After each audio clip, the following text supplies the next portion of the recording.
I'm having a blast. Even if I go out this hand, even if I have aces under kings, it's a beautiful day.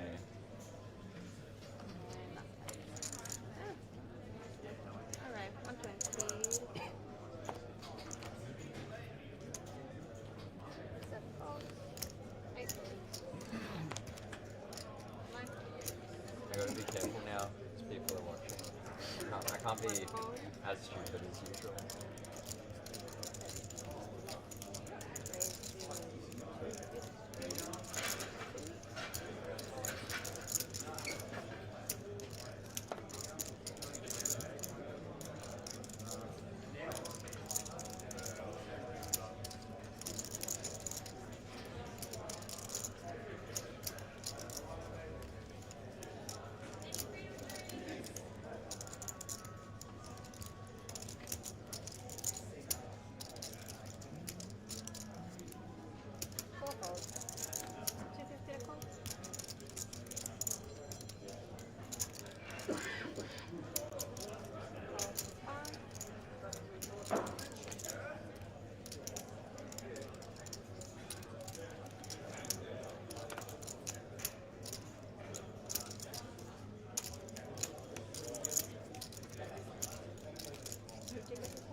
I got it with my hair service. Oh, yeah. I brought up a coffee as well. What more can I ask for? And she drove me here. I don't know if she's allowed to do that.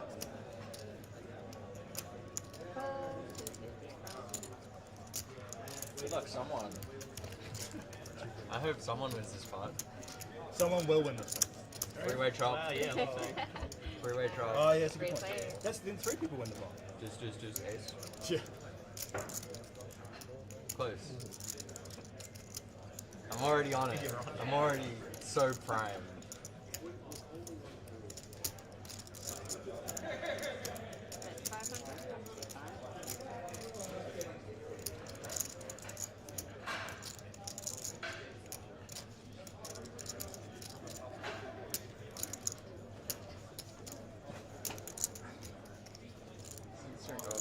Feels bad for my shoulders. Maybe taller. Must be taller.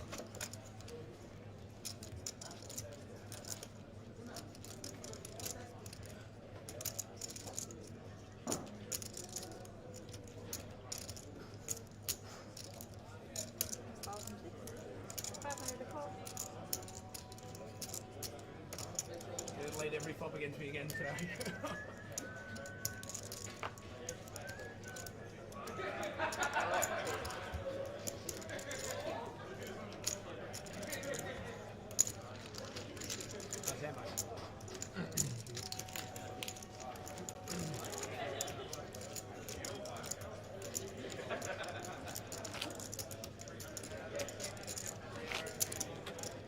So they don't have. Oh, they do have the light on. I'm just in a good seat for it, but not it.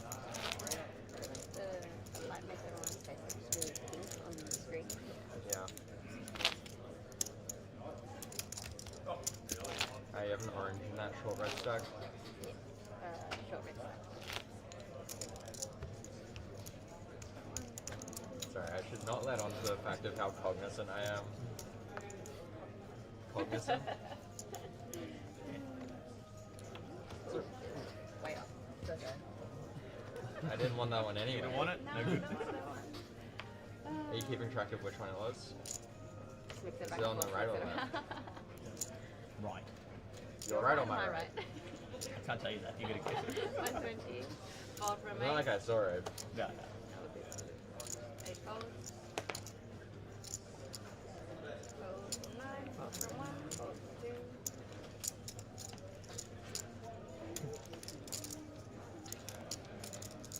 3 calls.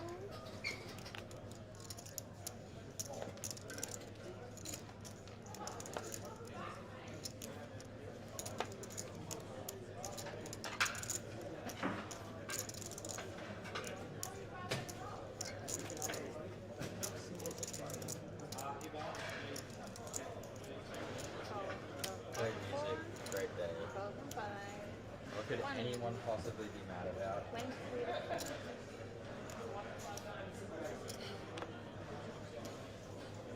Take a look at these cards. Have a look. You'll look. No, I want to see the one that, Not like I can that jam got it. up here. Show both, show both. Hey, very lucky, very prosperous card. Lucky 8. Why can't I just be two? 8 of strength. No, neither. I show the whole table. I was begging for the walk, begging for the walk, begging for the walk. I mean, I'll Kings, throw if people last want to night. walk, but otherwise, yeah. But it's okay, because I won the pot. You won the pot. There's so many ways to lose the pot with kings. There are infinite ways. I didn't get bad beat. How good am I? How lucky am I to get a walk? It's okay. Pretty good. Always take a walk.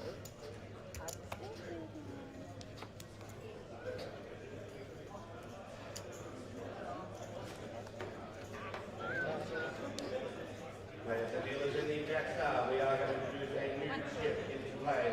It's a 500 ship. We'll swap over out. Ladies and gentlemen, good morning and welcome to the third day of action in the Jackstar Super High Roller here at the 2026 APL Million. My name is Jordan Bromley. Apologies for the slight delay in joining you this morning.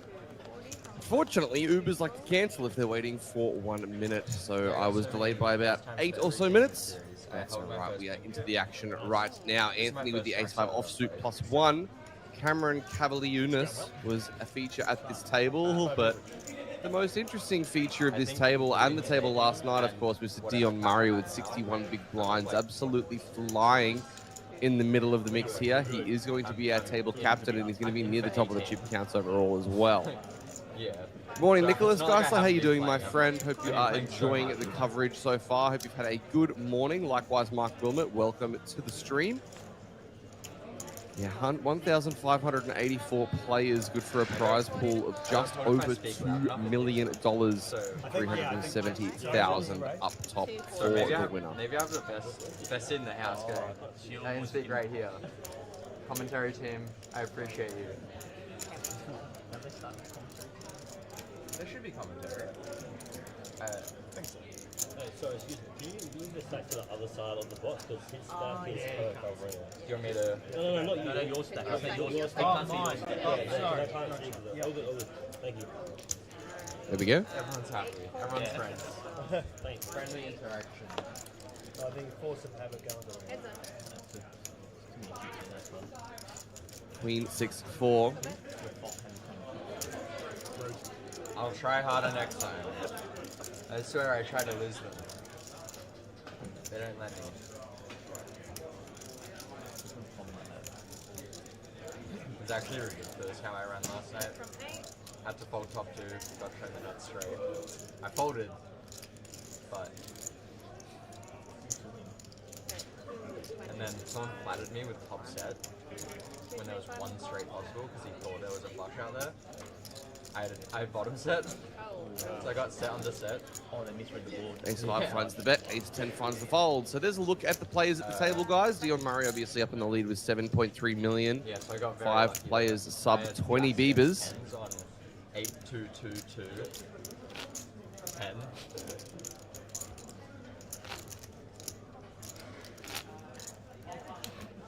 So one day, yes. Yeah, I pulled pocket 10s pre-flop, and I was kicking myself when I saw ace jack and 9s. 9 in the window. So I dodged it. I dodged another 2 outer. Yeah. Well done. Can't lose from here. Can't lose. As long as I run better than I did yesterday. Seeing how long my arms are. So if I wheel back here, my hand's not there.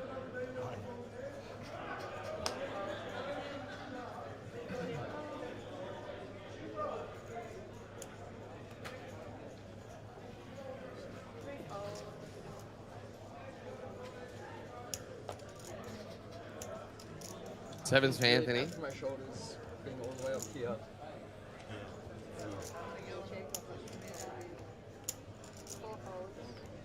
I have to get a booster seat. I found it was best yesterday just to get my arms off the table when I wasn't around here.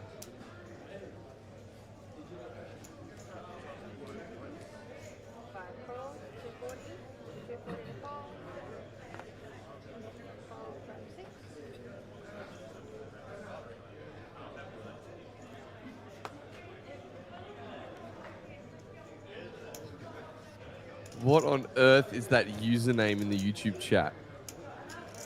Over to Dion with the king queen, finds the flat and the hijack. Jaman waking up with the blades, pocket aces, and 20 big blinds. Big top row on my big blind. Kind of hope I don't wake up with something. Much more. Finds the raise If I to don't- 720,000. Man, there's hands everywhere here. One thing that I will say is there's a real lack of spades out there. So, Dion. Given how he folded, given how he played, yesterday, I can't imagine much is going to change. Yeah, yeah. I reckon we're probably going to see him come along. 60. 60? I'm looking at the bottom. 60. Stuck in the past. There are. I played poker every day. This is since in for a cooler. the 14th. I've pulled 10-hour sessions.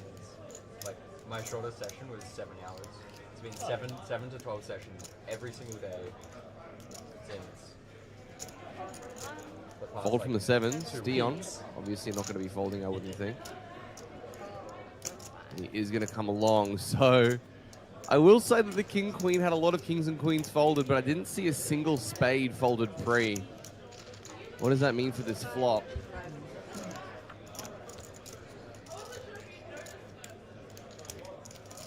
Yep. Just as I thought. All in for 5. Call? Call Wow. from 7. All in call. Cards on their back. King, queen of spades up against aces. Leon did a number of these yesterday. We're going to see him collect more scalps It's a new day. on his It's a way new to day. collecting an overwhelming chip lead today. 3 of diamonds is safe. Needs to fade spades on the end. Can do it. So these aces are going to win a big one. Same hand. Played Up out. to 5.1 million he goes.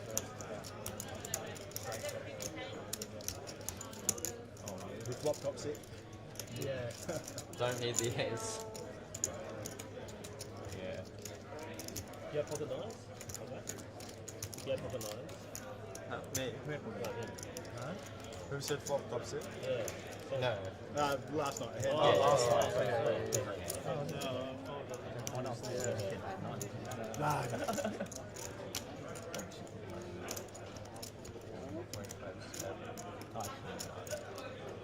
Alright, king queen. I was quite happy with my hand.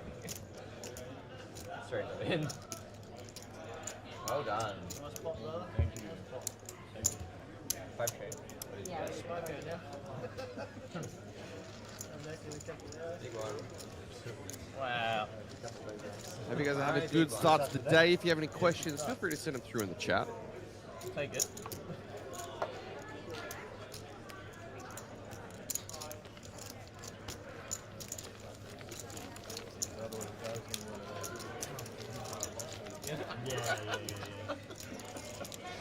Scary though. Big sweat.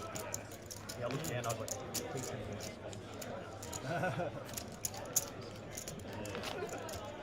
Never fun when you I was like, I knew it was black, but I was like, nah.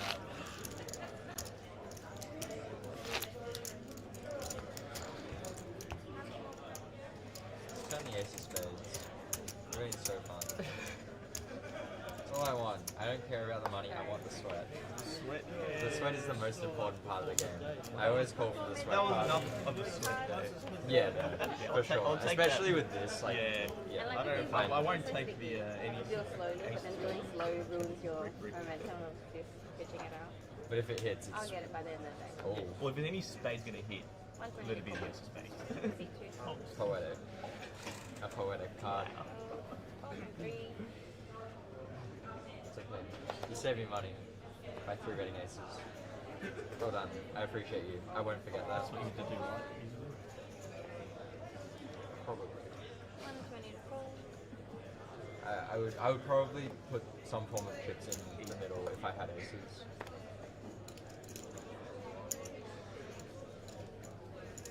Followed from 6. Followed from 7. You have a red chip in the railing. Oh. He's asking what came first, the chicken or the egg.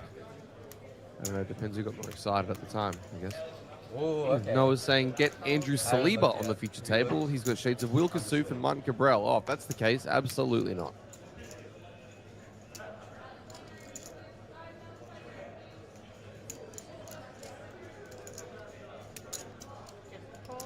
Just a call. You like it?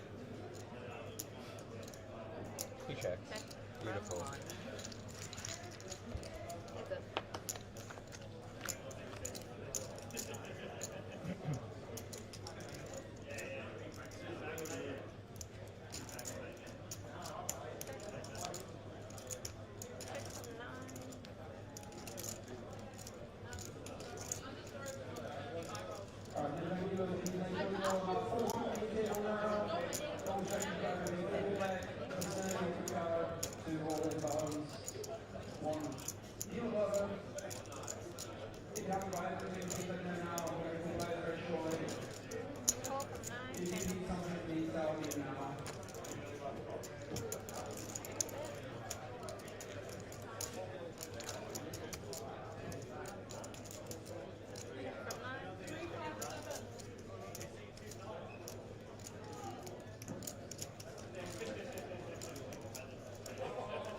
You want to see the fit? The hard way or the easy way?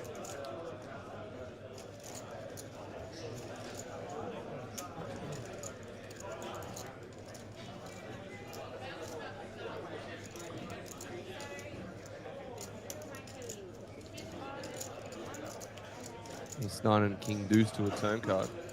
Okay. Mainly because I want to remain friends. Okay, thank you.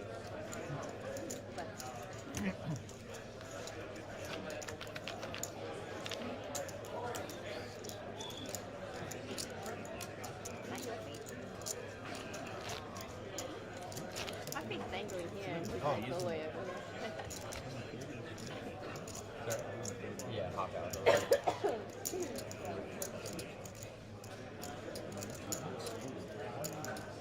We're going to be getting texts in half an hour.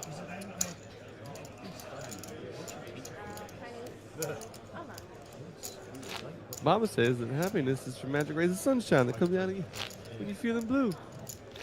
Yeah, is it going to be one of those days where we just sit here and make Waterboy quotes and then somebody wins a tournament? Down to 41 we go already. Also, good luck to everybody playing the main event today. Dad's teaching me math.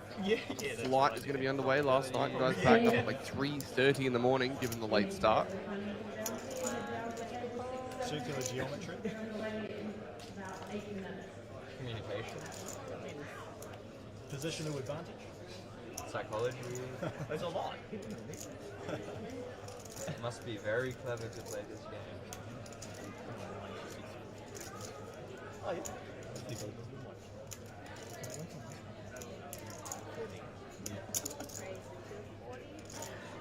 Queen Jack for Michael.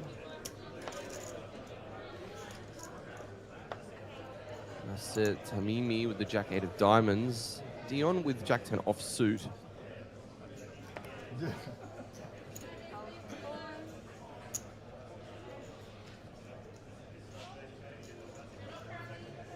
Looks like he's going to find the call.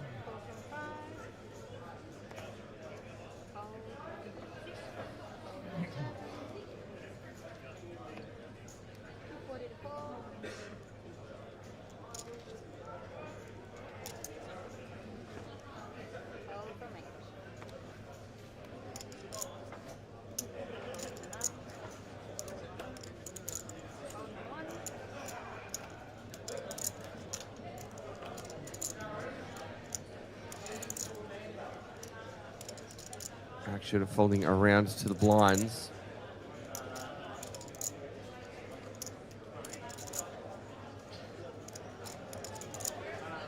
Looks like he's going to come along as well.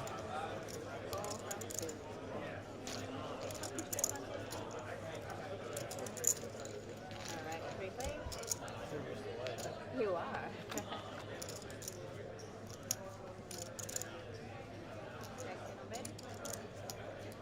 Oh, we're up. That's us. Look at us go. I can see myself from here. Oh. Bet 305. 3. That 8-9 queen.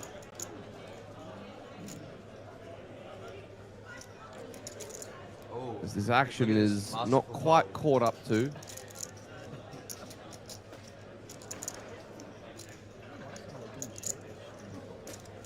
I don't know. I think it's good. Have to because everyone else in the room can watch 4 from 5.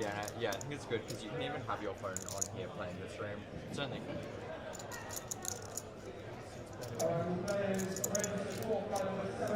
8-8 queen, it looks like. I mean, at Playlight they just ban mobile phones. You have to put it in a box when you go on the really? Which I think is fine. And then in the bigger events they ban everyone from using their phone during Jack of hearts on the turn. stuff. Second shell goes in as having a couple of issues tech-wise, guys. Apologies.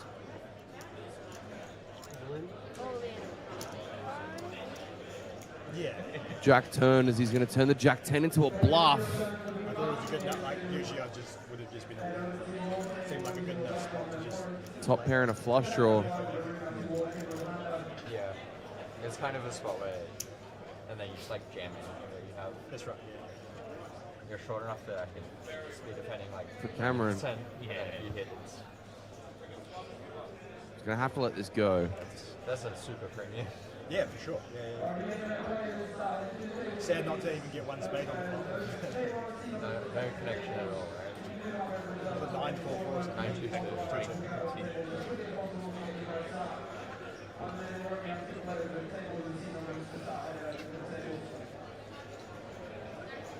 I probably seen it if it's the 9 of spades. It's hard for it to be the 9 of spades. Yeah, well, no, absolutely. Very hard. What are we going to see Cameron do here?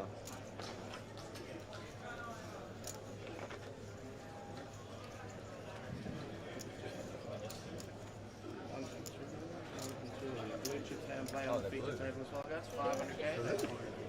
half brilliance. The blueberries are now in play. Different chip set. Oh, different chips. It's weird that they have colors.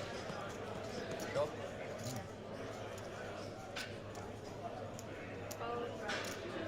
Queen deuce goes down, and now it's back over to the Queen Jack. 1.3 million behind.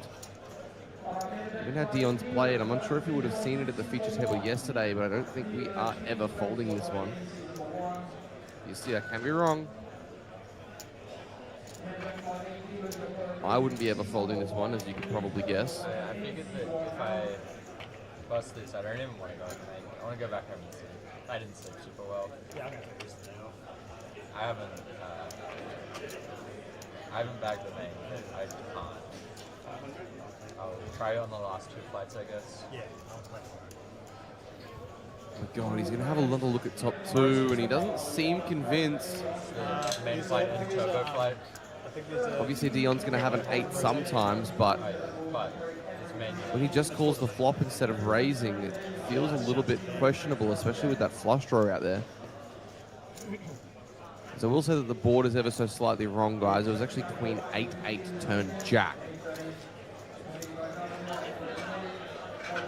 So this is assuming that Dion has slow played an 8 on the flop, or if he's just drilled a 10-9. It's okay, it didn't last too long. Put the 30-minute tank on. You just want the camera time, right? I want to level up. Wow, he's going to let it go! Anyway. Yeah, you'll see it on stream. I thought of the absolute nonsense. King 10 The hearts. bluff gets through Dion. Oh, that is a monster. Terry has no idea what 8 he could have here. Very good question. Yesterday he did have a trap on the flop and then jam turn with queens. Dicey stuff. Oh, sorry, he had a trap pre and then jammed the flop with queens on 7-6-5. A little bit different to this spot, of course, but he's definitely capable of having flop traps and just running it on the turn.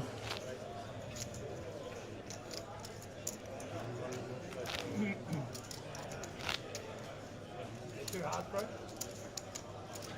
Too hard. How big?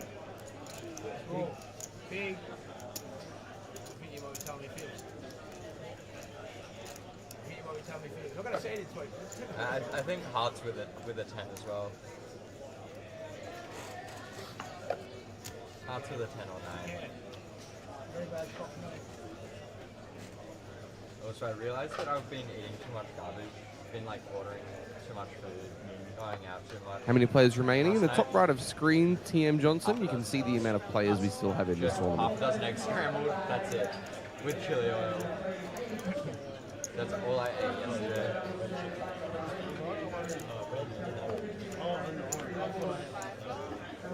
It's a gift. It's a surprise.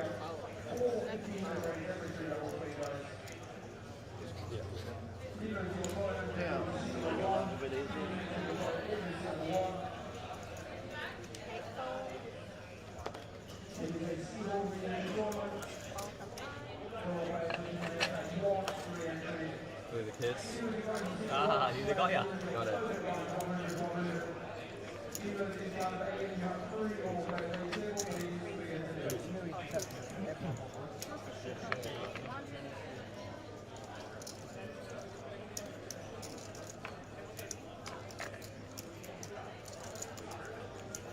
Over to Cameron with the ace deuce. Looks like Anthony first with the 8-5. He's going to put in a raise. Cameron reaching for a bluff, fires in the 3-bet. I agree with that. I approve. Approval confirmed.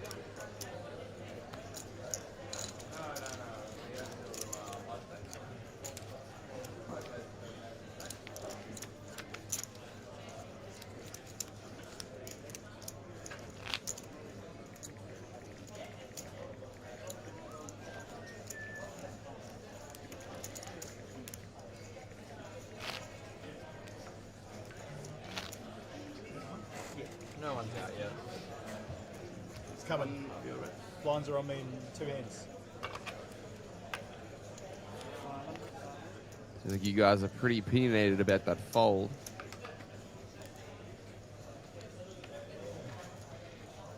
Stealing my chips.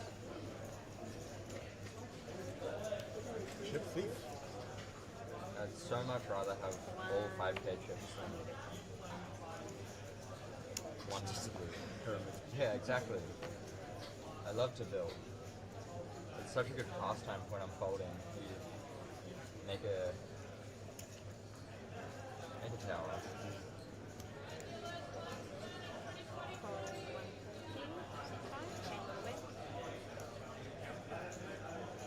It's good that this is keeping me engaged. I do appreciate the stream.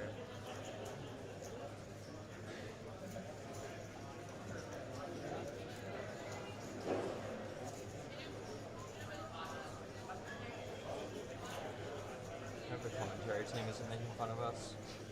They're always making. I would never make fun of you guys. I Team. haven't- That's their job. There's no I haven't listened. Raise. I don't know if they banter or if they just talk about their hands. Are they banned? Okay. Because I know at Play Live, like everyone knows everyone, especially because it's a weekly game. But it feels like some of these spots would be pretty personal. Yeah.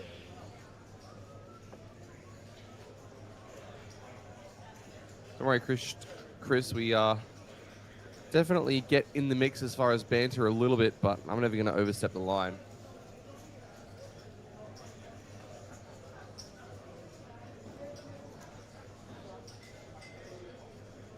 Was anyone else screaming, calling, and wanted to see a night on the river? Only you. It's far too early in the day for me to be yelling. It's coming. You can relive the King Queen moment. from Matthew for 12, facing this 3.2x open.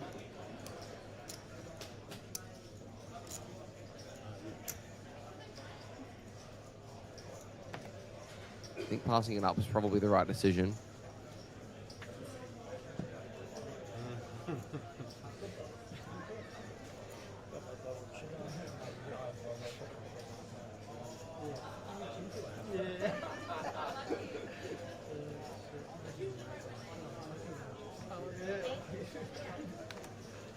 Chris with the ace-7, let's it go.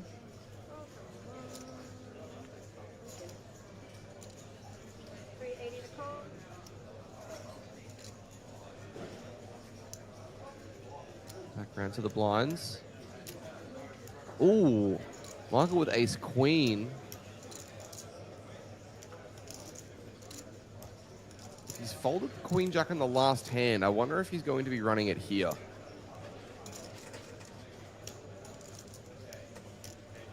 Wouldn't surprise me to see him go either way. And yeah, the fold is out of here. That's it. Look at the stream, I agree.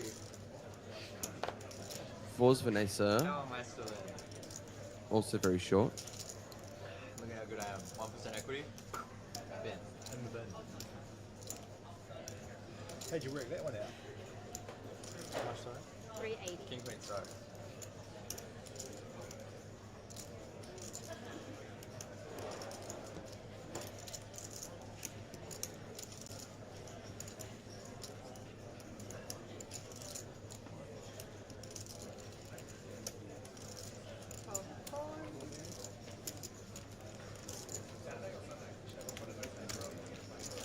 Dion, the 9-8 suited, reaching for a call. Would be surprised if he folded this, given some of the antics we saw yesterday.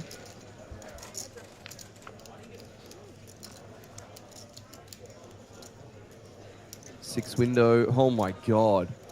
Gut shot straight flush draw for Dion. Wonder if he just jams the flop again.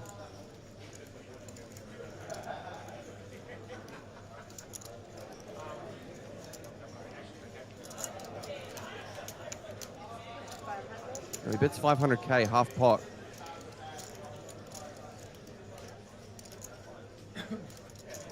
Juman with these kings knows how Dion can play off the back of the king-queen suited hand previously. Does he just want to build the pot up against him?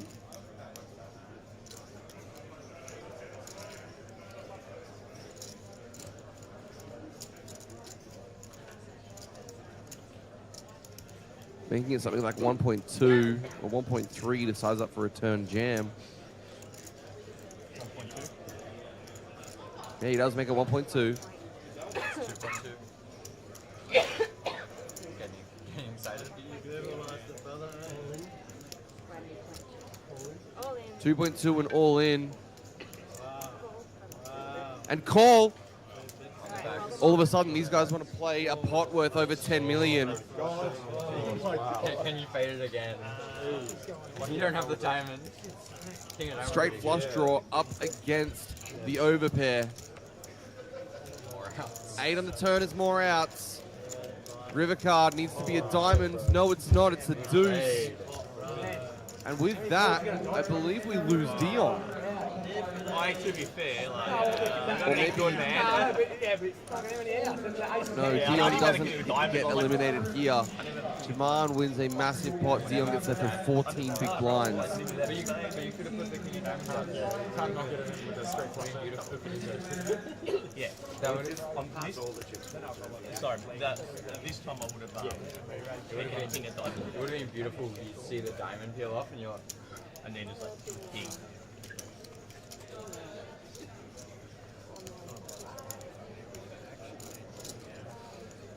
good for the home viewer.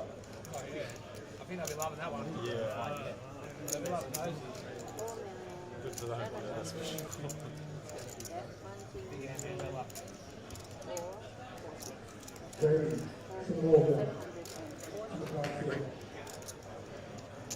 Keep later, mate. Oh, for sure. For sure, yeah. Should believe that, yeah. 8 milli. Plus all of that. Yeah. Close to 10. Good start. Feel free to share some around there. What did you start with? 700, 800? Nah, 2 point. Oh, a bit more. 2.3. And chill. 1, 2, 3 mil, 4 mil, 4, 7, 40. Does sure look good. Doesn't it? Yeah, it looks good. I like him playing. Wins the blue one. You hear no more complaining from me. Run so bad. Remember that time? I don't think you can complain. Nah, At least the rest of the year. I haven't complained. I don't At least the rest of the year. I not don't want think to you can. complain a lot. Yeah, I thought it was a bit much on stuff, yeah. But I was like, they're not looking around. I don't know if you're allowed to complain the rest of the year. Well, Yeah, especially because it's on the camera. outcome. fix that. Especially because it's on camera. You can't. Oh, I run so bad. Remember that time that you were on feature table and you picked up aces and kings in the second orbit and you got paid both times? I like the flop 5, 6, 6. I was like, I should be good here. 8, 9. I mean, it was flat flop. Ace king. Oh, goodness. We were.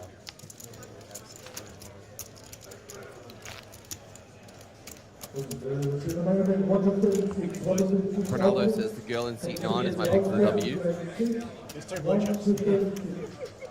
By the stress. Ease up in the chat, guys, please. Have some class. Oh, good fold. 120 to fold. Call the flop. Good fold.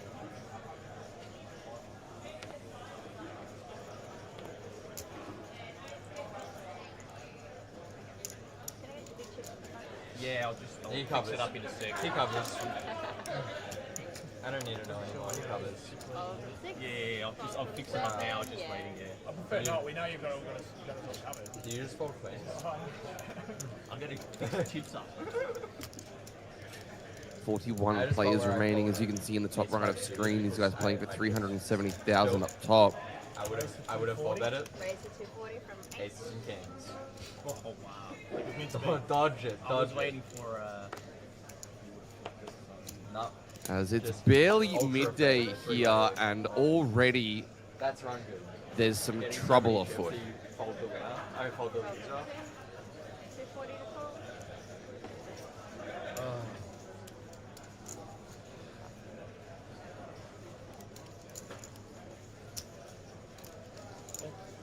Fold from 3. You have a super big sweat. You have a super big sweat. Yeah. Oh yeah. That's the sweat. I mean, I'm late. Kind of doesn't change too much. We lost one.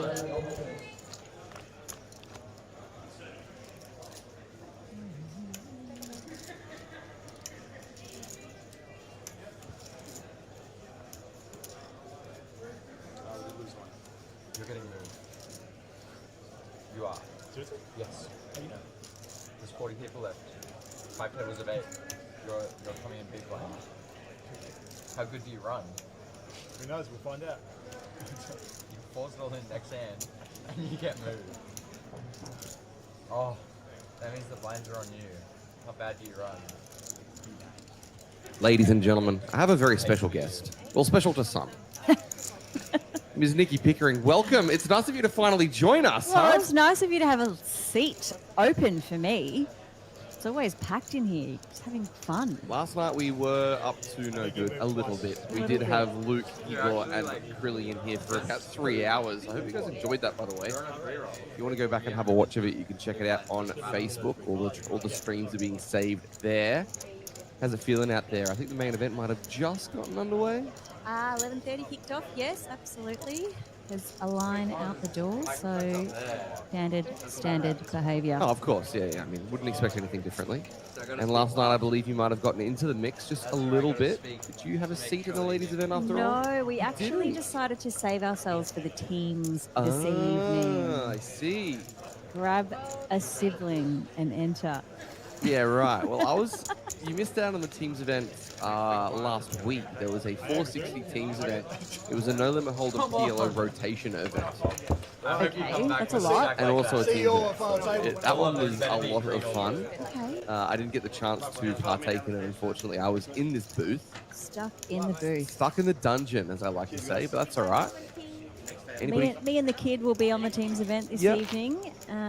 Good We luck. might have a little last longer as well. And who's the better player of you, or quote unquote the kid? How good is Oh, that? the kid. Look, the Force kid, all in. she's got a really steely poker face. Right. So she's watching Okay. at You got all forced all in. times. All right. Okay. Fair enough. Well, But- hopefully we get to see the winner's photo, or at least the final table photo with you Yeah, guys part of absolutely. it. And what else has been going on? What else can you tell me? Ah, Just So good to glad be it wasn't back. me. Among That'd all be players. Every time I see you posting stuff on Instagram, you're either singing at the top of your lungs in a packed bar, trying to advertise me a $5 million penthouse, or demonstrating that Pilates can in fact get you fit. No, it's strength training. Strength training, Actually, forgive I'm me, in the forgive me. strength training era. Yep. Speaking of singing, there is karaoke at the Fig and Fox. There's a new English pub in Surfers Paradise. Amazing. Karaoke this evening. I'm thinking. You thinking? Something. Don't hurt yourself thinking. Ace Queen goes in for 1.1 from Matthew. The Fig and Fox, was it? The Fig and Fox. Is that the one that's on the corner as you first get into... It's on a corner. I think it's a corner of Alcorn and Orchid. Cavill? Orchid? It's a bit awkward. Fig and Fox. I'm 90% sure I went there for dinner about a week and a half ago. Okay, Let me yeah, double she's check. new. Pretty sure it's the one on the corner with a pool table and darts boards and Yes, stuff. it's got all the things. Yep. No, that's a good spot. Karaoke tonight. Yes. You guys have nothing on later on this evening. You can go there and listen to Miss Pickering tear the house down. Sorry, not tear the house down. Got some action here. Ace, Queen, King, Jack. Windows 7 and 5. 3 behind. No backdoor hearts in any spot. Turn card is the 6 diamonds. Chop opportunities. River will not do it, though. The 7 of diamonds seals the deal. Opportunities, that's a new one. I might have There you to go. throw that one in at some We've point. got a few new phrases this year that you're going to have to get used to. I don't know if you've watched the stream at all, but there are a few ones you're going to have to learn about. We've got the Michael Bublé, which is the bubble. Okay. Yep. I feel like that's been around. Yep. If you double up, you receive a visit from Michael by way of a Michael Bublé. The dad jokes, they just keep coming. And I've been calling big blinds the Justins. We're on the stream. We are on the Come stream. join us. The big blinds are the Justins. The big blinds are the Justins. Got it. Do you? Justin. No. Oh. No. Because they're Biebers. Beavers? Biebers. Oh, BB. BB for the Biebers. The wow, Justin Biebers. the Justins. Yeah, that's just too clever for Yep. me. Yeah. For the likes of this old response cat. that I'm getting from most people I've told about. It's too clever. Yep. Make it simple. We're simple cats. Well, Come okay, on. we'll stick to the biscuits then. In the 6 max, Yep. I have Oh, queens. the biscuits. The chips. Blockers ace high, ace ace. Yep. Anyone fold a And queen, also the betting guy next discs to me says, is the other yeah. one. The betting disc. And Betting then disc is a cool just one. kidding. Yeah. Things that happen when you're out in this room. Oh, He yeah. said, oh, I just I'm going to realized turn what this I said was aircon back wrong. on. You're not going to get too cold. You're going to be alright? Well, I'll have to go out and get some merch, but that's okay. Got my APL. I have a hoodie here if you want to. got an APL hoodie. Just out of the tournament or 2x average. And I cruise my way to busting in fifth. For Mama's legs.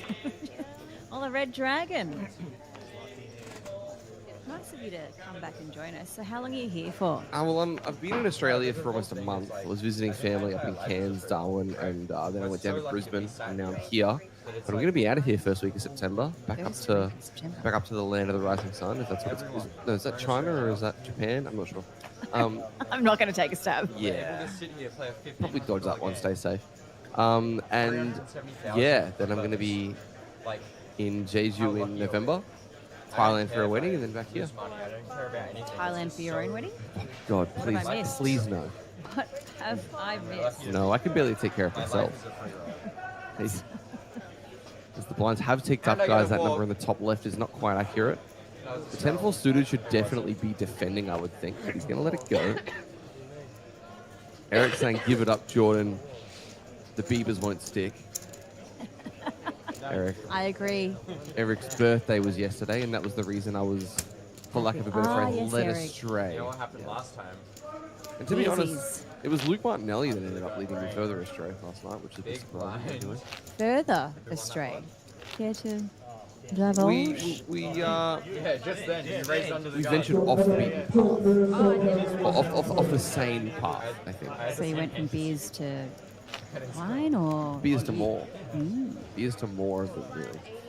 So, question about this karaoke. What's your go-to karaoke song? Everybody's got one. It's a really good question. I don't know. I'm feeling like That's my stack. I had one song in my repertoire for a very long time Yeah. because I was just making cameos. But now that obviously you're the front woman of the band. Well, but it's still one of the most popular songs. For some reason, I have Girls Just Want to Have Fun stuck in my head. I mean, I think you'd kill that. it would be fun. Yeah. But it's not. If anyone wants to throw me a suggestion, Can I get a decade? yes. So Great fold, Nassau. technically, it's 1969. He didn't snap fold. It was very. I mean, some may think it's the 70s.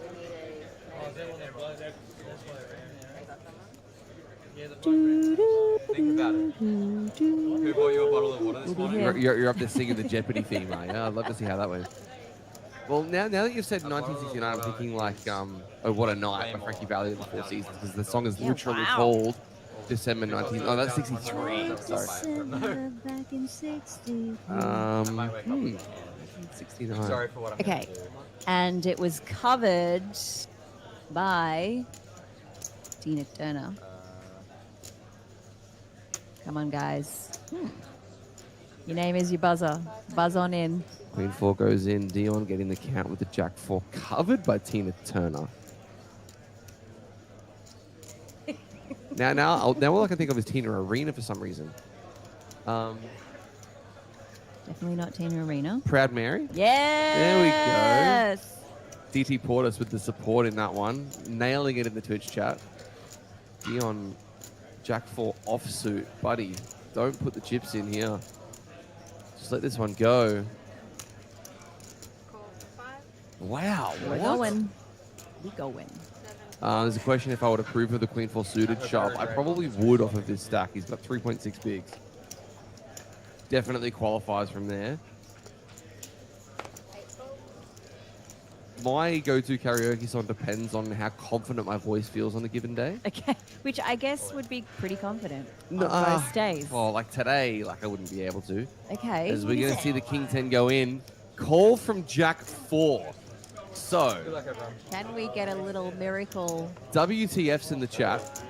Four's dead. The flat tire is in very, very rough shape. What more can I do? Come on, Jackie baby. Calling for a jack. Let's go. I was like at 7 Let's see it. I don't know. Window card is a deuce. Still 5-4. Oh, 5-4. King of Hearts Opa. is spoiling the party a bit. 9 of clubs on the turn. River card is the ace of diamonds. Triple up, let's go. And the Queen 4 locates the full triple. And given Dion had a stack that was covered by Christian, Dion's actually going to stay alive as well. So Christian cops it there. Anything to chip dump. And Dion is going to stay in this one. Yeah, you should say that, but thanks. I'll give you a year. oh gosh. See, I'm not good at this game. I'm like literally cut off. Queen 4 suited. You can give me Okay, what would you like? maybe not a year. Maybe I'll take. Yeah, I can't give you artist. It's a bit. I think you could give me artist, and I probably still won't get it. I'll give you artist initials. Jeez. Okay. JT. Justin Timberlake. What does he sing? If I'm feeling confident, He's I can pull highly this one off. overrated, just by the way. Cry Me a River. That's all I can think of. No.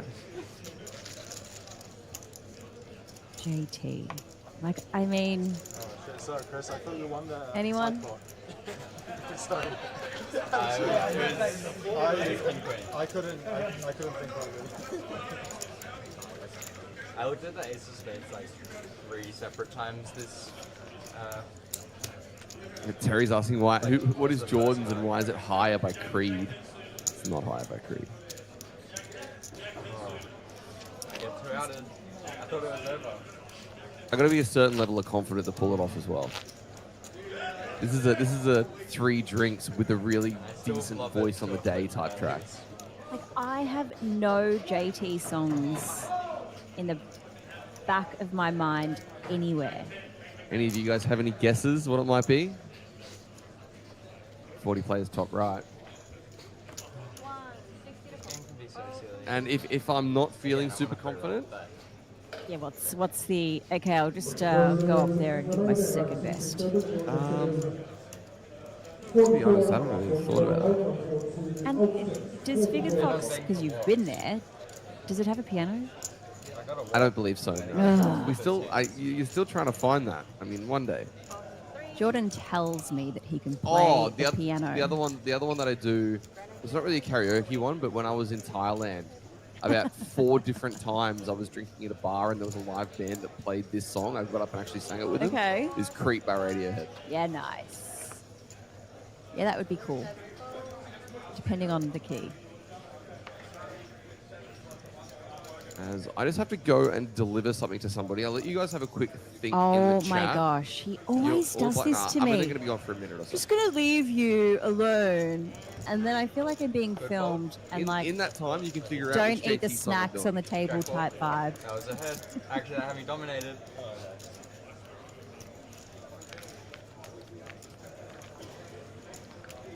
Now I'm all alone.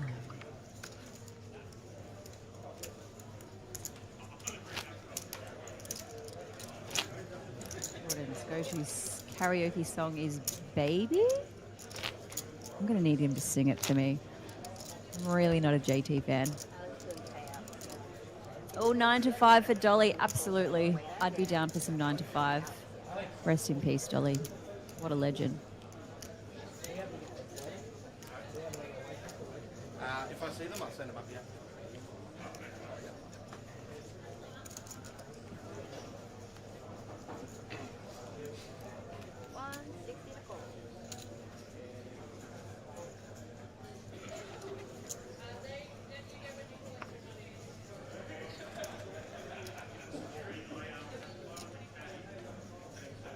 It's very quiet in here without my mate. Cards are a little underwhelming. 12 big blinds. What are we going to do when we see an ace? What do we do here, Jordan? Ace, jam. All right, we get it. You tripled up. Jordan's identified that there is a stench in this room.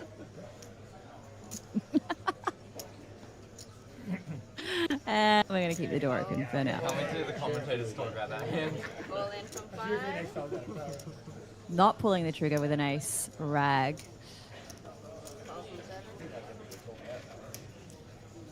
Dion all in. Pocket fours. Leaning towards fold, but I was actually thinking about it. Do you ever look down at your pocket fours and just think that they're aces? Just so disappointing. Oh, wow, yeah. Made it. It felt like it was going so much slower when it was happening. Just rips the cards off right away.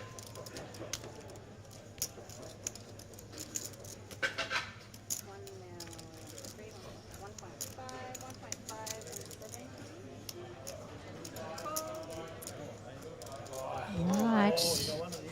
We have some action here.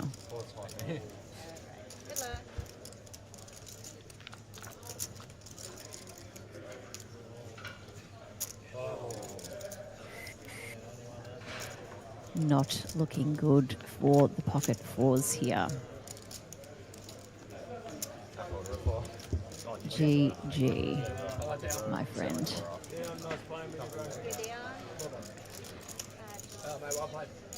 Nice little pick up there in the big blind.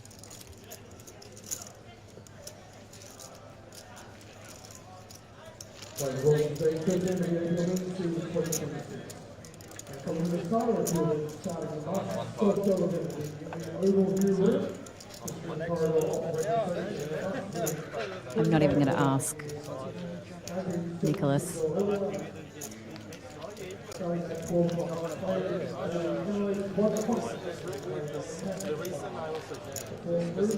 Seems to be a lot of Cameron fans in the chat.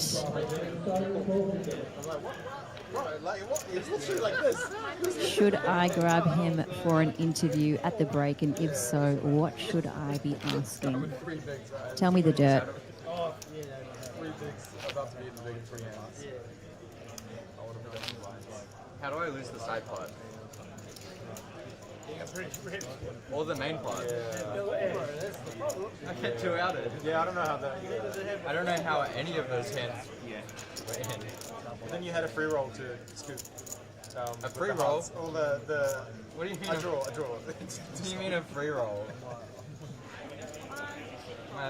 My free roll was that I was ahead pre-flop.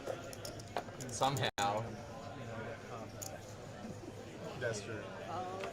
So much for Jordan just stepping I was out for behind you, a but I brief couldn't. hot minute. He could have actually left me with some snacks here. I am starving. If you do know where the commentary booth is, feel free to bring me something I've savoury. seen No, I would yeah, appreciate it. Pump fake, like he was about to fold, and then that's when I jammed, and then he calls. Maybe because he thought. I don't mind a bit of a queen jack suited. In the cutoff, very playable.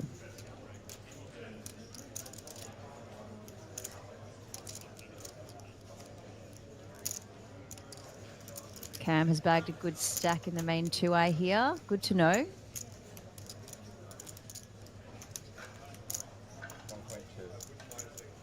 It's 1.2 mil. Mine. 1 fold, 2 fold. Don't have Jack 4, don't have Jack 4, don't have Jack 4. Please don't have Jack 4, please don't have Jack 4. Please no Jack 4, please no Jack 4. No Jack 4, no Jack 4, no Jack 4, no Jack 4. Are we praying here? Is that what we're doing? You got a Jack or a 4. Praying for a call, praying for a fold. We might have had the same hand. I want to putt. Sit down. I want to putt. Oh, I run so good. How good can I run?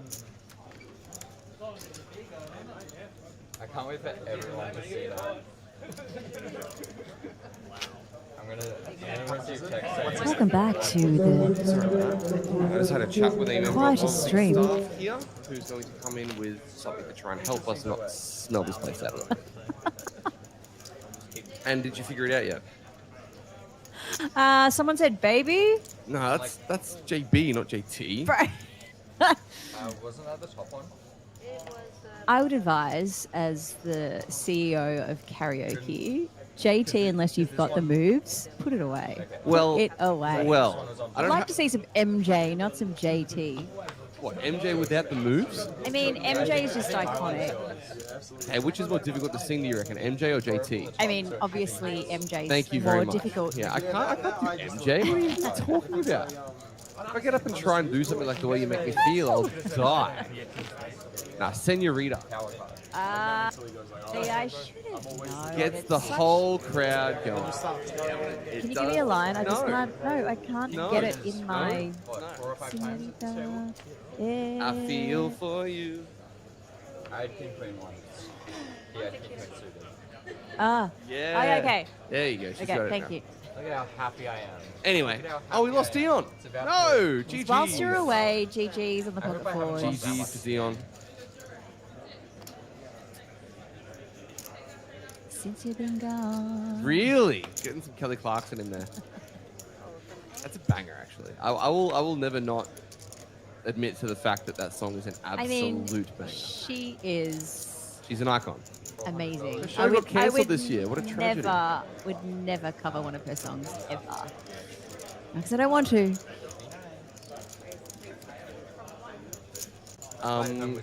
Is it Kelly? No, I'm thinking of Christina Aguilera, who was in Burlesque. Oh, yes. Iconic. I mean, my, is it my, too late for me to just give No, I everything booked it up and just Not for today. I booked the be a flight. burlesque? I booked it- Chance up. I booked it for the first. Put a poll out. no comment. I don't want to get in trouble. Imagine just spending your days The first. fluffing about doing burlesque. I mean, it seems like a pretty rough gig. It seems pretty tough, right? Or like difficult. Just reaching for the hoodie. Yeah. I mean, you can leave it on. I don't know. I've got to. I mean, I get it. I just don't get cold. Anyway. Do you guys have any questions for myself or for the wonderful Ms. Nikki Pickering? Please feel free to send them through. I'm not promising I'm going to get a good answer out of her, but we can try our best. We may just get a special guest soon. Oh, really? Is it a miniature version Or Actually, we're the same height. an equal-sized version. Equal size, much younger 2.0 version. Yes, she may join us. Training her up to be a host or a poker player Yeah, or a look, poker it's dealer, or nearly what's the time go? for me to retire. So, you know, you have to pass the baton on to someone. May as well. Is something starting with R? I don't know. Wait, what? Over to Naser, he's going to get rid of the 5-3 as Cameron found a button flat with the Queen Jack. To the flop we go. Hi ho, hi ho. 10, 9, 7 is a spicy one. Open end for Ooh, Cameron with she 2 is overs. spicy. Mama says football is the devil. You ever watch The Waterboy, Adam Sandler? Absolutely. I think we spoke about this last time. Well, Mama says that football is the devil is an account that was created just because of the Waterboy conversations that we had. So that's very funny. Check, it goes on the flop. King would be a spicy one. Instead, we get another 9. Let us know your go-to karaoke songs in the chat. Okay, we'll play this before she gets here. What do you think Jamie's is? Ooh. Into some... It's going to be like Party in the USA or something, or is that a little bit No, too... that's not her vibe. I think really? that's not her generation. Her gen just listens to... It's almost gone back to old school, like a bit of an Etta James vibe. Etta James? Sort of. Like, I feel like that's what I hear coming out of the bathroom when she's getting ready. I don't know most of the songs, but some I was of them thinking we are were going to super hear like old. Tyler or something, but no. We're going with that. I don't know. And all I've done by bringing her here is outing how old I actually am. And a lot of people thought I was in my 30s until I brought my child here. And they're like, hang on. I'm doing the math, and the math ain't mathing. To be fair, you're almost in your 30s.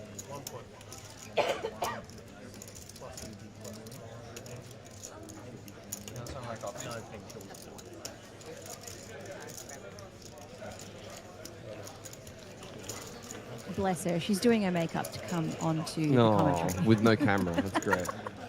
It's like I always say, I always was told by my mother that I have a really great face for radio. On radio, yeah, me too. Yeah. Embo talking about the pay jumps. That's all right, mate. If you've got an issue with them, you can just come up here and chat to Joel about it. Like, they're better though, no? I feel like people are walking away with a little more, so I think compared to if you were 5th or 6th, you're walking away with a lot more than you were last year. Prize money. It's prize money. It's always the people that don't matter that are complaining. And the people that don't make it. Yeah. Oh, these payouts are awful. If I was playing for them, I'd be annoyed. Well, yeah. Come talk to me. Yeah. These chairs are so comfortable. It's too bad you don't get to experience them. 37 players left. We've had a table break in the outer. That's why we've got some more players in the inner. It looks like Tom Amir is fresh face of the table. No stranger to the limelight. Yeah, The lights are relatively bright out there. They are. What was it like interviewing the champion of the Centurion yesterday, Andy Liang? Andy Liang. Do you know what? It was funny. We didn't speak about this during the interview, but he did say he made a mistake early on and busted, and he was like, oh, I don't know if I should play again. He was at the bar. It was simply a flip of the coin, and coin says play, and it was absolutely the last level to register. And here we are. Wins, takes it home, and he's only been playing tournaments for about 18 months, so that is wild. Yeah, wow. Well, we had a conversation with Matty G from Adelaide, who's friends with him, who said his mate Fu Liang came up to him and said, I don't really think I'm going to make it through to day 3. And then he makes it through to day 4 and wins. So. And takes down Jimmy Chen, who was chip leader for so long. Yeah, obviously Dion May, he locked himself up 286k. Jimmy, 310. Not bad, not bad. King 10 for Christian finds the raise to 320k. On the topic of 310 to 320k, here we are. Over to the button. Gonna let go of it. Oh, a couple of aces here. Tim Royal with the ace-9 suited with the consideration as to whether or not the money should be piled in.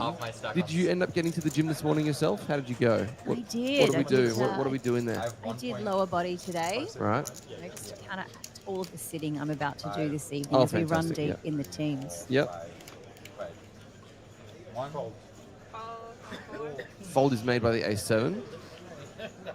Yeah, 1.57 behind this. You gotta fold just so you can watch this hand.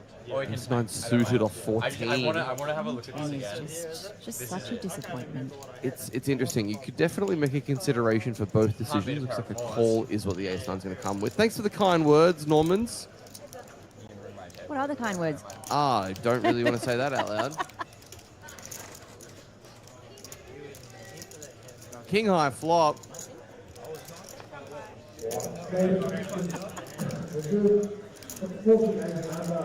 Kill him with kindness is what I told this kid, so. He must be really good looking at that, you know? Like, just looks at himself in the mirror and thinks, God, I'm beautiful. Well, suck. Look at it. Thumbs out from Chris. I don't care if you okay. When I look at him, Must be nice. Snap fold from the Ace 9. Watch this hand. Ben saying that the Queen song that he would do at karaoke is Ram Ranch. and I'm like, four. He's angling you with Jack 4. I'm like, I'm cut off. Like, You don't want to know. You don't worry about it. Well, honestly, you do not want to know about it. I want to know half the things. Yeah. Why stop Ace saying is Dion actually got unlucky is a wild take. I mean, look, he kind of lost 2 post-flop flips, which, given how he played yesterday, it's pretty easy to say that he's not unlucky, but for him to lose 2 of those in an orbit, Look at this. All in Queen sure, 4. it's a little bit unlucky, but what about the snap fold, bro? Like, probably made it further in the falling. tournament than anybody expected him to, so it's pretty lucky in that sense.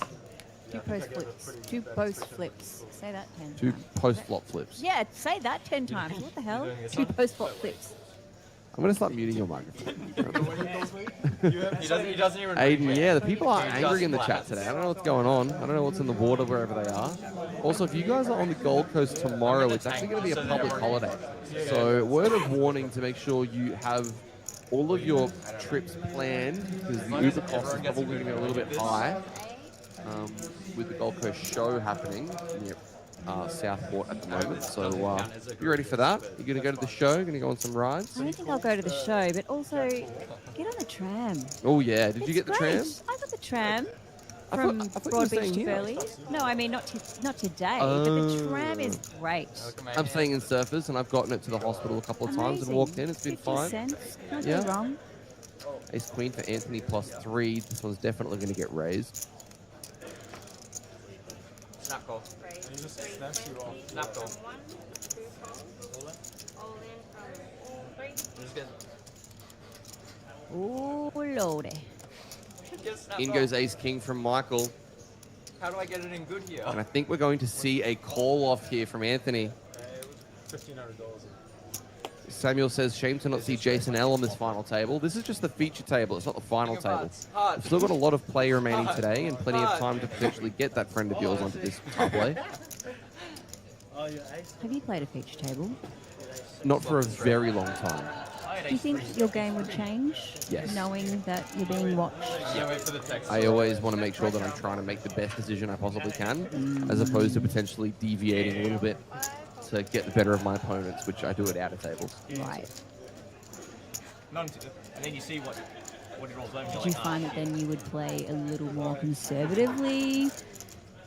I think maybe a little bit conservatively, but I would more so just not want to embarrass myself on stream. Yeah, that's Like I probably would imagine worry it's about the making same. a hero call because I didn't want to be wrong and Oh, an idiot. You know? but then imagine Imagine hero right, call imagine being on the right. feature table. Yeah. I thought you won the side fold. Anthony I thought Wen. you won the side fold. You hit the same I get a card. little bit. I forgot about that. Because how can you have a 4 there? Yeah, and yeah. As Tom is getting a look at the outer table. Confirm that at the outer table, Patrick Barber has hit the payout desk. GG's to him. Ace King and Ace Queen. Let's see all 5. And the Ace King hold. 4 window. Queen 9 behind. Oh. That ain't what the doctor ordered. 10 adds a flush, a straight draw, excuse me. Good game. So the 9 pairing the board does not get there, and Broadway is not achieved. And we say GG to Mr. Hawker. Ace King is just the failed hand Yep. this season. GG's. So tell me, what else has been going on in the lovely, wild, and wacky world of Ms. Nikki Pickering? I got a little something in my water here. Yeah, I'm surprised you haven't asked. is that a pre-workout or an electrolyte or? So kerfuffle. Yeah, something like that. Okay. What is going on? And the men. Have you not heard of that? No, because you're too young. Elemen? Enemen. Enemen. Enemen. And a bunch of vitamins and all the things that you need when you're old. I'm a big fan of Lose Yourself. When he's about to fold and I'm cut off. Ah, ba-dum-bum. How I've missed your dad jokes. You really have not. No one ever.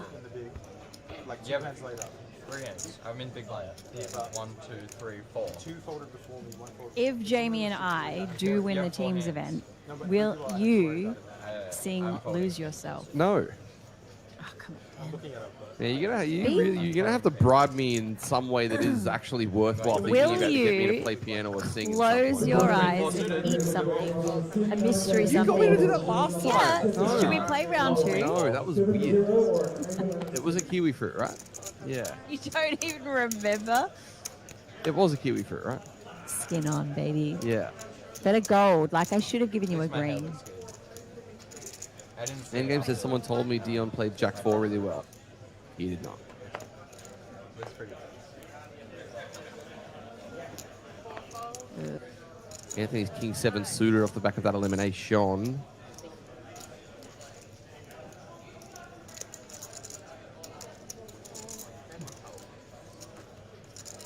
Good luck to everybody in the main event as well today. You have any aspirations to play the main event one day? Look, I have all sorts of aspirations, but I have aspirations every time I breathe. time is the thing you need to go deep in these tournaments. I've never actually been able to play the main event. I'd love to one day, but until then, I'm going to sit here and annoy you. Yeah. You are here. Let's just start small. Let's just start. Let's just take down the teams this evening, and we'll see where we land. Nick says if they make final table, Jordan should dress up as Eminem to introduce you when you sit down. How does absolutely not under any circumstances sound? How does Eminem even dress? Yeah, I was about to ask. How does one dress like Eminem? I'll get you some... Do I just wear like a beanie, a hoodie, sweatpants, and headphones and vomit in a sink? Like what is Well, it? I think we need to bleach your hair. Yeah, I need to get the buzz bleach white hair. Buzz bleach, for sure.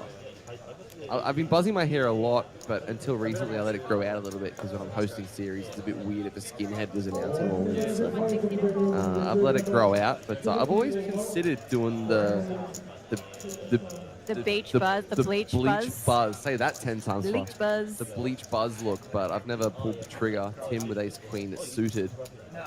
Bit of an interesting one here. If he does decide to raise, Tom getting a look may consider finding all with king queen. How he decides to approach it. Oh, in.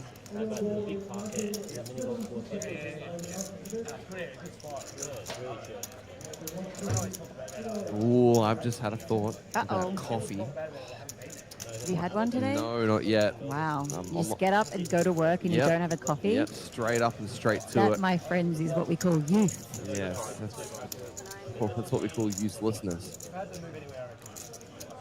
Tom. Those blue chips, by the way, guys, fresh to the table, worth 500,000 biscuits each. So, I mean, you've got king queen here on the button. It's got to look good, right? Oh, yeah. You've got 31 big blinds. Oh, yeah. Is it time? No.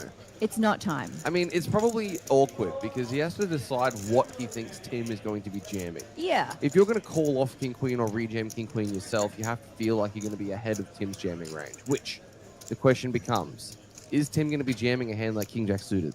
Is he going to be jamming a hand like Queen Jack suited? Are we ever going to see him taking these combos? And I think if he really thinks about it, for 13 big blinds, there are players that are going to be taking these portions of hands, but he has to decide whether or not Tim is going to be one of those guys. And from what we've seen from Tim so far, I don't think he is. And then also the question becomes, do we just call or do we rejam? Because we do have Jaman behind us who covers us. Yep. So if we find rejam, we're going to be putting 31 big blinds to risk and potentially our tournament life on the line. And that becomes another question as well.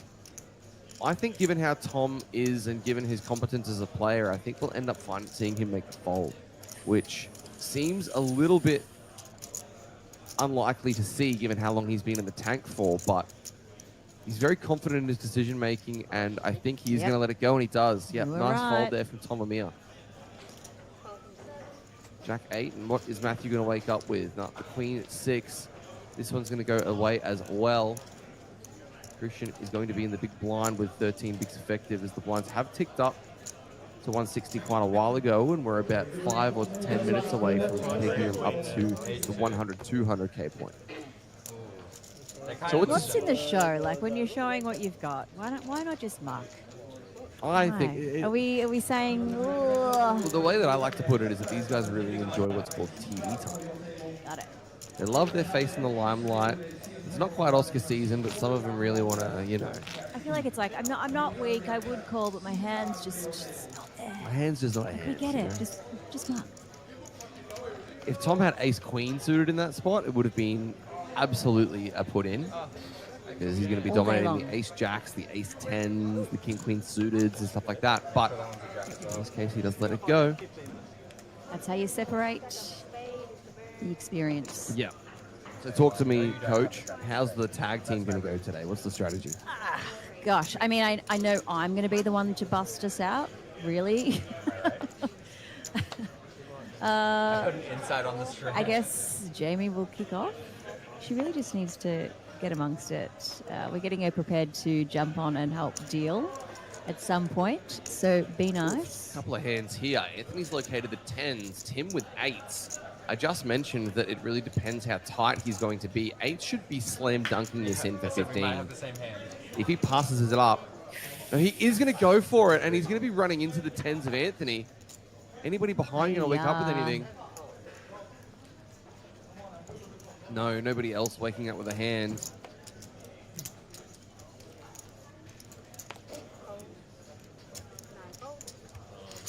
Back over to Anthony's going to ask for a count. Gets to redeem himself. My mate bubbled this yesterday. Ace King versus 5s, and the flop was Ace King 5. Yep, I was standing there for it. It was brutal.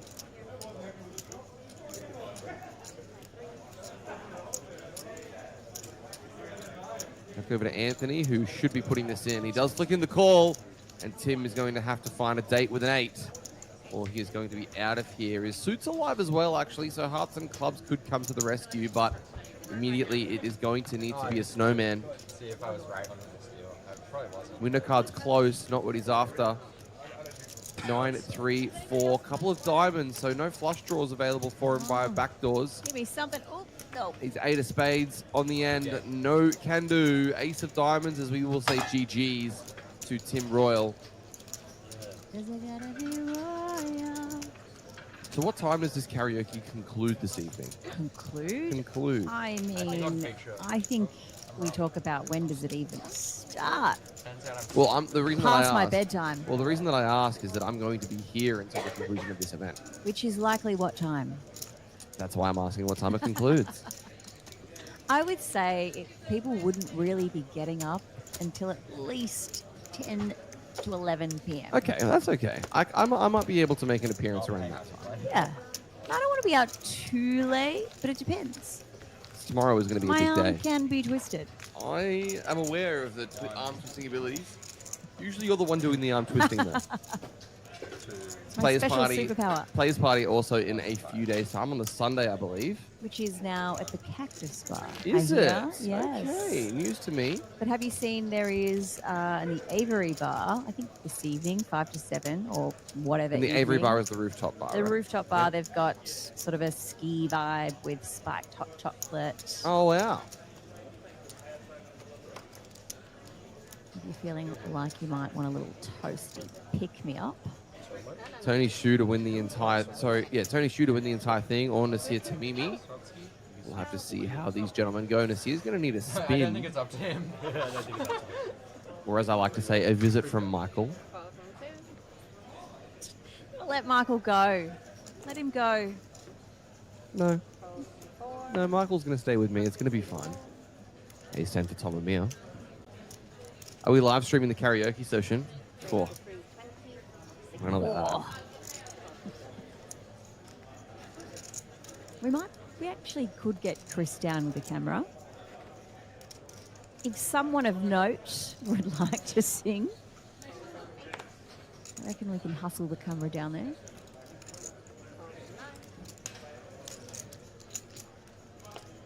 I don't know if you heard, but we had a guy who had 6 grams of gold as his little lucky chip, whatever you want to call it. Right. Wasn't Nathan, was it? No. Okay. He's a guy from Bendigo, and it was sitting on the top of his stack in like a little tube. 6 grams of gold. I don't know if you know the price of gold right now, but that's a lot. Yeah. Someone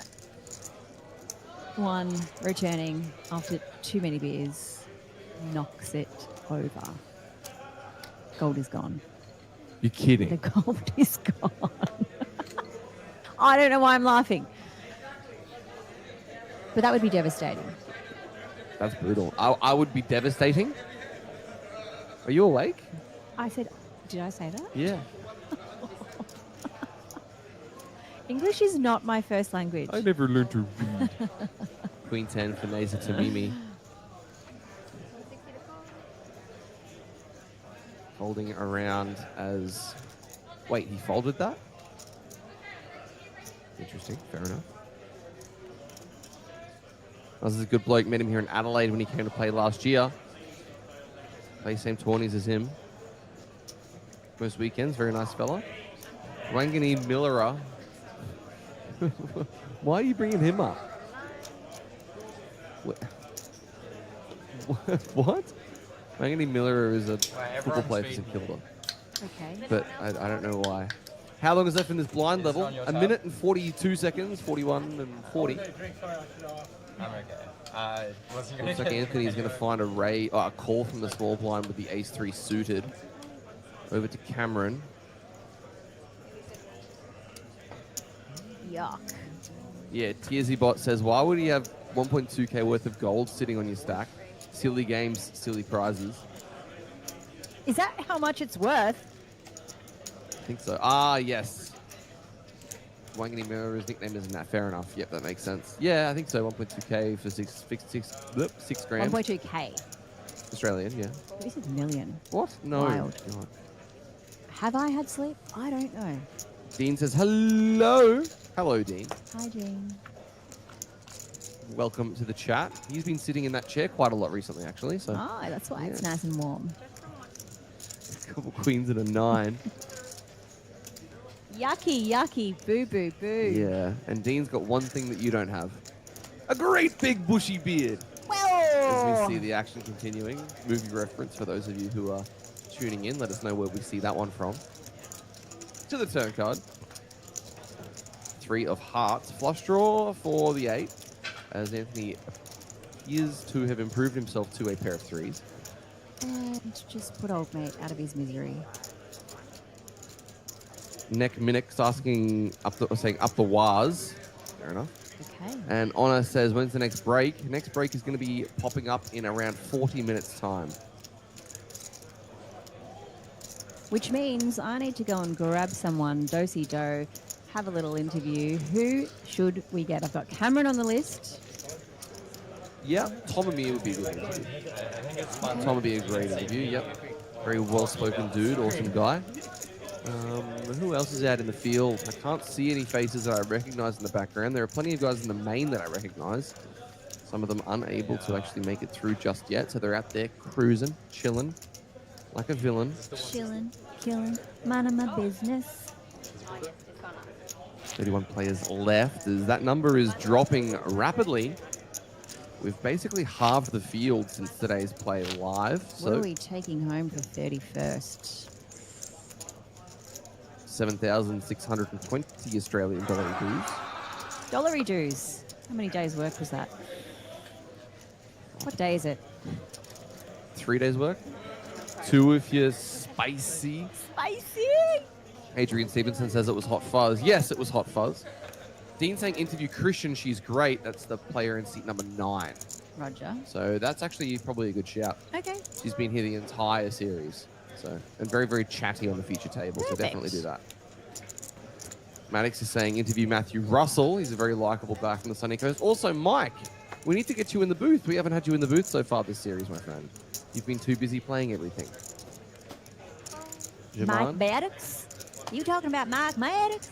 He sounds absolutely nothing like that. He's Canadian. He's not No, Texan. I sound like that. As we have a very special guest walking in right now. Oppa. We're going to press pause very quickly as we get a third microphone set up.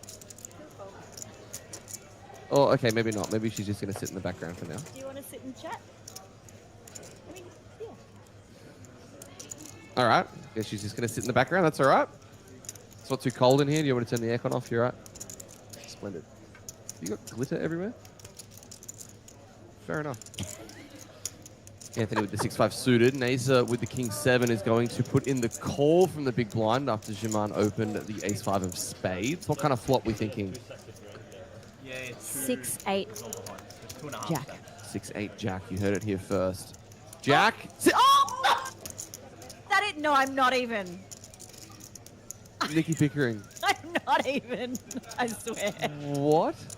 I've been in here the whole time. Yeah, you know she hasn't left this room, so that was a real flop call.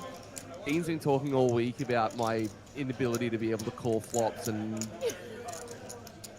suddenly we just see it happen. Lol. What on earth is going on? Come see me for some Chaps Lotto number. Oh my God, we're going to win the teams tonight. Yeah, that means that you guys are going to win the teams event. Everybody in the chat can't quite believe it. That's insane. It's such a random flop to call because it doesn't do anything. I can't think Bottom of pair anything. for Anthony. That's insane. I think we might need to get Chris to clip that and use it for some reason. So, because that's an amazing commentary That call. is crazy. 8 of diamonds on the turn.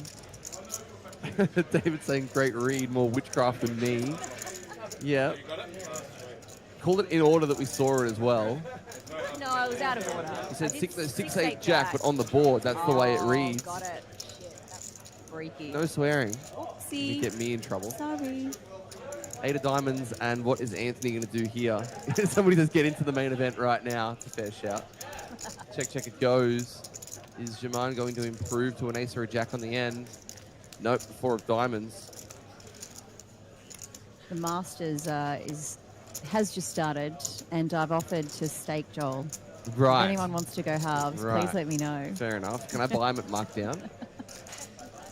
Chaser's seat side says, amen, rest in peace, Dolly. Yep, rest in peace to the Queen. Jolene has to be on your karaoke list, surely. Absolutely, Jolene is on the list. Jenny, while you're here, we were having a conversation about karaoke. What's your go-to karaoke song?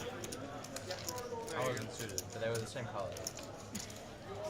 Oh, Adele! Adele's a good shout. Okay. Adele is a great shout. Which one? Yeah. I sitting here. I do a cover of "Make You Feel My Love," but it takes. I got to get in the mood. Yep. We've been here for 3 years, and Nikki said every year that she's going to try and find me a piano to play because I play piano. Still unable to find one. So Can you get unlucky. one? Can you get one brought into the Fig and Fox for us tonight? Yeah. If Sam's saying if this was. I think there's a piano there. Oh dear. Sam says as if it were the 1500s, there'd be witch allegations. You'd be getting burnt at the stake. Thank God we are 2026. Yep. Sculty says Fast Car by Tracy Chapman. Another banger. Yep. Another absolute banger. It's actually more difficult to sing than you would think. Oh yeah. A lot it's of very words. quick. Yeah, very quick one. How is the band going? What kind of? I keep seeing you guys getting a lot of gigs. You're playing all over the place. You've got a quick change section as part of your performance now, which is wild. Station. So yeah. I mean, what's the name of the band again? Sorry. We are the Last Port. That's right. Yeah. And how's that all going? I mean, it's just a little bit of fun, right? You know, we all have busy lives. It all started as a parents' battle of the bands, and now it's just turned into this great community. And you're so busy. The last thing you want to do is rehearse sometimes, but it's actually the thing that you need the most. So it's actually just a bit of fun. And the Last Port. Port Melbourne based. Right. I have no idea. I just was a bit of a late comer. I didn't get a choice. You just arrived, and that's what it was. I just arrived. Here it is. Hello, Yeah, on the Cowboys. topic of just arriving, and here it is. Kings for Nasa Tamimi. He's going to put the call in, trying to set the trap. And I think Tom with Queen 9 could go either way. Wouldn't shock me to see him check this, but also for sub 5 big blinds, putting Queen 9 offsuit in is fine, I would think. But maybe he's just going to check it and then go with it if he connects with the flop. Maybe eyeing him off here. Yep, just going to check to a flop we go. Have you thought about which specific Adele one we're going to hear you do? Never mind, I'll find. I'm finishing at a relatively early hour, I hope, today, because this is going very quickly. So I'm hoping that I'll be able to make an appearance and sit in the crowd and cheer very loudly. So I think what the strategy is for our teams event, by the way, would be that you start, just in case. Used to James, like, oh, okay, right. Sick, I guess I mean, you've at least got to have a go in case I bust. Ooh, Queen on the turn is going to be dangerous for Tom. 3 outs needed to find to be able to get rid of these kings. Mesa's actually played this in a way that almost confirms his double up as opposed to jamming pre and getting a fold from a lot of hands. He's going to reach and fire 1.1 bigs. See how quickly he just counted those chips? How did you know that was 1.1? Signs of a misspent youth. What's a green chip worth? You don't really? Okay. 500? I don't know. For people watching at home, they don't know. They're not here. It's all right. No, I can do that. I'm here. The orange chips are not in play anymore, but they were 5K. Those cherries are 25K. The avocados and the limes are 100,000 each. Okay. And the blueberries are worth 500,000. And we can see, yeah, Tom saying, yeah, I felt it. I felt that something sneaky was going on. Can he fade a queen or a 9? He can. And the full double for the kings. Juicy. Amanda Star Pike, MSP in the chat, saying hello to you, Nikki. Hello, Amanda. Damo saying that Tom got scammed in that pot. Yep, absolutely. It's always brutal when you're running into kings off of a 4 big blind stack.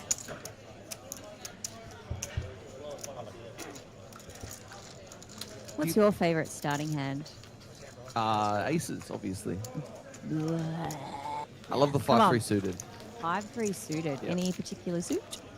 Hearts. Hearts. 5-3 of hearts, yeah. Like the What about you guys? Any favorite hands? Honestly, with the amount of questions I'm asking you, we might as well just get you in the microphone. I know, just sit in the chair. Just have a chair. We're going to mute. We're going to get this sorted. All right. No, probably without do an interview.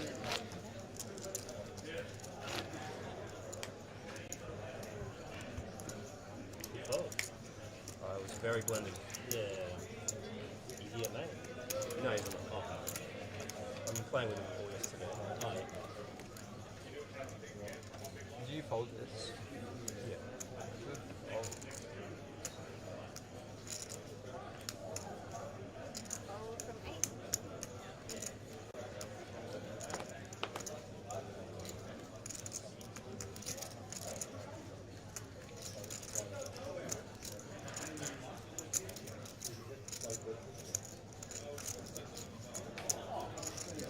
All right, we have a third microphone set up now. We've got the sisters in the booth. Hey, points for you, Jordan. You want to introduce our third guest, Nikki? Welcome to the chat, Jamie. Hi. This is Jamie's for first joining us. time ever at the APL Million. Yes. She's allowed to be here now. Yes. That's probably the thing. What are your thoughts on the world of poker? It's quite interesting. Quite interesting. Yeah. Some interesting lot to characters learn. out there. There is a lot to learn. And I don't, for the chat, they might not be aware of exactly who Jamie is. I said the sisters. Do you want to give us a more concise kind of... I will confirm, she is my child. I've been taught the ropes and led astray by the way of the poker world. Absolutely. You may see her on the felt both playing and also dealing over the next couple of days. Per Yes. chance, so we'll see how that goes. She's had a couple of intense training sessions with a few of... everyone's very helpful here, so Yeah. It's a break anyway. Yeah, so we get maybe missed out. tomorrow, but I guess you're Yeah, not I'll be on around. the Maybe line. tomorrow night. I'll It's going to get be quite a refund hectic off day. you. Night, I Yeah. Yep, as Mena is saying hi to Jamie, as We are going to continue the action here. Have you had the opportunity to go and have a look at the live stream table? The lights are pretty bright out there. It can be a little bit scary. It is. They're very bright. But Easy break. nice. She was there for my interview with Andy. And obviously the champion of the Centurion, Cleo Yang. So we are going to have a changeover of dealers. Masaki to the booth. Wixie's saying, g'day, g'day. How long are the blinds each level? We're dealing with 40-minute blinds. And I will say that we've got roughly 30 minutes to go until we are going to be heading on a 15-minute break. These guys need some rest. I need some rest. And I need to get myself a coffee. So that is going to be my plan on the break. Okay, we can guess what type of coffee Jordan drinks. Good Come luck. on, Can you come on. run horribly? I'm I'm shocked that I'm still like here. First of all, is it obvious? hot or is No, it it's cold? I feel Thumbs like up. Spike's fault. no. Wrong. He's striking me as an icy cold kind of coffee gal. Am I right? I'm not going to give away any info. You guys, you're the one telling And the it's going to story. have like vanilla or something in it. That'd be a good choice. She's cheating because I literally ordered a coffee through her last year. No, but you may have changed. You may have grown up since last year, but clearly not. I'm still an infant. No, I still have. Well, actually, no. Should I put some formula in it too? Right. No, I've grown up a little bit. It's now an ice long black instead of an ice What? latte. Yes, that is grown up. Yeah. No milk. Oh wow. No milk for No Jordan. milk for me because if I'm in the commentary booth and I've had milk, it's going to be a rough time for everybody involved. So. This is why the booth stinks. Oh God, no. On that note, I need to ensure that gets sorted on the break as we see the jam here from Jaman with the Jack 9 off suit. I apologize if I'm mispronouncing your name, sir. Marchese seems to be the surname. Matthew, 6 bigs and a king. Probably should be putting in this call. It's one of those spots where an aggressive player in the small blind is going to be jamming a lot of Queen X, Jack X, even some 10-9, 10-8 suited type holdings. And I think King X is going to be doing well enough against those hands. You've got one big invested in the big blind. You've got one by way of the ante. And he really seems uncertain about it. He's rocking the Maddox Mindset Academy 5 years in the making shirt. So we're going to see just how well that training has been treating him. Well, it's your favorite hand, Jamie. Or so you say. Oh, is it? I think you're suited. Jack 9 suited Yeah. was her claim to favorite hand.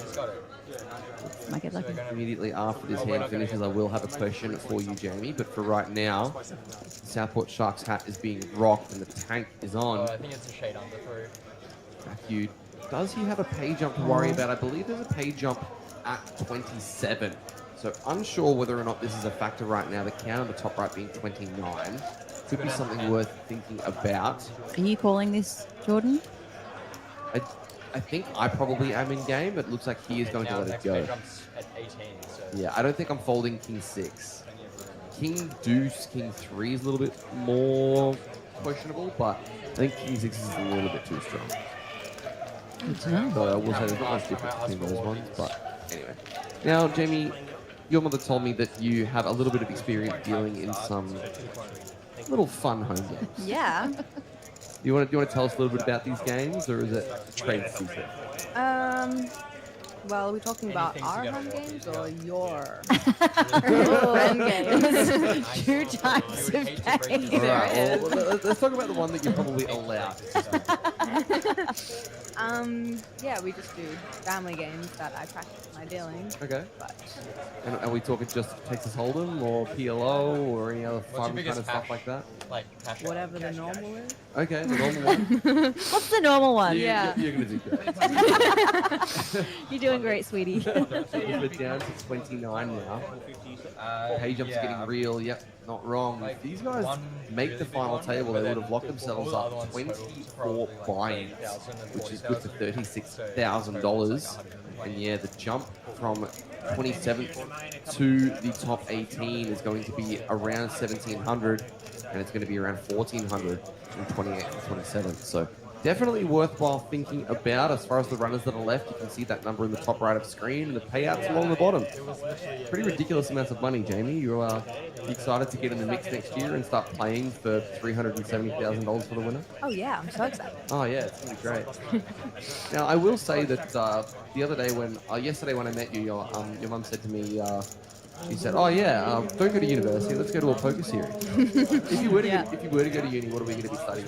What's on the horizon? Well, my top pick would be psychology. Okay. Yeah. Psychology, Which is also great for poker. series. Yeah. You picked an absolutely pristine starting point as Christian finds the jam with the King Jack and gets it through. If you guys have any questions in the chat for our psych major, please send them through in the chat. We're going to get very deep in here. She's got the stare down, that's for sure. Yeah, I'm a little bit. Pretty intimidating. I'm a little bit worried about that. The whole family is scared of her. Everyone. I'm just gonna keep my eyes on the screen and not have my soul searched. Mine's at 100k, 200k. Just a reminder about the chip denominations. The reds are 25k. The greens are 100k, and those lovely blue chips, a fresh addition, are worth 500,000 each. Anthony with a lot of them right now. He's got 10 million chips, which is good for about 2 average stacks, so he's absolutely flying. Are we playing to a winner today? Ask Kuroneko in YouTube. Absolutely. We are definitely going to be playing for a winner, and we, at the conclusion of that, all of us are going to go do karaoke at the Fig and Fox. Absolutely. Service Paradise. Play some pool, play some darts, sing some songs. That's a good Thursday night. I told her that I was in this series for You 18,000 fancy yourself on the pool table? buy-ins. You do, Me? Jamie. Yeah. Firsthand. There's a place in Southport. It's about a 10-minute drive away, Okay. where it is a pool hall. It has karaoke rooms in it. Oh, It's quite the sounds spot. seedy. Even more Sounds dangerous. like it's got sticky No, floors. no, it's amazing. It's actually a really good venue, but it's dangerous because it's BYO. Oh. Ooh, even better. Yeah. Have a guess what Jamie's Oh. favorite drink is. Hi, friend. Smirnoff Double Black. Good. Nope. Did you see? No, I come lost on. King Be 10 under Queen cultured. 4 and Oh, Smirnoff Ice. No. Cultured. Okay. Someone in the chat. Come on. Cultured. Okay. As in, It like, goes- not cultured, prebiotic, jam. not probiotic. Are we talking like a cocktail? Or No. It goes jam. That's all we are you do. just like a glass of wine have- type girl? So 5 No. bigs. Okay. 3.4 bigs. Wine's for old Black ladies. What about I bubbly wine? have King 10 off in the big blind. Ooh. The other guy has 5 bigs behind. I collect angry wine. Yeah. It's like a sparkling Angry water, juice. angry water. I jam. Hmm. Queen 4 suited. I don't know. Are we Club. are we in the vodka sodas? Are we? I have a flush draw pretty and boring. boring. I'm going to give you one Correct. last hint. Run so bad. It's In 2. Yeah, separately. it's something that you would shot, I think. Maybe you It's just still shot it and you're not helpful. supposed Just to. shuffle them around. What, soju? Yay! There we go. Drilled it. I just It's shuffle actually them that around. right next to that place is a BWS, and they've got a large array of soju. Uh-oh. That Uh-oh. could be dangerous. Very dangerous. We might actually hear some Adele tonight. Look out. Maybe. Dylan Selvage says, if I'm being honest, When someone starts with that, never a good start. Never. Anthony with the A6 of clubs in the small blind. 33 bigs effective with Cameron. These are the 2 biggest stacks at the table. So, 2 of the biggest stacks at the table. Very easy to see some fireworks. Looks like we're going to see a raise to 500k from Anthony. Cameron pretty clearly going to be continuing, but is it going to be by way of a raise or a call? Looks like he is going to take it to 1.2 million. Is Nelson live in the Jackstar? No, he is not. I do not believe. I think he is taking the day off today. He's already bagged the main, so he's just going to rest and recoup and get ready for that one. He's also got the 5k to think about in a few days' time. there's a bit of golf being played this morning before the main event today, I was hearing. Oh, who were getting the clubs out? Actually, a few of the old legends in the game. So Gary Benson, I don't think Yep. he's playing golf, I but saw him walking around earlier, so I doubt he's, it. I think, in Martin today. Ward might be in the golf mix. He was playing as well as... Ken Demlarkian. Yeah, Cam might be playing some golf. Yep, fair enough. There's a number of golfers in the mix. Sean Golfers? Magazzini playing a lot of golf these I feel days. like it just is hand in hand. Yep. You play poker, you typically play golf, Yep. or I mean, that's kind of what poker players do for a living, Yeah. right? Swing and a miss. I guess it's a way to get out and get some vitamin D. Yeah, because they definitely wouldn't be getting any of it sitting in this room unless they're at the feature table with those lights. I guess. It might That be, is, might be as popping close a as you'll get. fluorescent pan by way of that one. How's your shuffle going, Jamie? Is it looking like this? Honestly, if you want Close to, to. if you want to follow anybody on ways to and what you should absolutely be in a dealer, this man on screen is probably one of the better blokes. Apart from when he literally deals it straight at the chips and it goes alright, just like running. But yeah, Misaki is absolutely. See, it brilliant at what he happens. does, yeah. You just keep going.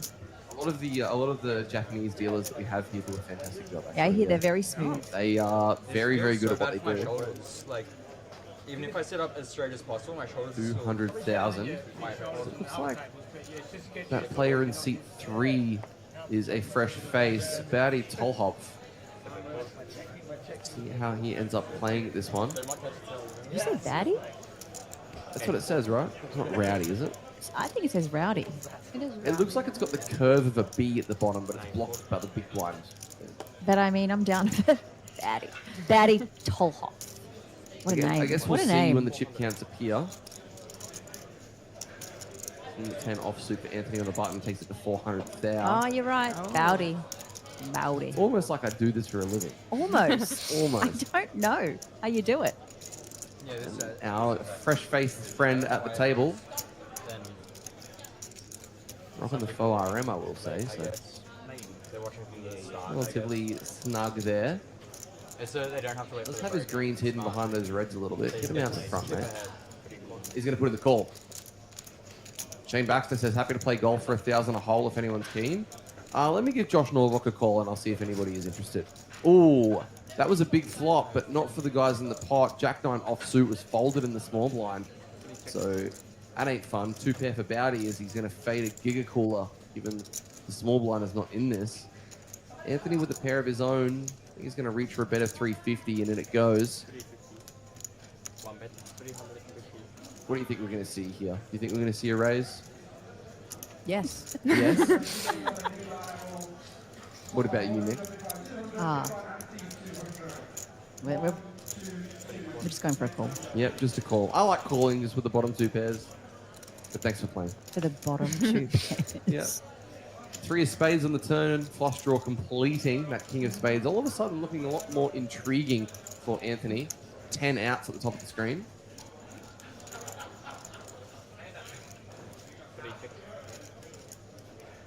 So for our younger, new poker players, like Jamie, when you're ready, explain the outs. Jordan. All of those outs that you see at the top of the screen are the cards that the player on the button needs to make the best hand. The 6 of clubs is not one of them. So, yeah. 10-8 is going to arrive as the best of it. So you would have seen at the top of the screen 10 outs he would have had would have been the spades for him to make a flush. Yeah. Also would have seen the queens and the kings as well for him to make a better 2 pair. Yeah. Because no doubt we've got some new guys streaming, Some fresh watching, faces, some that's for fresh sure. faces. Jamie's in there going, what is she doing? What is this game? We need to learn.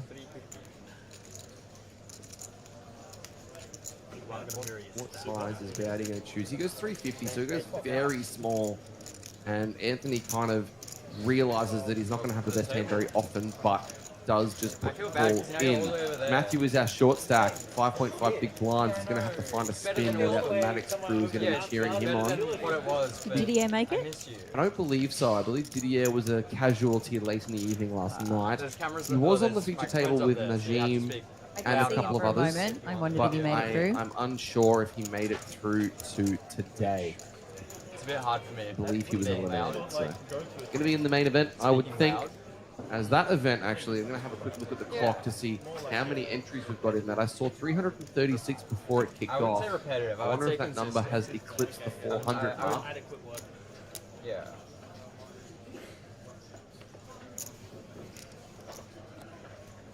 Yes, it has, in fact, Yeah, I had my 462. 6 hours. So that's kind of ridiculous, if I'm honest. Quiet when I was home. 6 hours of not speaking. You guys get too cold? All right. No, I'm not cold. I'm just trying to wrap it I've had a coffee. properly. I feel good. Phrasing, but sure. Jaman with the ace queen.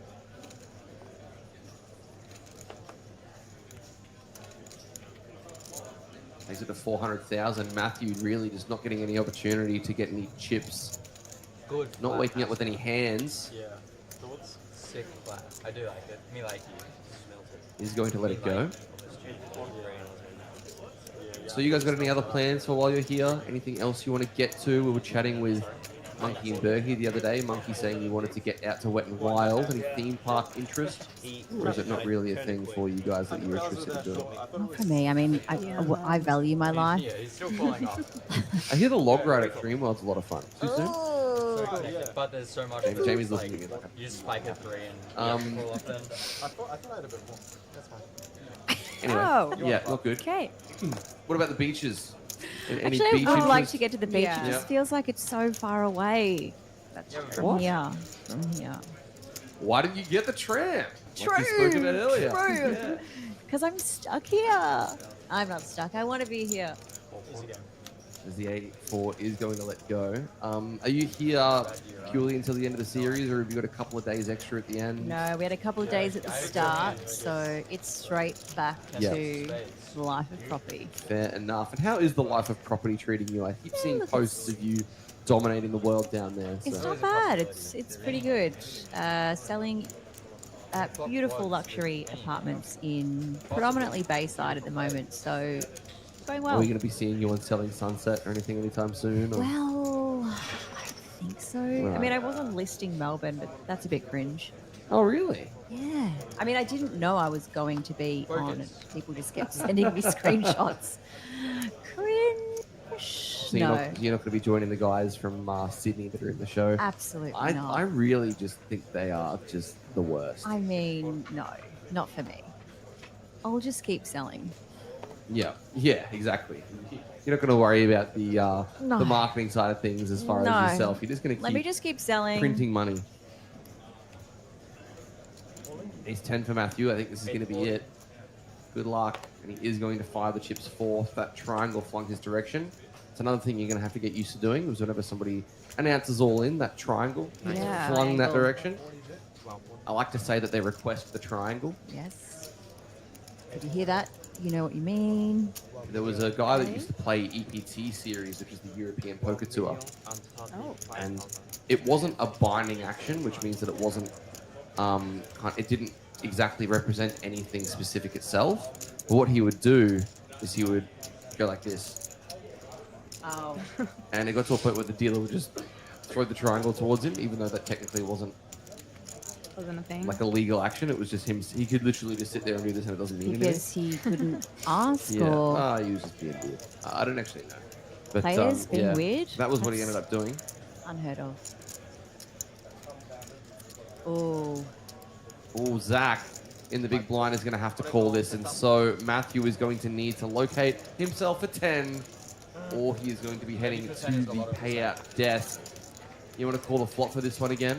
Good, nice. Or Jamie, your turn. What's the flop going to be? Go. Ooh, I have no. There's a 9. There's definitely a 9. Okay. Take off the sunglasses. And a 3 and a 2. You're like, 9, 3, 2? Oh. All right, let's see. If you do it twice, I there's am something, going to be so there's spooked. something cooked. Nope. That's I am all right. There absolutely you go. wrong. One and done. I still can't believe the Jack 6-8. We're going to have to try and get that screenshotted So somehow. what can we get here? Oops. There's the 9. We need a 10 on the river and a 10 only on Matthew, who's going to be heading to the rail. Another 9. Couple of Close, nines. but no Strong on the cigar. nines. It's binding in Asia, the triangle symbol. Nice. I don't Long think days it of is. play. I don't think I it was is. thinking like, oh, you're short. I play feel poker like quite a lot in Asia, and I've takes never a lot seen out of somebody your stack ever in my to life call do off, that. so you can't call But off that late, fair enough. it's 5 bigs. How is the scene in Asia? It's good. It's good. it's Are you playing cash? yeah. Mostly? mostly playing cash, but I do a lot of hosting and Oh, nice. commentating Yeah, I and did stuff. see that. Yeah. In Jeju, South Korea. If you guys are interested, send me a message. Absolutely. I think we might need to come and visit you. In Macau or in Jeju? Jeju. Jeju's a cool island. I've done the Macau, been there, Yeah, done been that there, done many that. times. Don't go back. But yeah, Jeju is actually funnily enough, the Island of World Peace is what it's called. Yep, there was a conference there back in the early 2000s, and that's what the island is known for. But it's absolutely gorgeous. You'll see photos of Jeju, and you'll think that it's kind of like the Scottish Highlands. Oh, wow. Like, it looks absolutely amazing. Was not expecting that. It's like a combination of tropical North Queensland, and it's got areas that are like that as well. Nice. I might even try and find a photo here for you. I actually owe Jamie a trip to Korea. What do I owe you that trip for, Jamie? Getting a black belt. Yeah, just learning how to kick some A. Yeah. Black Gotta make sure I know what I'm in doing. I had my coffee. Taekwondo. Wow. Do we compete? Not anymore, or at all. She came for the belt. She left. Here are some pictures of Jeju. Oh, wow. You are right. It quite does the island. have... If you It's can also- get out of the casinos, because there are a number of casinos there, because it's kind of the closest stopping point from Shanghai to be able to go and gamble. So Okay. there's a lot of Chinese that go there. There bet. are about 15 flights a day in and out of places like Seoul, Shanghai to Jeju. So it's pretty common. Constantly people trying to get there. As Bounty finds the 3-bet with the Jacks to 1.2 milli. And put it on the 2027 list.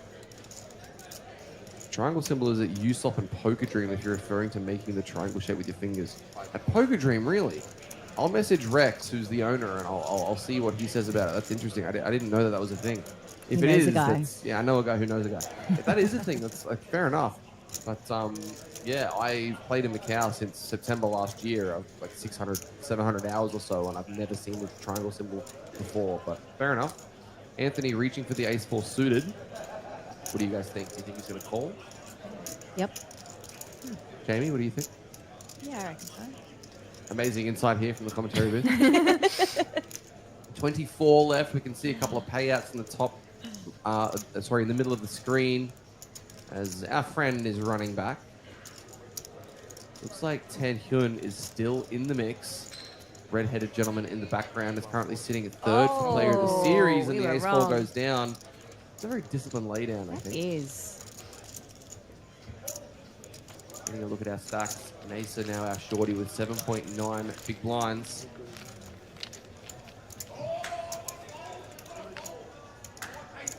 Somebody's cheering in the background, so that's fair enough. Get ahead of yourself. So excited. How often do they change out the feature table players? Every Donation. 3 levels, so every break will bring a new collection of A fresh. whole new batch. Whole new batch. Right. Like Gremlins, a new batch. Yeah. Plenty of them out there. Yeah, we're going to bring those guys on. We're going to be going on break in roughly 6 minutes, at which point I'll allow you lovely ladies to go and Do what we need to do. escape the dungeon, I like to I say. think he's asking us to leave. Get out. No, I'm kidding. It's fine. You guys are more than welcome to hang out in here.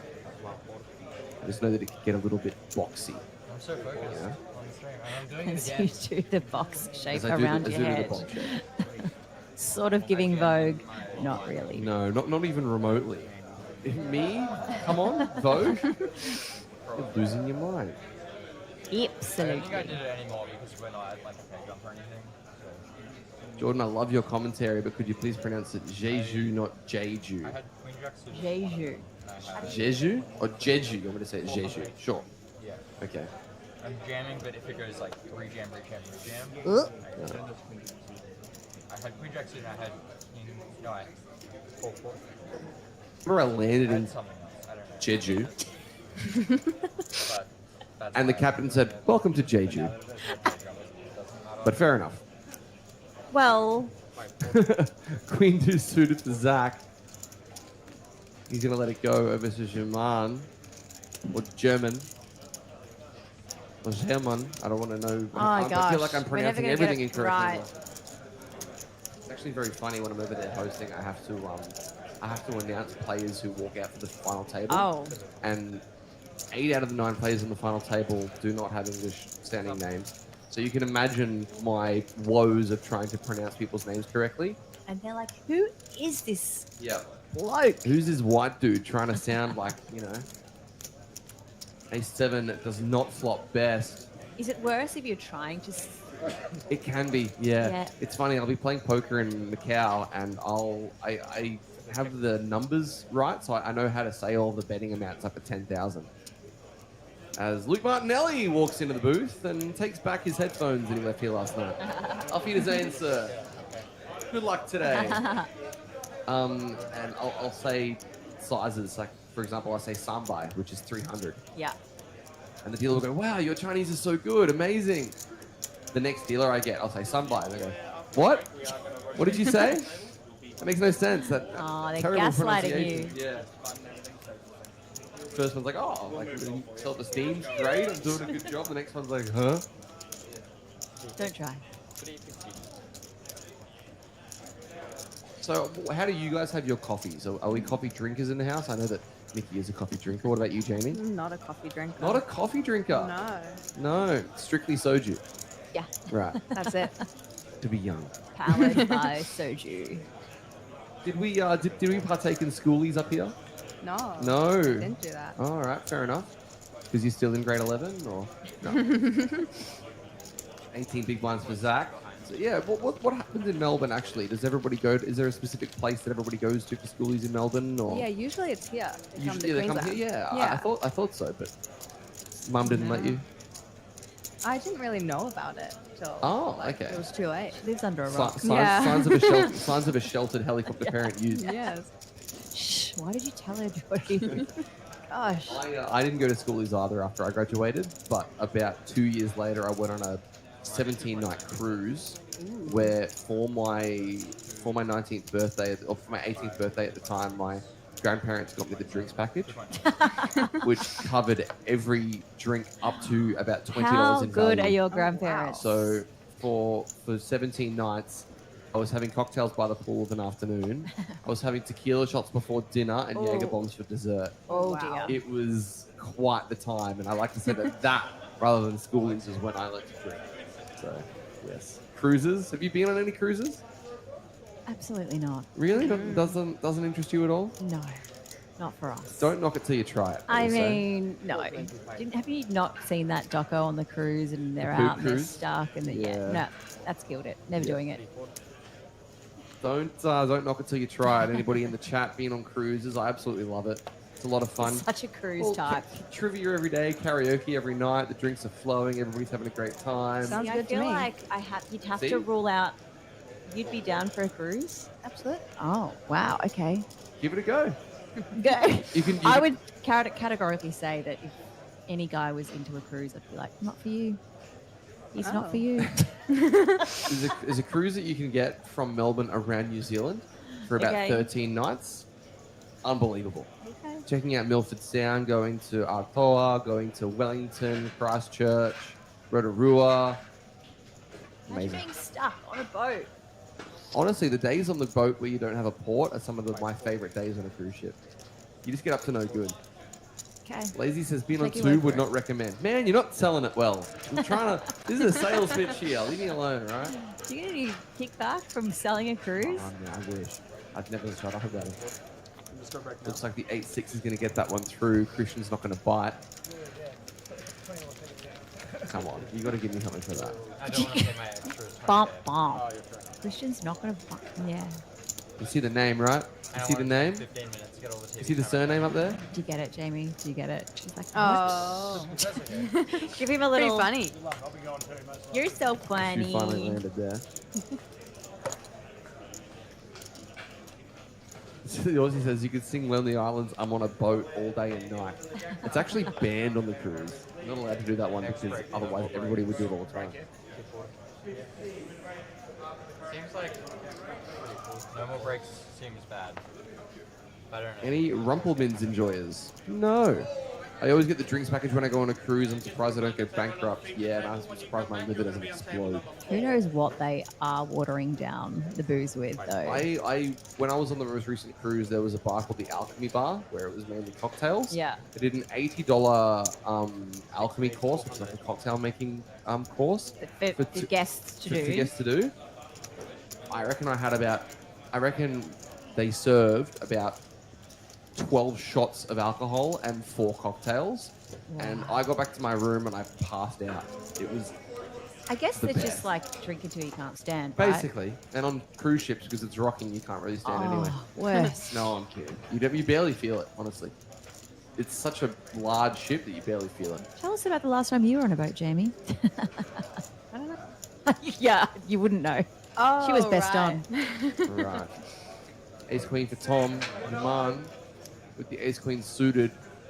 Getting a look at Anthony in the big blind. He's not going to be able to find this as a 3-bet whack. Definitely a consideration if Anthony wasn't there.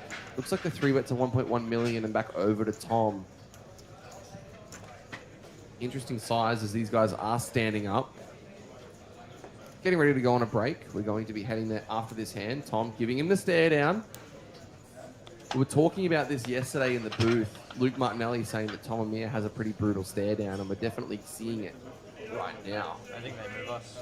I think he got him, Jamie, On the stare down. on the stare down. Oh yeah, 100%. I'm taking the flower.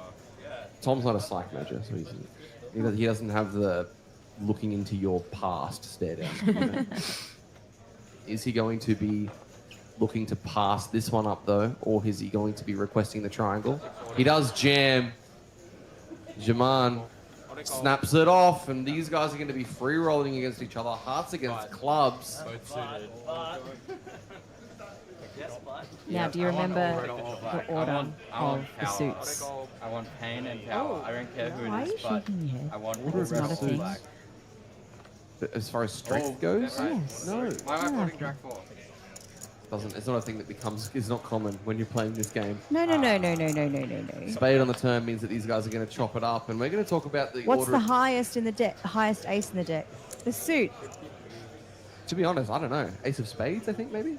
I feel like it's. Did we establish that it's a alphabetical order? We're going to talk about this, and you guys are going to go on a break. We'll be back in roughly 15 But minutes. Maybe with these guys, maybe not. We'll see how they feel. They might want to go and jump in the main now that they're calling flops. Woo! But until then, we'll see you very soon.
Welcome back, ladies and gentlemen. Continuing coverage here.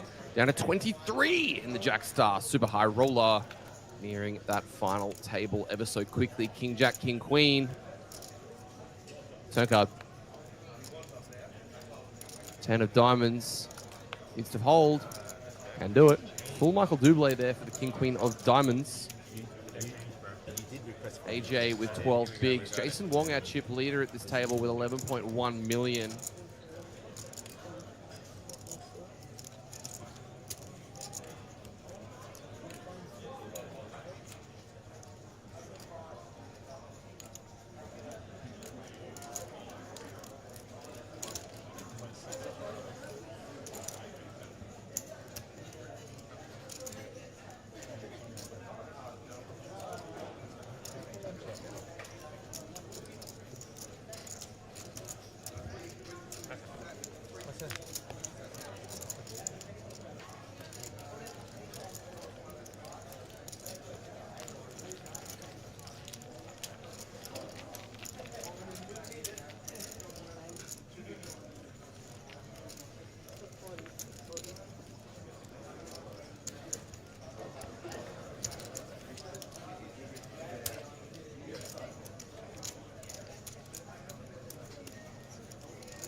Jack 10 for Ethan.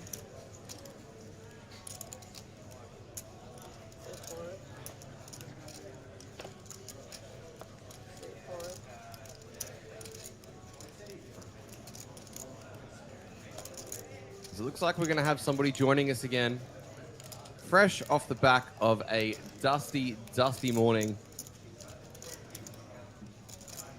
Luke Martinelli, welcome back.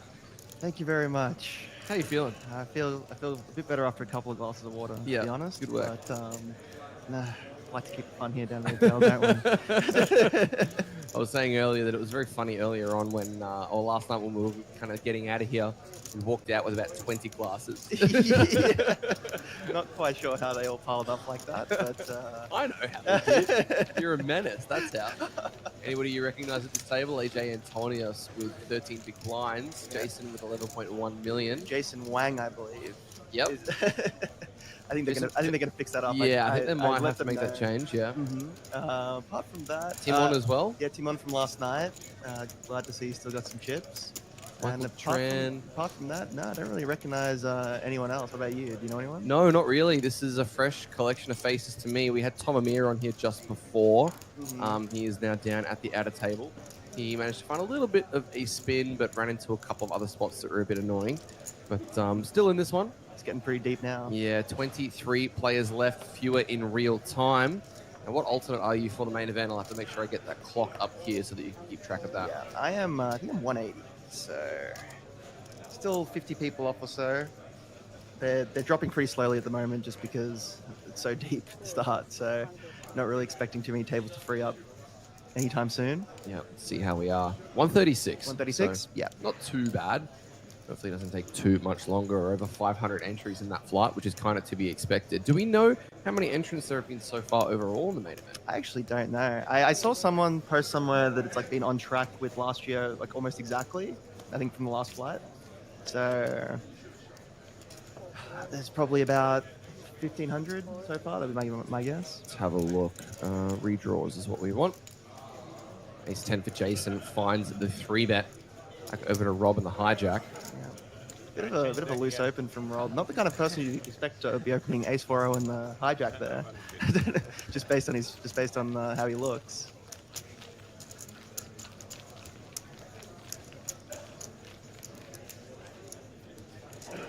Jason takes it down with a nice 3-bet.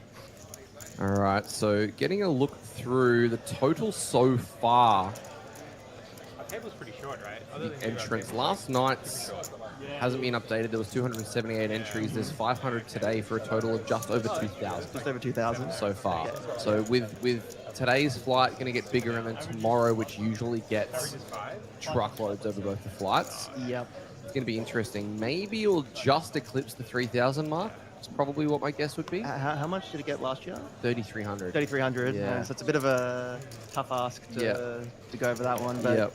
I mean, today there's still 6 hours left of there's entrance still plenty of time entry for left. this. So It's a late it registration. might get like 600 or 700 total. So I guess we'll see.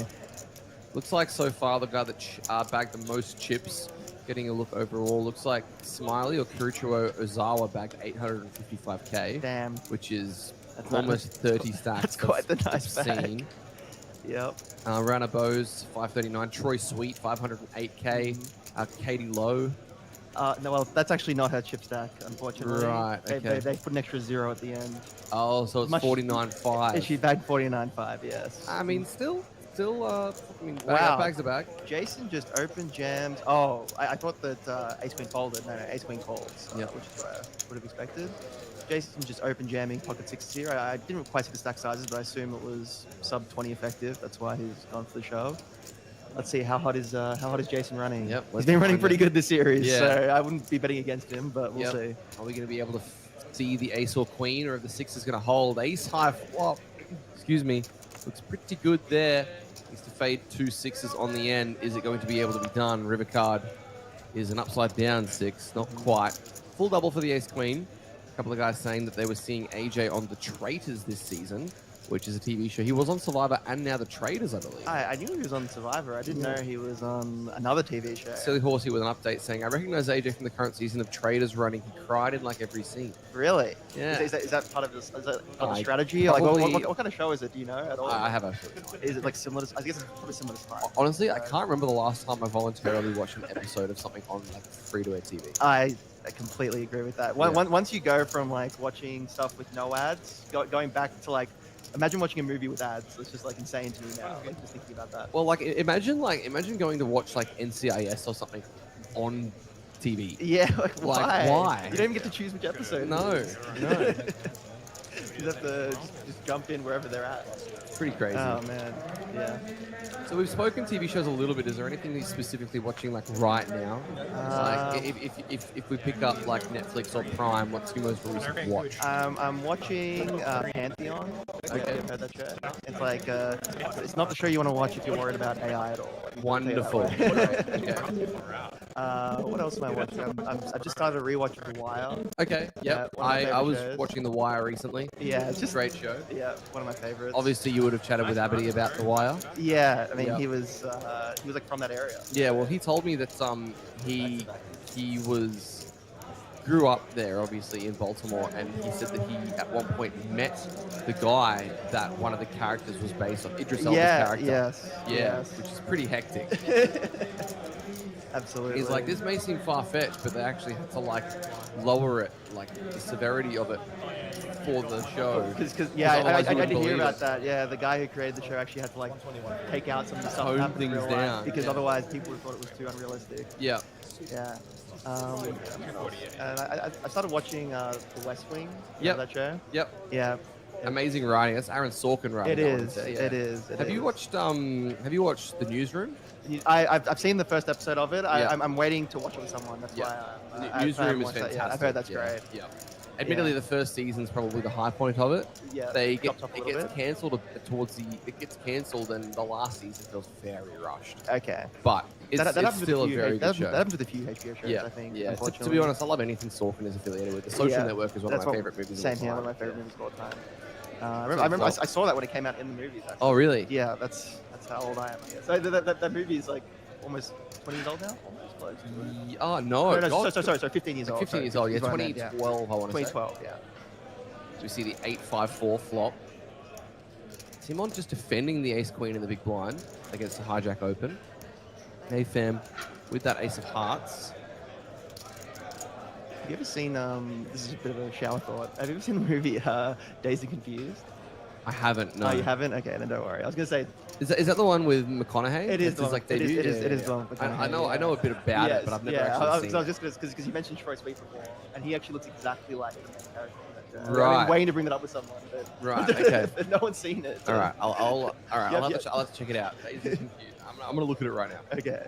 And you tell me how on the mark I am. You know that you have that chip stuck to the wall here. Is it green? It's like a check on the flop from AFAM. Check once again on the king. Honestly, yeah, that's a pretty good feeling. You don't have to do anything. You make 5k. Yeah, Tim actually had an interesting decision with Ace Queen offsuit here. He decided to go with the more passive option to just call, which I definitely don't hate, especially at the stage of the tournament. It's right in that weird stack size where, you know, you don't really want to get jammed on. Particularly if you don't think your opponent's going to have too many 3-bet bluffs.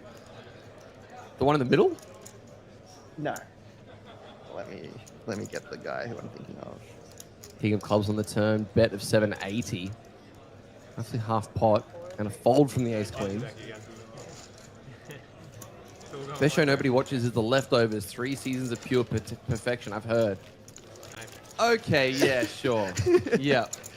No, I do see it. I think it's funny. I think Troy looks like that. I think Jack looks a little bit similar as well. Yeah. Oh, really? We're talking, was it you that was in the booth with me talking about how we were wondering whether or not they had psychological powers with each other or telepathy? No, that wasn't me. Yeah, we saw Troy was on the feature table and we saw Jack in the background. And maybe they were like wondering if they were like, wonder if something's going on. And then Troy just found he basically defended big with 7-8 suited. King 10-9, check call, turn 9, he donks, gets called, and then rivers is like a brick. And he jams like 90%, puts in 90% of his stack and gets snapped off, and I'm like, oh. Damn, not the telepathy. The telepathy didn't work, yeah. Well, I haven't seen The Leftovers, but I've heard very good things about it. I've seen maybe the first couple of episodes of it. I can't really get into it, but I can see why people really like it. Yeah. I've heard that about Leftovers. I've heard that about like The Americans as well. Yeah. It's like a really good show. I've seen a few seasons about it. Whoa!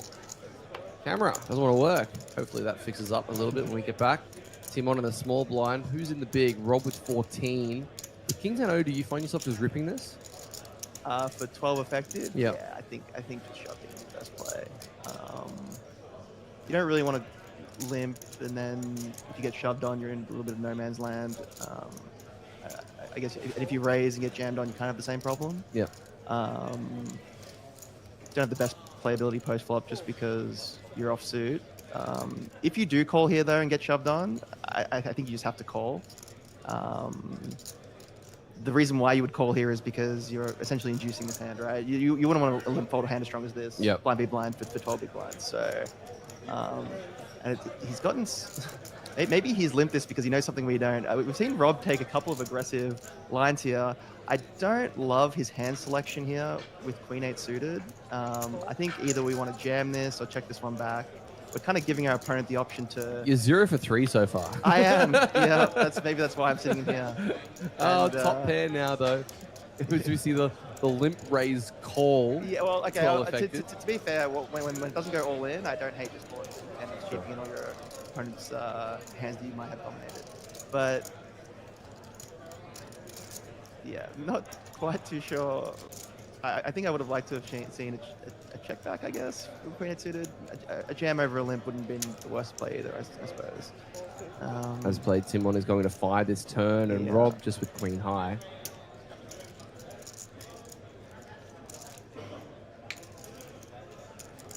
I think he's just going to be letting this one go, and so he does. He does just let that one go.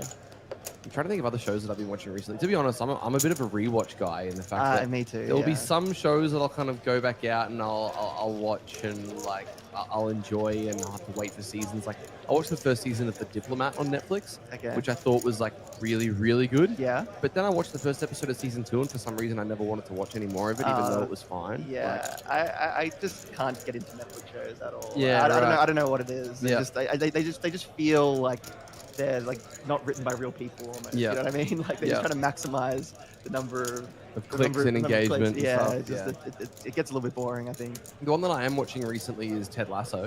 Oh yeah. Have you gotten into that? I have not. Is that good? It's interesting because obviously it's a show that revolves around football, but I reckon 10% of the show is football, and the rest is just about the characters. And it's actually like it's got Jason Sudeikis, in it. yeah. Okay. I like and it. Hannah Waddingham and a couple of other guys. And honestly, I think it's fantastic. Yeah, it's really good. I have to put it on the watch list. I've got so many shows to watch, bro. I mean, Yeah.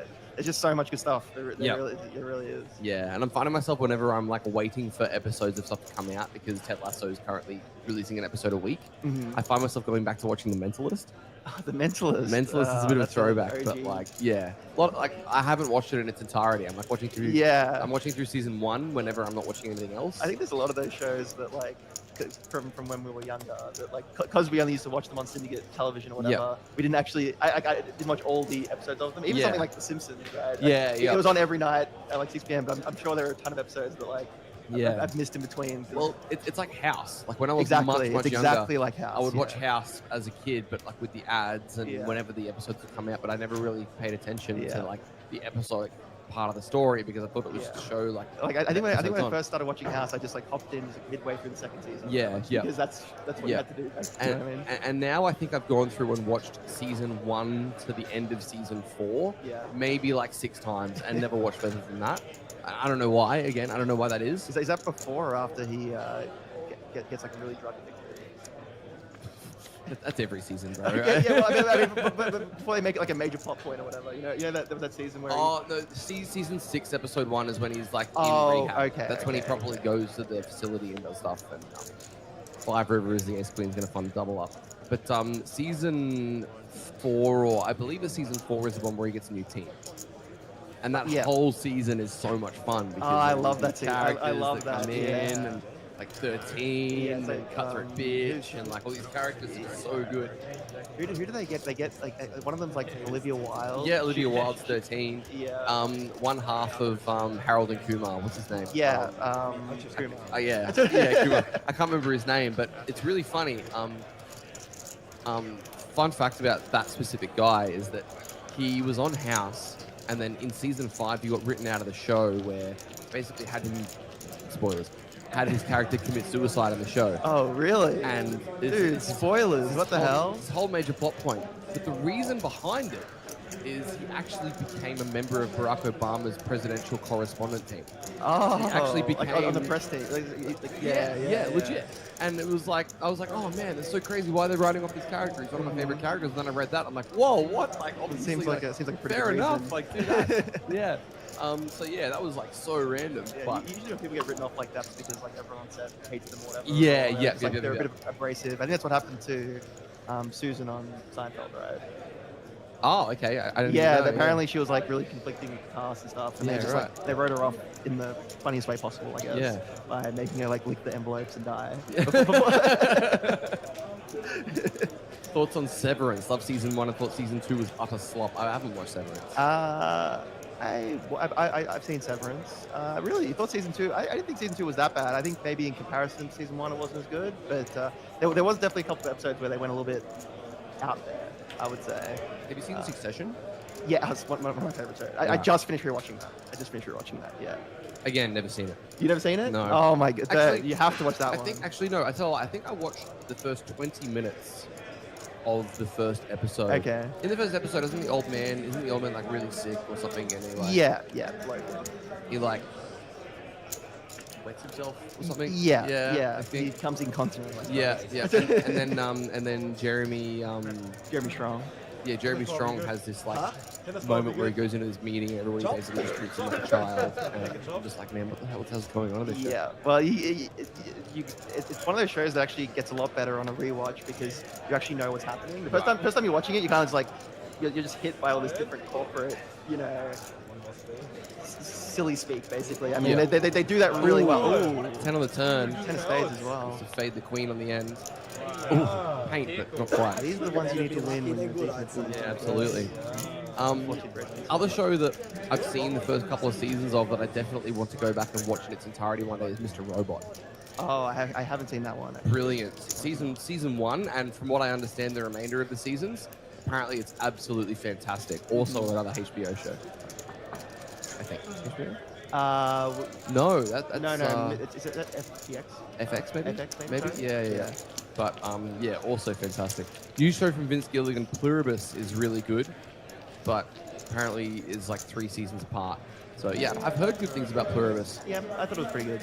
Oh, man, you just I watch a lot of poker stuff. and watch TV. I watch a lot of stuff. I feel I gotta stop outing myself. I have a lot of free time. Yeah. Oh, have you watched The Pit? I haven't watched The Pit, but I've heard The Pit's great. The Pit is fantastic, and The Pit's like the rare show these days where, because it's all filmed in such a confined space, Yeah. like it all takes place in one emergency room. Okay. The cool thing is that like the next season of The Pit comes out in January, when like this season came out like April this year. Okay, so they're they're pumping it out through it, and it's awesome. Like, it's really like refreshing to be able to watch shows. Is The Pit kind of like The Bear, where it's like super anxious watching it, kind of thing? In a way, yeah. Because I've seen that show, and it's like stressful to watch almost. It is. The cool thing about The Pit is that it all takes place, like every episode in the season takes place within one shift. Okay. During an ER stint. Yeah. And it goes hour by hour through the shift. Okay. So like, that's... you'll see like characters returning. Like somebody will come in for like something that they've got to check up, and like 8 episodes later they'll come back in. Okay, so like one season is just like a day. Yeah. Oh, So that's awesome. So I love that idea. Actually. The first season was 4th of July. Okay. The second season was Halloween, I'm fairly sure. Okay. And yeah, I can imagine it just like you got it dude. piles on and on and on, more people coming in with different. Like, whatever. That sounds great. Actually, I probably will watch that. If you do okay with like, it can get pretty full on. Like they don't mess around with the gore side of things, and like the legitimacy of the procedures that they do. Like episode 1, season 1 of The Pit, somebody saves somebody from being crushed by a train, but their leg gets run over by the train, and it shows you a degloving injury of somebody's entire leg. Jesus. So it's like hectic. That sounds. But like that being said, amazing show. Okay. Amazing show. Definitely check that one out. Yeah. Ace 10 from Patrick. Oh, sorry, from Patrick Antonius. AJ Antonius. Somebody asking what happened to Dion. He was eliminated earlier. He was on the feature table Didn't earlier. He have Infinite? He had 80 bigs. Yeah. Oh my god. He flats King Queen suited, faces 3-bet squeeze, calls, has King Queen of spades, 7-4 deuce 2 spades, donk jams for 3x pot, gets snapped by aces. Damn. Bricks, and then an orbit later against the same guy. Wow, is he on this table right now? No. That guy's got 10 million now. Okay, well, but same guy. The guy squeezes kings. Dion calls 9-8 suited. Flop is 6-5 2 diamonds. He's got 9-8 of diamonds. So he just bricks 2. Yeah. Well, basically a combo draw and a combo flush draw. Yeah, 2 draws. Yeah. To just. That's actually pretty brutal. Yeah. Like, Well, that's what I was saying. Like it's like, sure, he was like a pretty wild with how he was playing, but to brick those 2 ones in like pretty big spots is actually kind of unlucky. But yeah, they're probably like 6-figure pots at the moment. Yeah. Yep. Which is pretty brutal. That's when you get to this stage of the tournament, the stacks are just worth so much. If you're ever deep in a tournament like this, I would recommend not putting a stack in an ICN calculator, because you do not want to see how much it might change the way you play a little bit. Though if we're honest, the odds that Dion's going to put his stack through an ICM calculator well, yeah, slim to 0. Slim. I don't think he's playing for the win, that's for sure. Yeah. But if you're maybe a player that isn't Dion, maybe you have thought about doing that. Yeah. But just don't. Somebody was asking about poker movies earlier. Do you have, outside of Rounders, obviously everybody says Rounders, is there any other one that comes to mind? I mean, Molly's Game is just like a really classic movie. That's Sorkin as well, right? Yeah. Yeah. Anything that he puts out, honestly, I'm happy to just, like whilst it can be very, very politically swung to his kind of perspectives, absolutely. I still really appreciate the writing. Mm-hmm. Like the writing in some of the scenes of The Social Network, I literally will go back just to watch that. Like, even the opening scene, the monologue of them at the bar, like talking about like final clubs, or finals clubs or whatever it is. He really does such a good job of setting up the character. Like he just, him and Fincher together is match made in heaven, because the way Fincher cuts everything together is so. Yeah, exactly.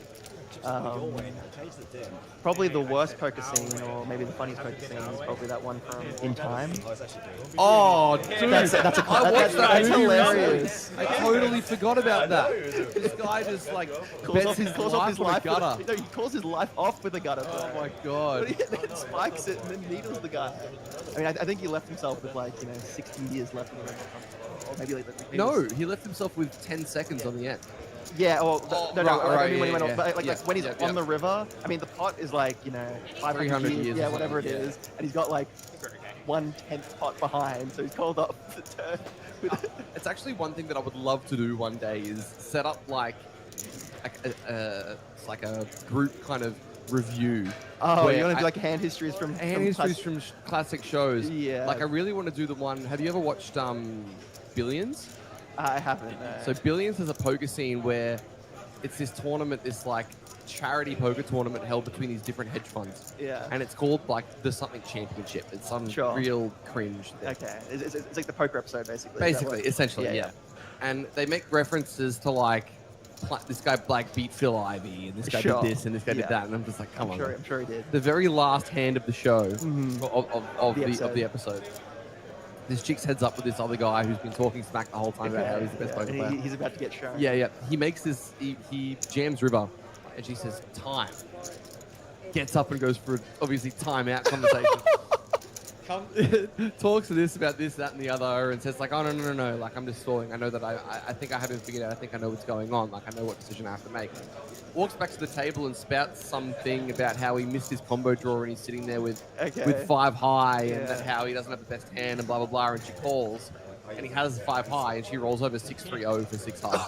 And it's just come on, man. So first of all, your hand's dead. Yeah. Because you've left the table. Yeah. That's number one. Secondly, what the hell is going on? Oh my god. That's funny. I'm not sure if you've ever seen do you know the poker guys? Yeah. They're these they used to be a lot bigger back in the day. They've been going for 10 years. Yeah. They did a hand analysis on the James Bond game. Oh, yep. And I remember watching that when I was first coming to poker. And it was really funny if you actually analyze the hand seriously. It's Lashif actually overplayed his hand massively. Yeah. Given the stakes and the action, he's just shoving into a dry side pot with 4 nuts or something. Yeah. It's actually yeah, it's quite funny. Let's play a multi-million-dollar buy-in game. Let's get down to 5-handed and have it go flush, nut flush, boat, straight flush. Yeah, why not? Let's do it. That's a regular poker hand. Sorry to cut the Casino Royale talk because that's a very funny poker hand. King Jack offsuit against the Ace-3 suited. It looks like Jason's found the 4-bet. This is how he goes deep in his tournament. This is spicy. Let's see. I like the way everyone's played their hand so far. Let's see if Adam takes it one step further. Well, it's just that leveling war, isn't it? Man, if we see the triangle get flung his way, oh my god, he does! What a sicko! We see the 5-bet rip from the Ace-3 suited, and Jason's just I've just put 2 Jason's shaking his head. He's like, dude, what's going on? Am I priced in? I think 3.2 million has to be. Oh, dude, I thought he was going to put the call in he's there. He's just doing a little bit of Hollywood now. I don't think he's going to call off. I mean, you're behind his bluff. Yeah.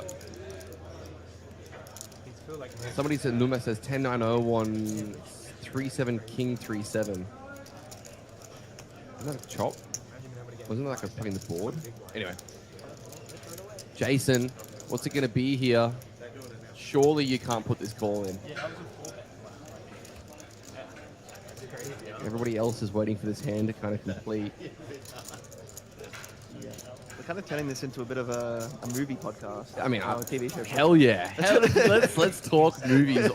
I could do that all day. Movie podcast with poker flung throughout. Oh, you're too big. Unfortunately, the views aren't flowing. Otherwise, don't say that. We can have that arranged. I need to bag that. I need to bag it. Do you want to bag the main or do you want to win the 5K? Actually, I've got some bad news. Have you had a look around? I have. Don't talk about it. All right. Khan, unfortunately, has got 4x average. Yeah, he's got infinite out. He got an ace jack against aces and won. Classic. So, I think my dream of winning player of the series might be on hold a little. It's in jeopardy, that's for sure. Even Jason winning would also get ahead of me because he won the kilo earlier as well. Yeah. So. Well, Jason, I'm not really sure what he's doing Jason's here. odds of winning here are going to drastically go down if he puts the call in. This does remind me of a hand in a much smaller spot, I will say. But Jason did one time 3-bet ace-9-0 out of the big blind against me, and then called off my 38 big blind jam, and I had ace-5 suited. So wrecked, destroyed. Honestly, what can you say? He isn't scared to put the money in. Oh, I think he's folding. Yep, down it goes, and show the 3 out of. Yeah, I think once Adam doesn't get the snap call there, he's feeling great because most of Jason's hands that 4-bet click there are very easy to use. It's not like he's going to 4-bet a hand like ace-jack suited maybe and be in the tank about it. So, what do you think is your best poker scene that you've seen in a TV show or a movie? I have the right answer for this, but the best poker scene that I've seen in a movie. Like as in like most realistic? Yeah. You look at it and you're like, actually, like, fair enough. Oh, I have an idea of this one, but I'm completely blanking on what it is. I think I remember telling someone like this scene's actually real. But I can't remember what it is. I don't know. Have you ever watched Brooklyn Nine-Nine? Yes. There's a scene where they have to. There's a heist that they have to do where they have to infiltrate an underground poker den. Okay. And they can't remember this episode. They can't send Captain Holt in because he's a gambler and everybody will recognize him. And apparently he plays poker. Oh, okay. So they send Jake in, who has absolutely no idea. Okay. And they've got him talking in his ear, and they've got one 5K buy, and they're playing 25-50, or they're playing 10-20, or Sure. But like this is the only 5K they have, right? Yeah. And they're confident that it's going to work because apparently Holt's like a wizard. Okay. And he has like ace-10 suited or something, and he flops trips, and Holt's like, oh, this guy's betting, he's all in. Oh, he's an idiot. Call. We have the best hand. And he calls, and the guy's got like King Queen O or something. Yeah. And the board runs out Jack 9, and he's like, oh, well, we've busted. This is ridiculous. Oh, okay, fine. Like, that's terrible. And they're like, we've got no more money. We have to pull the sting. Blah blah blah. And Holt walks out, and he's like, I'm just gonna withdraw money. We're gonna do this. we have to. We're set up for this thing. We're gonna do it. They get the money. They send Jack back into play. Yeah. And then there's a montage of him just saying fold over and over for like 5 minutes. He's like, fold.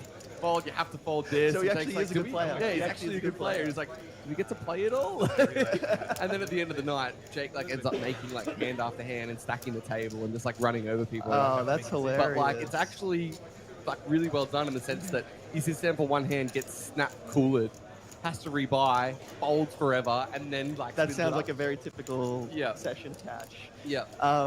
It's actually, so it sounds like they actually got an actual poker player into. Yeah. I understand why these other movies don't do that. Yeah. Like I think a lot of poker, some people just do it for free. Yeah. And they just come in or like very little money to like just make your poker scene normal. Yeah. You know what I mean? You can even make some of these hands are on stream are like a movie worthy sometimes. You know what I mean? Like they would be cool as like some people doing sick bluffs or whatever. I mean, you don't have to make it straight flush first top full house, first second everything. full house, Yeah. first, to make an interesting scene. After this hand, I'll tell you a story from Casino Royale. As AJ is actually weighing up the options. He's got ace-10 and he's been jammed on by Tim Wan's ace-9 for his life. If he makes the call, he's going to have a pretty big chance to find the double and spin himself up to over average. Yeah, this is actually a pretty sick spot. I think ace-jack would be quite an easy call, and then ace-9 would be quite an easy fold. Which alternate number were you? I was 180. Oh, 180. We're at 160 now, so we're getting closer. I'm having fun here. I might just not even go out there and play. That's what you said yesterday, and look where that got you. Yes. Is AJ going to put this call in?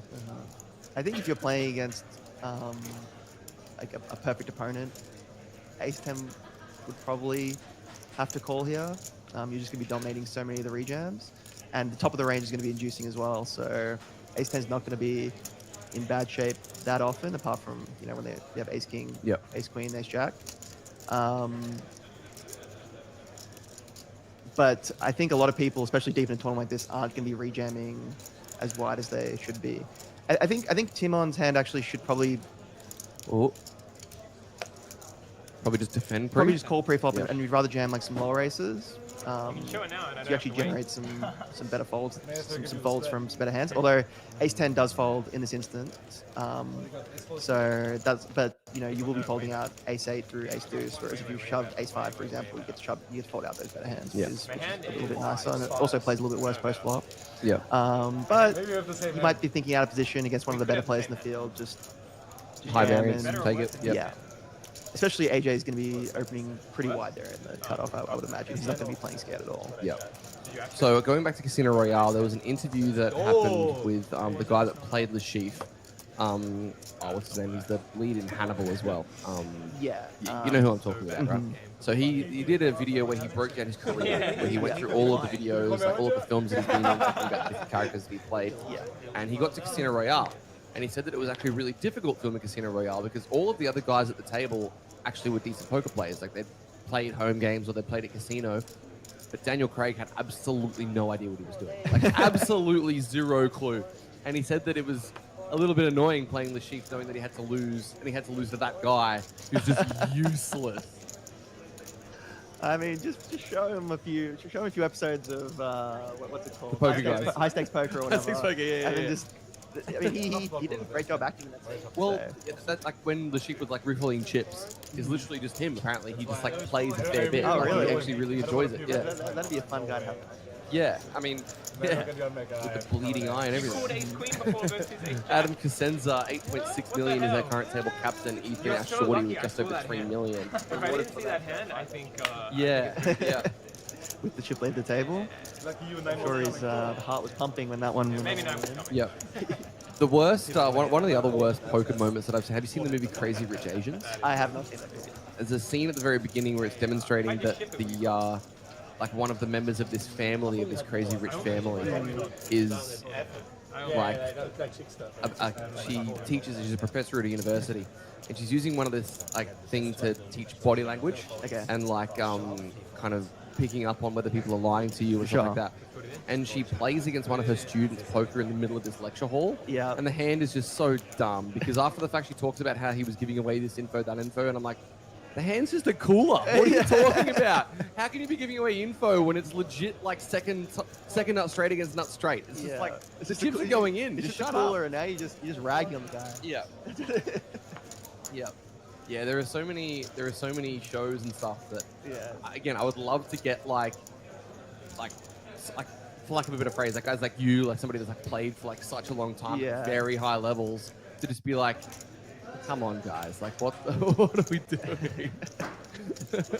Yeah, it's kind of funny when you watch movies like that because that's kind of like an insight into how society kind of views poker a little bit. Yeah. When you see it in these movies. Yeah. Like a lot of people think it's all like physical tells or but people actually always ask me that a lot. They're like, you have to be really good at reading people.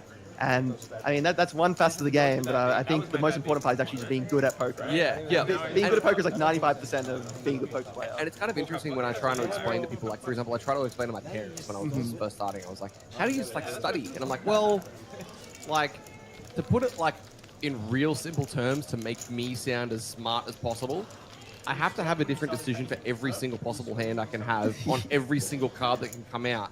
And so I have to study to make sure I'm making the best decision. And she's like, oh, so how many decisions could that be? And I'm like, like an infinite number? Like if you really want me to be honest about it?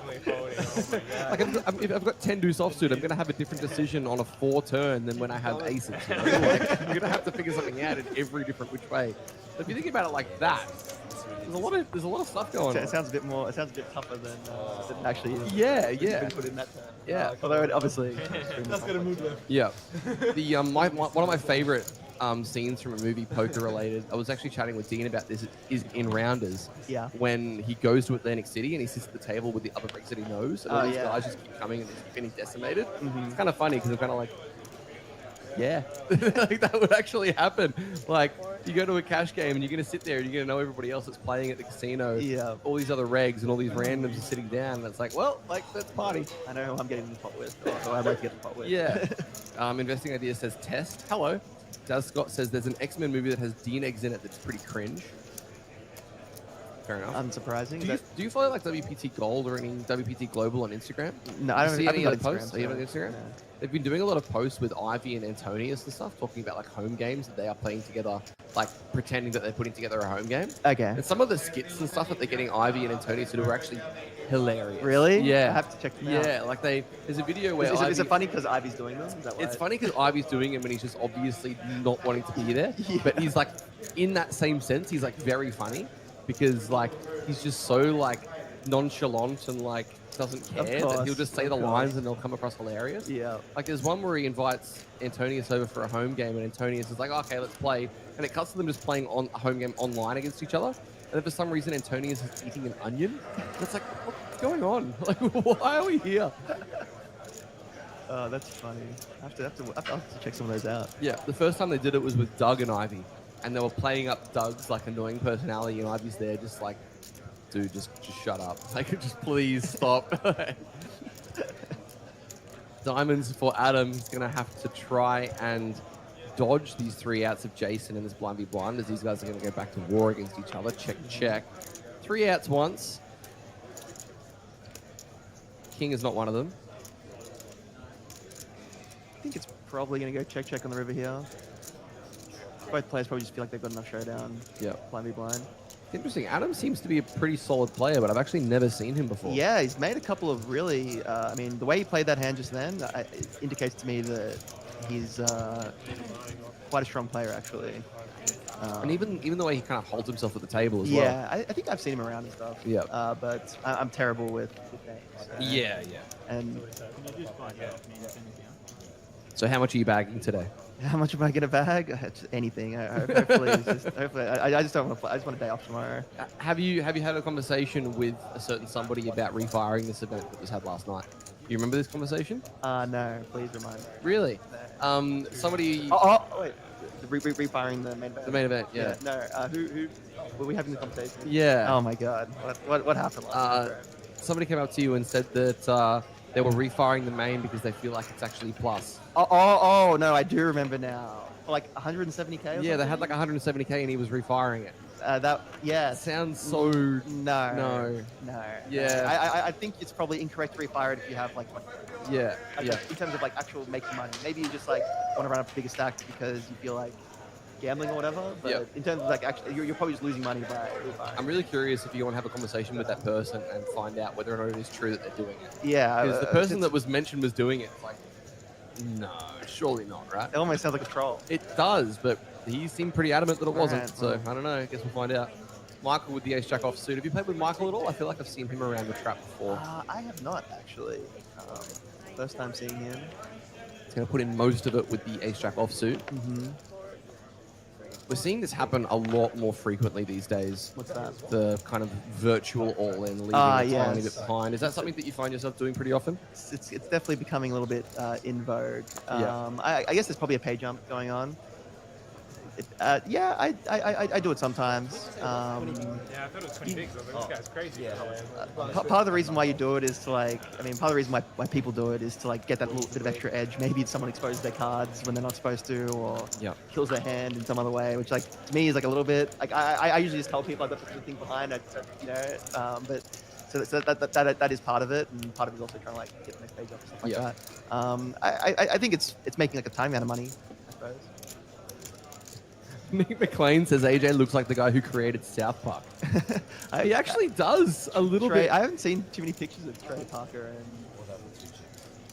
Matt Stone. Have you seen the movie Basketball? He looks like him in Basketball. Nah, I haven't seen Basketball.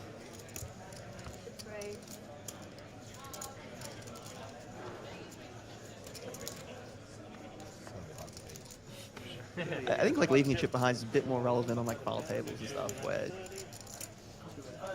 he does. Yeah. That's classic. Yeah. So yeah, that was a hilarious movie made by Trey Parker and Matt Stone from like '98 about how these guys were not good at basketball, sucked at baseball, but they love both of the sports. So they combined them. So they made this ball out of a lazy boy recliner chair, and then made these rules, and it ended up blowing up and becoming like the biggest sport in America. And that's like the story. It's amazing. there's a really funny gag in it where they get through the regular season and then it cuts to the playoffs beginning and the announcer's like, we now reach month 9 of the playoffs. And it's like, what the? Little did I know I was just always holding. If you bag twice in the main, your biggest stack just goes through, I believe. Okay. Yeah. Someone's asking that in the chat. Yeah. What's your thoughts on accumulator events? Have you played? I remember it's a big event of the Aussie Millions that used to happen each year. Yeah. I mean, they're good for operators. I think they're pretty good for players too because they make pretty good prize pools. So I guess I'm a fan of them, but you just have to just be aware that refiring usually just isn't going to be right. There will be some threshold where you bag such a small stack where it does make sense. Because the difference here is at least you get to add the stack onto your stack, whereas in this main event, if you refire, you just have to forfeit the previous stack you just had, which is obviously worth some money. No equity payout or anything? No equity payout or anything. You just take your best stack forward. No, that's something that, Poker Dream. Yeah, Poker Dream does. And Payouts as well. Oh, okay, cool. I didn't know that. Yeah, Poker Dream has the dream bonus where if you do it once, then you get like a percentage based on the amount of big blinds that you have, or like relative to the larger stack that you have. But then if you do it a third time, it's amplified by 3. Yeah. They got like a scaling. They got like a scaling. So, I don't think it's worth it to do the first one, but once you get into the next one, then it becomes like really worth it. Yeah. So like I remember looking at it where somebody actually did it where they bagged 100K, which was like 20 bigs, and then they bagged like 120. Yeah. So that 100K was like relative to their other stack is like actually worth quite a lot. Yeah. So they ended up doing that, and then they did it again, and they got to 150, and they ended up making themselves like 18K US or something from a 3K US name. So like 5x. Yeah. It seems like such a simple thing that operators could do, just to like incentivize more re-entries and make it a bit fairer for the player who wants to buy multiple bullets and get a bigger flight. Yeah. Oh, get a bigger bag, sorry. Yeah. I mean, I think those guys are doing a great job as far as that goes. Obviously, people aren't doing it super frequently. There's still a lot of people that are kind of like, I've bagged, why fire again kind of thing. But like, I mean, if you got nothing else to do and you're pretty confident in the field, then get in the mix. Over to Jason with the 8-6 suited and the hijack, as Rob does fold the 5-3. I had the same hand that hand. Let's go. Does make this one fold there. I was like, no way. I like. Off backside. But as you guys Good job, Jason. Been playing with him a lot this series. Yeah. He's been going deep and everything. We had a chat yesterday about playing in the Bahamas, about playing satellites into that big event over there. When you're in Vegas playing the WSOP, is that something that you plan into your schedule to play Saddies into the main? It's not, but it should be, I think, because Saddies are probably one of the best things you can grind over there. Yeah. Because there's no tax on them. So you just like, you get the full amount, and then you can also, they're very easy to sell. Like the llamas you get, right? Yeah, llamas, yeah. Yeah, like they're very liquid over there. So it's like you don't have a problem cashing it out at all, even if you don't want to play the event. Yeah. I remember there was every year, obviously, there are a couple of guys that have different spreadsheets that they release for the entire time during the summer. Every event that runs at every casino, type thing. So Kenny Hallett. Kenny Hallett does that. A couple of other guys have built out Google documents as well. There's a website now that you can use that has everything. There was one thing that I found where it was like, I was curious about it because it came up as like a complete beginner's guide to tournaments in Vegas. Yeah. And what they did is they actually took the tournaments, the structures, the buy-ins, the rake, and they basically added it all and tried to find one number, which is basically how worth it is to play this event. Oh, and like it's like a scale. Yeah, it's like a scale of 1 to like whatever. So obviously, like the Salute to Warriors event was like a 23 out of 100, but like the one that was the highest were the main event satellites. They were like 85 to 86 out of 100, like most worthwhile to play because they also take into account like difficulty with fields and stuff like that. Oh, wow. And they reckon that if you want to try and actually make a decent amount of money over there playing, just fire every Saddie. Just grind the Saddies and you'll kill it. Yeah. Nice to hear that my intuition for that is correct. Yeah. I'll try and find it because like whilst it's super bare bones for somebody that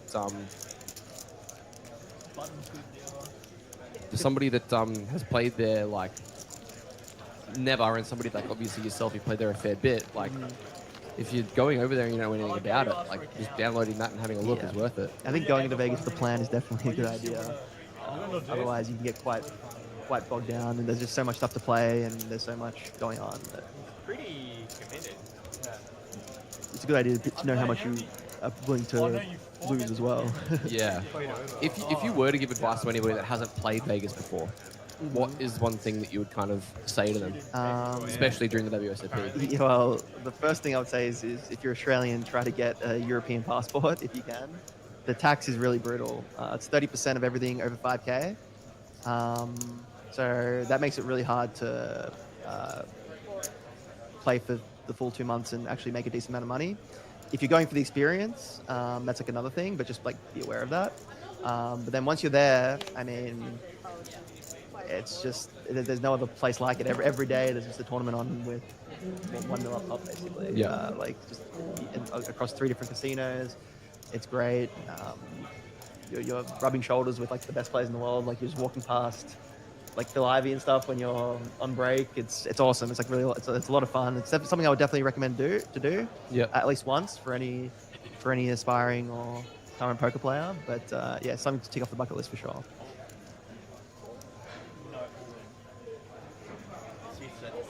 I said Paul. He said he was about to say all in, but he was meant to say all in first. Yeah. That's why he put the chip there. Yeah, I wasn't meant to say. I meant to say raise. Yeah, I said Paul. Ethan's, something's going on here. Do you want to call it TD? No, it's all. It's all in. We heard. Did he put one chip out and accidentally call? Is that what happened? Oh no, he has just shoved. Yeah, it looks like he has just ripped it in. Yep. So it sounds like he put one chip in and they thought he said call, but he said all in. Yeah. Okay, yeah. Which is why it didn't come through. People aren't stoked about the tax implications from it, but that is part of it. It's pretty brutal. Yeah. You can claim a lot of it back. There's like a few tax lawyers and stuff over there. I used Teresa Fox. She's great. She's like got it, almost every year. I've gotten almost everything back just by claiming my flights and my tournament buy-ins and all that kind of thing. But if you have like a really big score, it's hard to claim it all back. Back over to the ace 8. This jam is for 10 bigs. It is. I think he should fold here. Does let it go. Nice. When you get deep in these tournaments, people aren't really messing around. So No. they're going to have strong hands when they regen on you there. And ace 8 isn't doing that well against extremely strong hands. Yeah. Because I believe the blinds have ticked up as well, so... Well, they're around the corner from ticking up. Please, one time. Mr. Dawn says, thank God we live in Australia, hey boys. That's one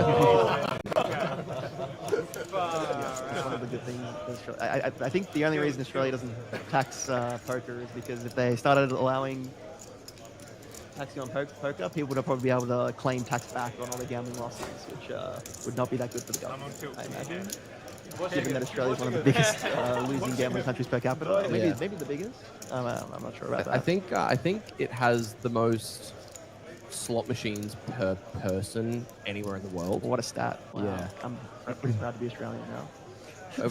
Lord Agar says, can't you just play heads up with your mate and lose and offset winnings? If you want to risk earning the ire of the US tax IRS, department, yeah. then maybe. I plead the fifth. I'm not going to answer that one. That's Yes. a bit hectic. I think there's a name for that. I think it's called tax fraud. I'm not sure if people respond too kindly to that, but you can try. I mean, not a lawyer, so don't take my advice. We actually saw the threes get passed up on. Ethan now with queens is going to finally open off the back of finding the jam through with the ace king previously. DRG is asking, is it passports they're checking or tax residency? It was tax residency when I played there many moons ago. I think it's tax residency. Sorry, but having the passport makes it very easy to get an ITIN from that country. I think there's a lot of different ways you can wrangle it, so you don't have to, specifically live there per se. But it definitely makes it a lot easier. Over to Jason with the ace 6 suited. He's just going to find a call. And Mr. Dawn does confirm we're the biggest now in terms of pokies and everything combined, like sports betting and everything. Australia are the biggest quote-unquote gamblers on the planet. I can't say I'm surprised, unfortunately. 10, 8, 5, a couple of spades. What do you reckon? Sorry, when? You just did that like... I was literally on the edge, and I'm like, just be patient, like, think about it. Like, Jason definitely could have shoved this hand pre. Has gone the lower variance route. It's worked out for him because he would have run straight into queens. Now he's not going to lose too much money on this board. Then you would just chill. You're like, I think for a So we're going to see a better 450k, roughly 1/4. Just gets straight through. The pokies are like a particularly depressing form of gambling. I think. It's just You either love them or you absolutely hate them. yeah. Maybe this is how I got to Especially the ones in Australia. I mean, the amount that they take because it's like 20%. I don't know the ins and outs. Yeah. It's something. They're legally required to like have it over a certain amount. Yeah. I know in Vegas because there's so many different casinos competing with each other, that drives the percentage up. So that way they're at least not taking too much. Obviously, you're still losing money by playing that game. Yeah. But yeah, the Australian rates are like particularly egregious, I would say. I don't know. Yeah. What can you do? Complain, I guess. Complain Yeah. and Complain and nothing changes. maybe someone will do something about it. As I'll actually have a quick look at the alternates for you.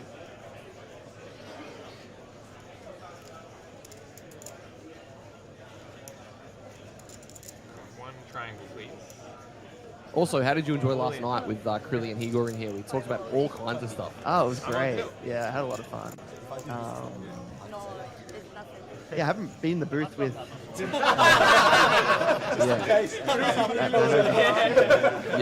Around. Yeah, it was a lot of fun. We seem to agree on a lot of stuff. Yeah, yeah, it definitely seemed like it last night. Also, I have news for you. Obviously, AJ jamming in the King Jack suited, but it's actually altered at 215 and below, which means that you are up to go and jump into the main event. Looks good. I guess should I hop in now? What's the, how much longer we got till break?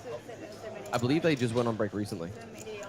As in double the- check. No, I'm talking about in this the one, tournament. still an hour. Still an hour?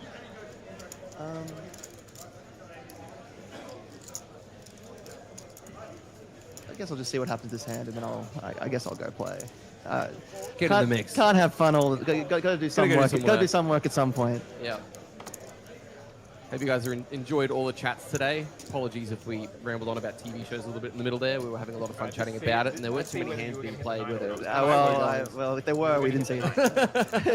King Jack suited is going to be on its back. Ace-8 of clubs, I think, is the other hand that is involved. So let's see what happens here. I heard ya. Looks like the King Jack is at risk. So that's AJ, who I believe has the King Jack. Let's see all 5. 3 window, Queen 9 behind. There's no help. That was at a gut shot though. Can he get there?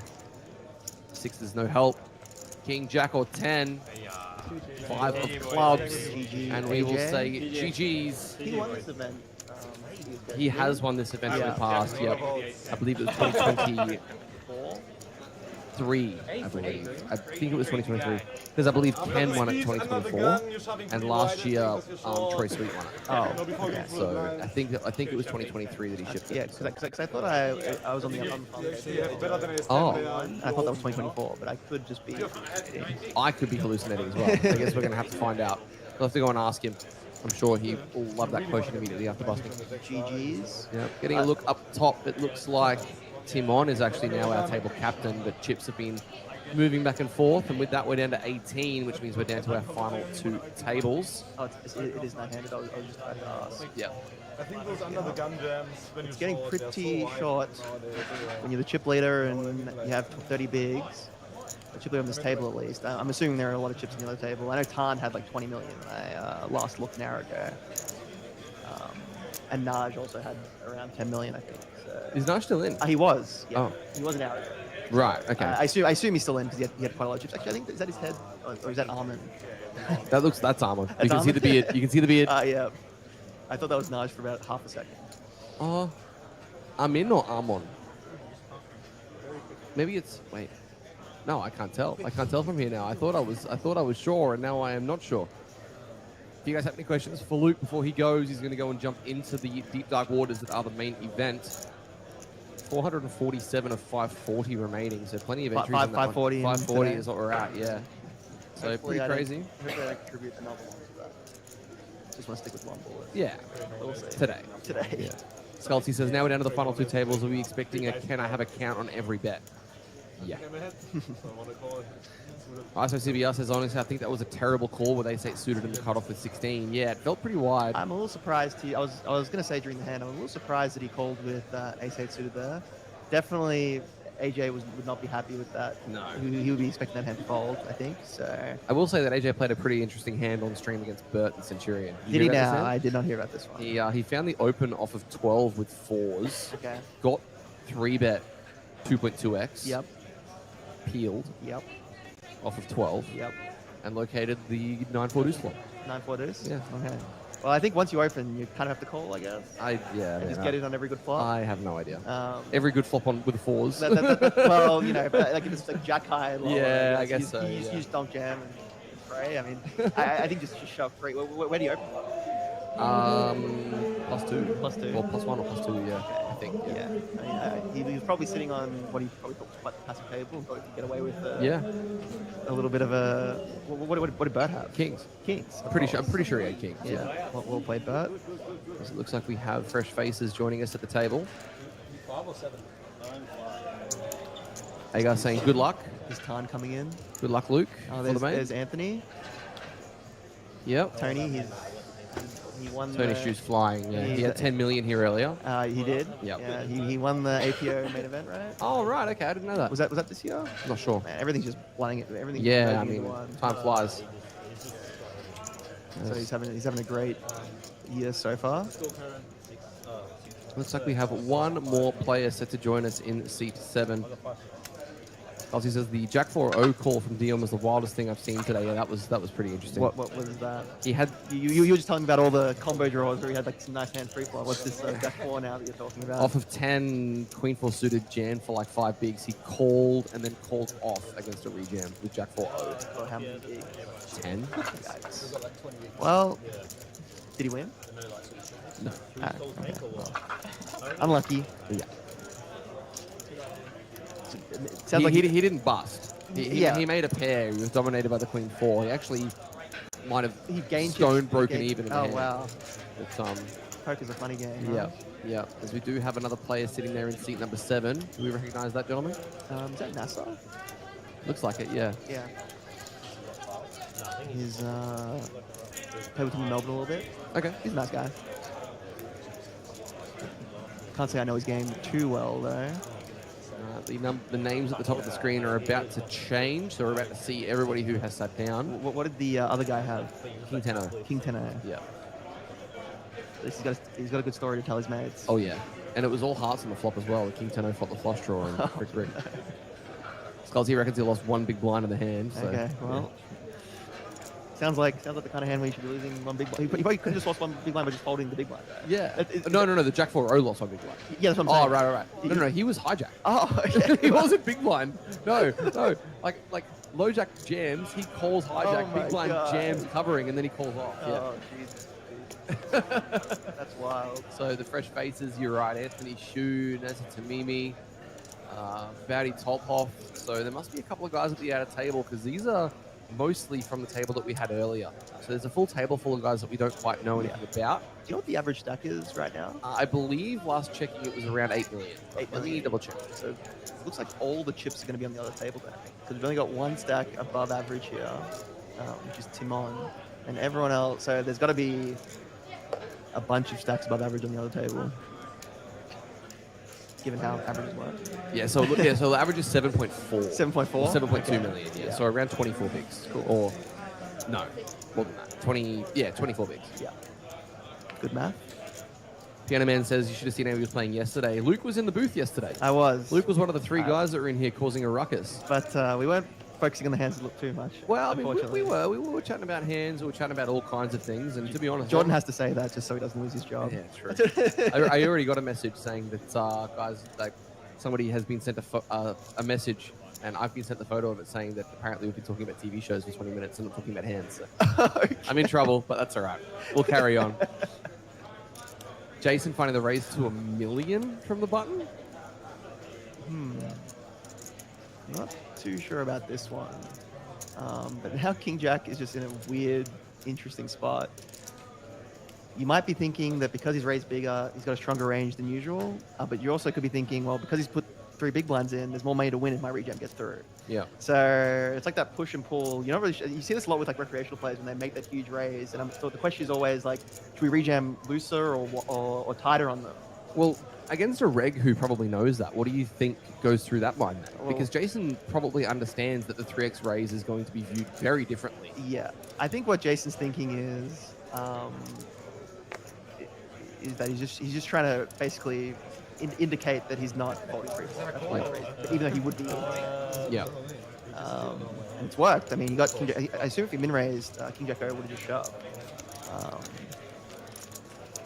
Or even 3-bet small. Yeah. But Jason's just gotten the best outcome for his hand there for sure. Yep. Neil Dillon says 126 million in play, only 30% here by the looks of it. So yeah, 70% of the chips at the outer table. Robert's asking, can we get a player list and count from the other table? When Luke heads out to go and play the main, I might go for a quick walk myself and get a quick spot count, see if I recognize anybody out there, and then come back and report to you guys. You still reckon you're going to go head out and play? At some point. At some point? All right. I'm having fun. He's comfy. He's comfy, fun. guys. Yeah. If you guys have any questions for Luke Martinelli in the chat, please feel free to send them through. We've got Facebook, YouTube, and Twitch all open. The main event's not going anywhere, mate. Nah. It'll be there tomorrow, day after. There'll be chances. I'm still recovering from a hangover a little bit. I don't think I'll be playing quite optimally if I hop in right now, anyways. Jordan is currently sending his CV to TMZ. Oh, please, God, no. Ace-3 for Batty. +3. We've seen Ace-3 do quite a bit on this table. It's been people get in the mix with it. Somebody Holloway asked, what's your favorite TV show? Man, are you trying to make me lose budget? We've already been there, done that. I've already gotten myself in trouble, all right? Let's talk about poker. Lord Agar says, can I buy your action with WSOP Paradise? I'm not sure if I'll be playing. Okay. One and done. Just gonna Yeah, not just moving back. hit and run. Hit and run. Yeah. It's a very long. It took me like 36 hours to get there last time. Really? Yeah. Well, did you have to fly through like Miami or something? I had to fly through San Francisco. Yeah. Into New Jersey, into Bahamas. Yeah. Yeah. So it was a real. Yeah, and I'll only be playing if I satellite in. Anyways, Yeah, okay. Which I did do last time. So I mean, let's see. if I satellite in, you can get the package? You can ask me about the action. Yeah.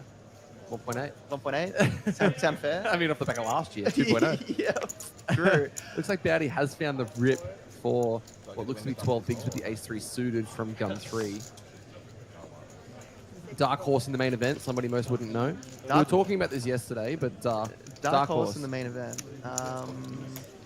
That no one really knows. You know Raph? Raph T? I know of Raph. I've commentated for him in the past. Raph's probably like your poker player's favorite poker player kind of thing. I see. I see. He'll be my Dark Horse pick. Okay. My Dark Horse pick. My Dark Horse pick is going to be the best name in the field. Okay. Which is Chester Swords. Okay. Can't argue with that. Chester Swords is the man. Imagine that's like Chris Moneymaker level of when Yeah, oh yeah. Yeah, yep. It sounds like you should be like on one of those, Like Revolutionary with Fairs Fire. or whatever, Yeah, where yeah. they do the Renaissance. Yeah, he's there doing like he was actually a star in A Night of the Seven Kingdoms. He was in. No, I'm kidding. Great piece of media, by the way. Oh, okay. Anyway, no more TV shows. Game of Thrones coming back. Okay, yeah. My brother told me he was watching the show and then something happened. Keep him off. No, something happened in episode 1 and he was like, "My God, I can't believe they put that in a show." And you probably know what I'm thinking of. Yeah. One spot further, just you look, Hodor style. Oh yeah.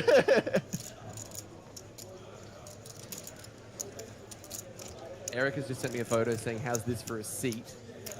He's sitting right next to Aiden Hildebrand, my best mate. So they are good friends. That's a pretty good seat. It's pretty funny, yeah. I haven't seen Aiden for a while. He's got a business now and stuff, right? Yep. Business rec. Doesn't play too much poker. Doesn't play too much, but he has got the day off work today to be able to fire the main event. He's already fired a few bullets, but hopefully this is the lucky one. Good luck to it. Yep. We're having a conversation with Aiden the other day about tanking. Mm-hmm. And what's your longest tank? What's my longest tank? Yeah, your longest tank.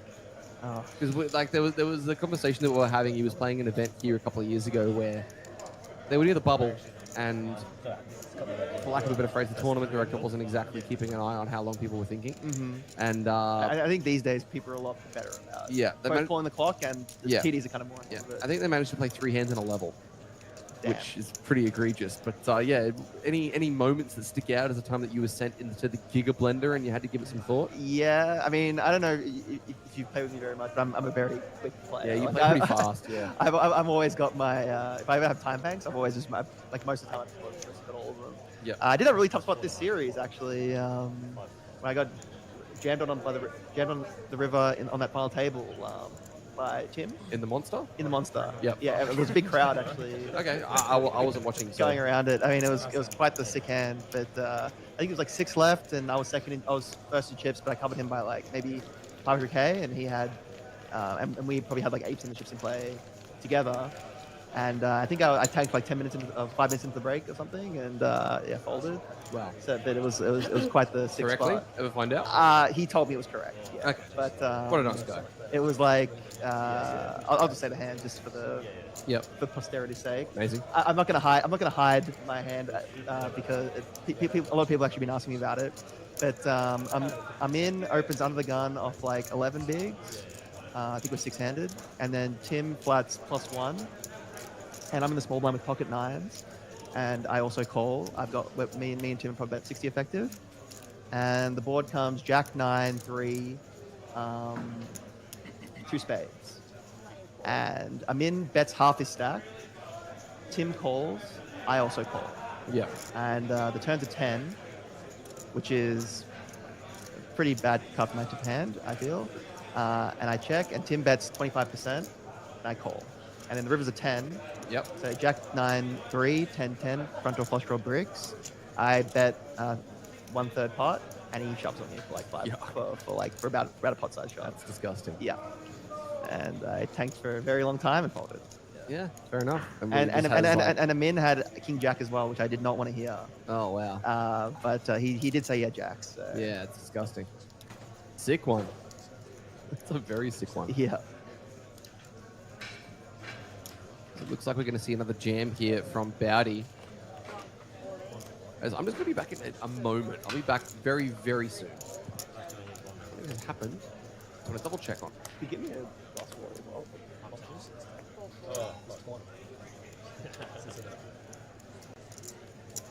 How many runners do I think the main is going to get? I think it will get slightly more than last year's. So whatever last year's was, add about maybe 50 or 100 people on it. That's what I think it'll get. These tournaments have just been growing every year, so I think it's a good bet to imagine that it'll get bigger than even last year. The main cap on tournaments at APL isn't actually even the number of players; it's the number of tables and dealers, which is, I guess, a good problem to have if you're them, but not that good if you're a player.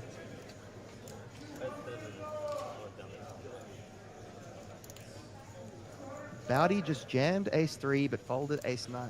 Luke, can you please explain this? I'm not quite sure what the spot was where he folded ace-9, but I think he open jammed +2 for 12 bigs with ace-3 suited.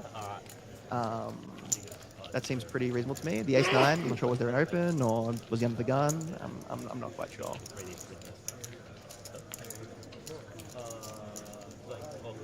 Do I think they will change venue next year? I very, very highly doubt it, considering the deal they've got with them. So I think they're going to be playing it at Southport Sharks for quite a long while.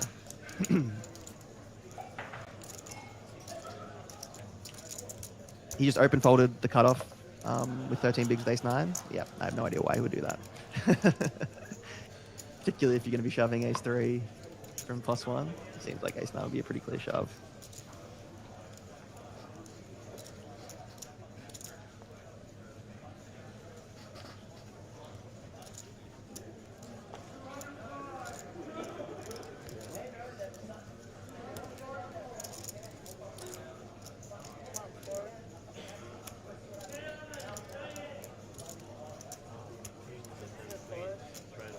Yep, maybe it being suited played into it, but I think when you're in the cutoff, ace-9 would be strong enough to shove for 12 bigs, so...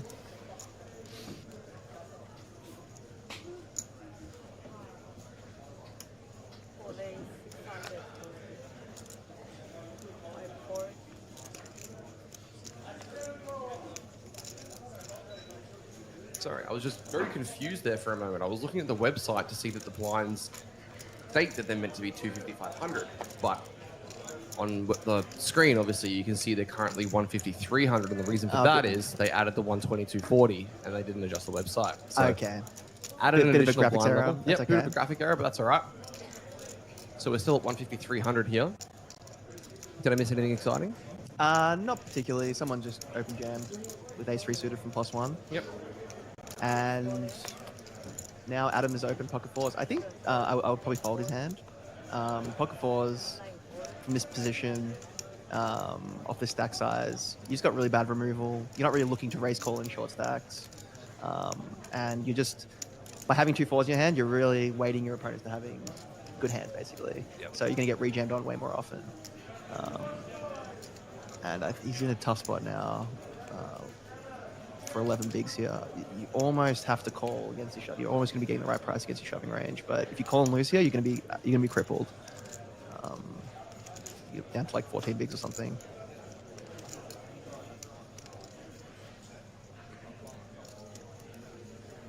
Question from Lord Agar. What's your longest poker session? My longest poker session? I think one time back when Crown was open 24/7, I think I played like a 36-hour session. Wow, that's I had like an idea of resetting my sleep schedule at the time because it was a little bit out of whack. So I was like, I'll just play through to the next night and then go to sleep at like 9 p.m. and have like a normal But sleep the game schedule. was too good? No, as in that's why I stayed there for 36 hours. Like as in it carried over because I was like, I'd already been playing for like till like Oh, right. 4 in the morning or something. Yeah. I was like, I'll just push through to the night. I couldn't do it, and I ended up just going to bed at 4 p.m. anyway. So my sleep schedule was not successfully rewired, unfortunately. I was playing in Macau and there was a Category 5 typhoon. I was speaking about this yesterday. That was scheduled to come in and all the casinos were going to close. So I played a session at I started at like 5 p.m. and I was like, look, I'll just play until the casino closes because I know that I'm not going to be able to play for a few days. Yeah. So I played. It's not the longest. I played like 17 hours.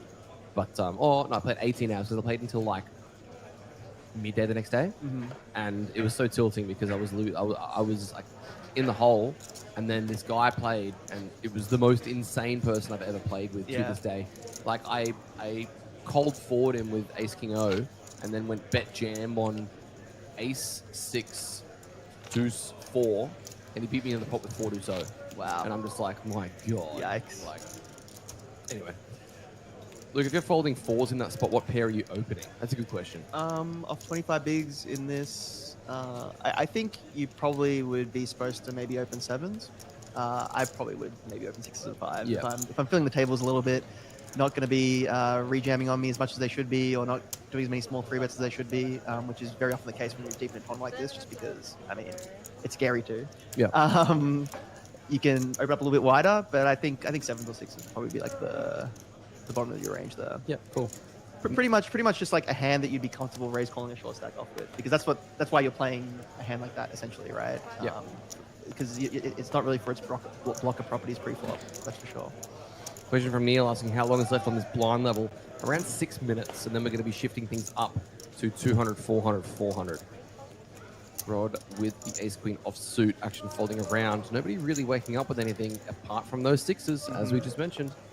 And this is one of those spots where I think the correct play might be to rejam, but a lot of people will just find the call here because it's pretty scary to, especially from gun, jam pocket 6s into under the gun. The good thing about it is that you don't really block any of their raise folds. So like imagine king queen offsuit, king 10 suited, all these hands that are just gonna fold to your rejam, and you've got decent equity when you're cold as well against ace king and ace queen. You're just really trying to fade those 8s plus essentially when you rejam 6s here, which is a pretty small part of his range. Are you really hating that you can perfectly see Tan in the background? He's hard to not see. He's hard to miss, yeah. Yeah, and he's looking quite serious. Well, hopefully that maybe he's lost some chips. You never know. Well, I think he needs to pick a comic book side because the other day when he was on the final table of the PLO, he was wearing a Superman hoodie. Today he's rocking Spider-Man. So he's just got it. He's got pick the collection. Pick a lane. Those of you wondering why Luke may be anti-sweating Khan out there, I mean, he's a nice guy, but he's currently sitting 3rd for Player of the Series Tier 1 points. if he has a win in this one. I got to fade him coming like top 6. Oh, wow. To get ahead of me. Wow. Yeah. So, yeah, if he But comes top 6. if he wins, it's going to be tough. Yeah. If he wins, you're just going to have to win the main of the 5K, right? Exactly. Yeah. Pretty much. 350 from Rod. Sixes. Going to call one. David Hackenberg is asking about if you can spill some info about Jason Wang's coaching. I don't know if Jason Wang's being coached. He's playing like he's being coached, that's for sure. He's on an absolute tear. Jason's got a really good feel for these live fields, I feel like that's one of his biggest strengths. Like you saw him make that unconventional play with the 7-6. I think one of the other things about him is he's not really constrained by what people would call like the theoretically correct play. He'll just do what he thinks is best in that moment. And then if you've got a good intuition for what's best in that moment, that's going to work out well for you. Amin Riazati is very similar in the way he plays. Where Yes. He's said to me many times that he hasn't really studied. He just plays, and he kind of plays purely on intuition in that sense. Yeah. He's a very raw, natural player. Yep. There's a question here from Scultsy about, do you think more royal flushes have been hit or not revealed? As in folded before it got to the point? Well, yeah. Of course. Obviously. Yeah. Yeah. Although maybe everyone just plays a royal flushable hand. Yeah, yeah. You see more of them on average than you'd be supposed to. 10 of spades on the end as this ace-queen checks back turn. Yeah.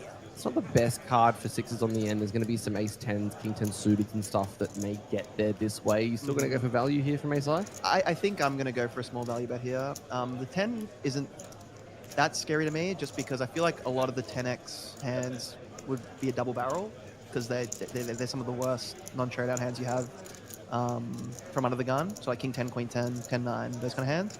So you're really only worried about ace 10, I suppose. And even that might double barrel the turn sometimes. So when you are going to go for value, what are we going to see here? Like 20%, 25%? I think very small bet size. Yeah, makes sense here for like most of our range. When we just check call the flop and don't check raise, our hands are going to be mostly a 4, pocket pairs like this, or weak ace highs ourselves. So not really a range that you want to put too much money in the pot against. Check it goes, and these sixes will show down and win a pot worth 2.3 million. Makes himself back north of 20 bigs. Getting a look at the counts at the top, we only have 2 players north of 22 big blinds, but 2 players on exactly 20. This table is pretty short across the board, and with the blinds increasing soon. And this is the stage of the tournament, particularly stack sizes, where there's a lot of edge. Just because when you're against players who, I mean, this is such a huge spot. I'm not sure if any of them have even been this deep for a tourney up top. Apart from Jason, I know that he's had some big spots like this. But it can be scary to, even that spot there with pocket sixes, where maybe you know that you should re-jam, but you just don't want to, because you don't want to risk going out. And when that happens, all of a sudden you can start opening pretty aggressively and free betting pretty aggressively, especially when you know they're not going to be taking these 4-bet jams. They're not supposed to. That's what Jason was trying to do against Adam, but Adam did one step better. But I think the average player isn't going to be finding the 5-bet jam with ace 3 suited, for example. I mean, if the average player is doing that, I'm going to find another career. On the topic of royal flushes, how many have you had in your career? How many royal flushes have I had? When obviously playing online, you probably would have seen a whole bunch, but are there any live ones? I think I've had maybe 2 royal flushes in my life. One of them I flopped online. Wow, okay. Yeah, deep in a tournament. Nice. That was for like a lot of chips. So that was pretty sweet. Oh, wow. So you actually like got paid a decent chunk. Well, he was just all in free, and I king suited and flopped royal flush. Nice, thanks for coming. it was in a PK too. So wow. It was one of a nice big bonus bounty. monies. One of a nice big bounty for it as well. One time at Crown, I flopped a straight flush, which was one off a royal flush after they had the royal flush jackpot. That's so tilting. That was. Isn't there a guy in Melbourne that's won up like 2 or 3 times? Even Wonky's won it a couple times. Yeah, that was what I was thinking of. Wonky, yeah. That's crazy. Not quite like the guy that won the Payouts jackpot in Vegas twice, but not on that level, but still. How about Stevenson flopping the royal flush in Ultimate while he was hit the Millions 1 year? Yeah, Martin. Was it Martin Jacobson actually? I don't know. Yeah, he was just he busted the main and was like tilted and was just degenning the Ultimate. Actually, because it was over $1 million, actually was probably profitable to play. so he probably wasn't even degenning. And he just flops the Royal for 1 million. Crazy. Ace 4 9, couple of diamonds. Deep dive asking, are these common stack sizes to see at this point in this tournament size? In this specific tournament, yes. In tournaments of this size, not really. Yeah, I think the Jackstar, the structure is a little bit dated. I would say it was made for a time when it maybe got 50 or 100 runners. Yeah. Rather than 1,500 runners. And I think maybe they fixed this, but in previous years there was some huge blind level skips because I assume they just wanted it over in one day. Yeah. And they're just like, well, your head's up now. Let's just get it over with. And that's why it goes from 200, 400 to 400, 800 or whatever it was back then. But I think now, when you're playing for this much money, it would behoove the APL to maybe put a bit more of those blind levels in. They did add 2 back in for this series. Yeah. I think they probably could add a couple more. They added 1224,000 and 12240. Yeah. We just passed the 12240. That's why the website's slightly out, guys. They could even do something. I know that APL doesn't really do this. Maybe even just wind the blinds back On FT. on FT. Yeah, maybe. Just to make the average stack like whatever they want to make it, Yep. kind of thing. It wouldn't have to be crazy, but just like make the average stack like 30 big. It's actually interesting. I wanted to ask you, unsure how much you've played in Asia. I think you might have played a little bit. But Yep. in Asia, did you have the opportunity to play on any FTs where they played by hands instead of time? Because obviously they do that on GG on FTs. They have a Yes. set amount of hands. No, I haven't had the chance to play that live. Okay. But I think that's a really good idea. Yep. That's just one of the ways to combat tanking deep in the tournament as well, Yep. which is like pretty hard issue to solve. And I think that's like a pretty good way to do it. Yep. So yeah. Because I've been to a few series where that's kind of becoming the norm. Mm-hmm. I actually think it's really cool. The other thing that I saw at a Poker Dream series where they were 9-handed and they had the dealer obviously dealing, but then as soon as a player was eliminated, they had every player move around and they added an additional dealer to seat 9. And they had 2 dealers running 2 decks. And it made it so much faster. Wow. With the hand That's play great. level That's instead. great. That's Yeah. great. It was pretty unique. The first time I saw it, I was like, wait, what's going on? Like, that's crazy. They're like, oh yeah, this is something that we do here. I'm like, wow, that's really cool. Team on with the ace-3 suited again. I feel like people are getting ace-3 suited every other hand here. It's the hand of the tournament so far. It's winning a lot of chips.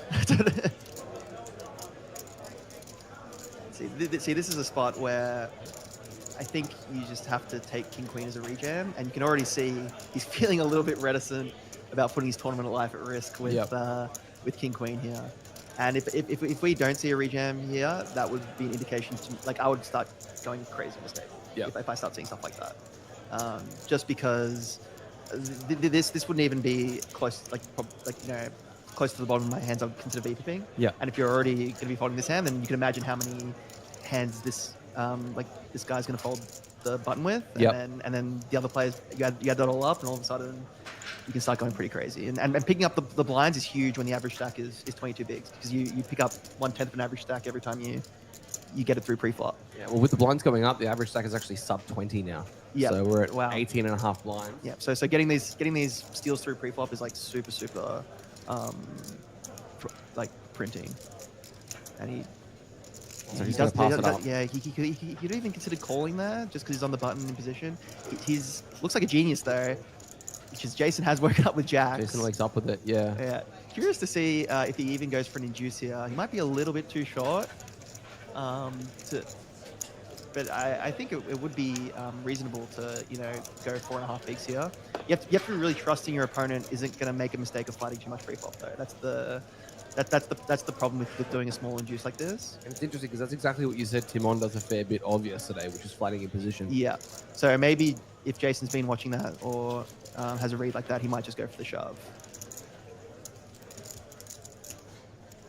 Do you find that players tend to take these clear like 12, 13, 14 big blind rips and instead lead towards the open when the average stack is so shallow? Like it kind of feels like the base strategy of poker goes out the window a little bit when the average stack becomes so much lower, right? Well, I mean, just when you go deep in a tournament, it is just correct to min raise more often than to shoving in a lot of different spots, particularly from early position. Yeah. Like when you're in early position, I think sometimes you might not even have a shoving range off like 13 bigs. Sure. For example, Yeah. right? You might just min raise your whole range. Hugo was saying a lot about that yesterday. Yeah. And that's actually a pretty common mistake you see people play. That being said, he has gone for the induce. Has he? Oh no, he's through about half his stack. Yeah. He's through about half his stack. That's just like the in vogue thing to do. Yeah. He's not giving the impression that he's got any fold equity here. So I don't think Timon. I think Timon should just fold. Yeah. But I'll even see guys find opens like when the average stack is like 15 bigs, right? I'll find guys find opens off of like 9. Yep. And it's like that's definitely theoretically correct. Wow. Okay. But you got to be really careful Yeah. because if your opponent's like even a little bit clued into what you're doing, and if you're doing a little bit too wide, they can really punish you because they're getting a really great price on a rejam. Yeah. Because even if you call, like you're only risking 9 bigs, Yeah. or 9 bigs on total, right? Yeah. To win 2. So if you're raise folding a little bit too much, you can really get you can really just be torching chips away. Yep. So yeah, that would be something that like I would only advocate for someone to do that if they understand what the reason why they're doing it. Yep. And if one of your reasons is you think that players behind are playing a bit too passively, that's a good reason. A bad reason is I don't want to go broke with this hand, even though I think it should be a shove. That's a bad reason to raise off 9 bigs. Got Gracie Lacey on Twitch asking what currency this is. So the currency at the top of the screen is in chips, not an actual dollar value. The entrance for this tournament, the fee was 1,500 Australian dollars, and that garnered you 80,000 starting chips. So with 1,584, there's roughly 123 million in play. And 30% of that, from what I understand, is actually at this table, and the rest is chilling at that outer table. And unfortunately, I can't put it any other way that Tan has most of it. Really? He's got a lot out there. Is that true? Yeah. Last time I saw, he had a lot out there. Oh my goodness. It looked like, I walked past and it looked like he had 5 million just in blues and around a further maybe 10 high stacks of greens. So he had like 15 million or so. Yeah. Luckily for me, this is quite a turbo structure, so anything really can happen. Anything can happen, that's true. He's only got 40 bigs. Yep. So he just loses 2 flips, and not that I'm anti-sweating him that hard. Yeah. Spidey in the background, standing up. 7s for Rod, 8.6 big blinds. This one should just be shoved in. And other blinds waking up with anything. I see a couple of card protectors hovering around here. Obviously, we've got the PUBG guy just there. We've got a duck on one of the other chip stacks. Have you ever had a card protector or a chip protector? No. Yeah. It's something that, like, when, I don't know, I chat to a lot of guys that play similar buy-ins to you and all around the place. Chip protectors aren't really a thing. But then you'll come across really random ones, like Jack Sinclair from, like, the UK has, like, multiple different, like, animals that he has atop his chip stack. Even Malcolm's got that A whale, yeah. They're actually. I probably should use one because the last thing you want is the dealer to take your cards when. Was it you that told us that you had cards swiped in a hand that you played, or was that somebody else? I think that was me. And somebody. It was Jackson Young. Oh, So Jackson. He was playing a cash game, and he had aces in a spot. And he looked down at his hands. His hand was gone, and it was like, oh my god, what happened? Jackson runs bad in a lot of spots. Yeah, he runs pretty poor. He has bagged the main though. He has. So Okay. he's still alive to potentially save his series. Okay. Good luck to Jackson. Yeah. There was that main event, famous hand, right, where the dealer took that lady's aces. Oh yeah. She insisted that she had aces, but nobody could confirm it. But like, yeah. I think they found them in the. Oh, did they? In the mud. Wow. Okay. And I think the hand was killed. Yeah, her hand was killed, but Hand was like, killed. I think she was all in, and her hand got killed. And Ethan just open folds king queen offsuit and looks like a again genius. looks like a genius. Yeah. Wow, maybe this is why I'm sitting in the booth right now. I would have lost a few more chips than a few of these people. Like, maybe I would have won the flip against Jason. Because I would have regen the king queen and then gotten the flip with Jason. Yeah. So maybe I would have. maybe I'd have all the chips. Maybe you have like way too many biscuits Maybe. now. You'd be doing a tan, you'd be standing up and I walking around. would be. Yeah. Tan would be in the booth and he'd be chatting about how you're like getting too far away. You know? Exactly. Daddy with these aces, 15 big ones to start. Going for the recheck. Just making sure that they haven't changed. I would definitely be eyeing this tank suspiciously. Yeah, this is sus. But he has been taking his time quite a bit in other spots. Looks like we are going to find just a min open. Luckily, we don't see any like 3x business. Yeah, Which I'm liking the way he's playing the hand so far. Maybe I would have done a little bit quicker, but... We're going to Anthony in the big blind. Yeah. You're going to find yourself defending this one pretty much every time? I think so. I think so, even though you're going to be up against a bit of a tighter range than you probably should be. I think that this just is going to be good enough to call here at this stage.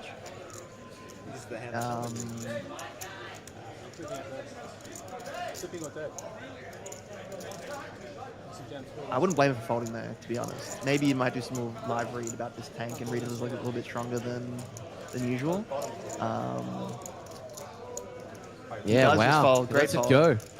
Great fold.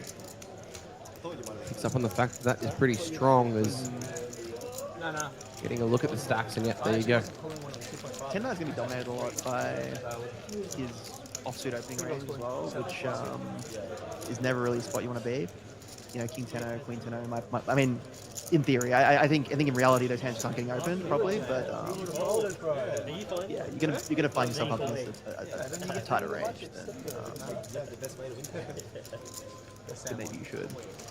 Great fold. We've got roughly half an hour remaining of this blind level. And then I think we're going to be heading on a break, I believe.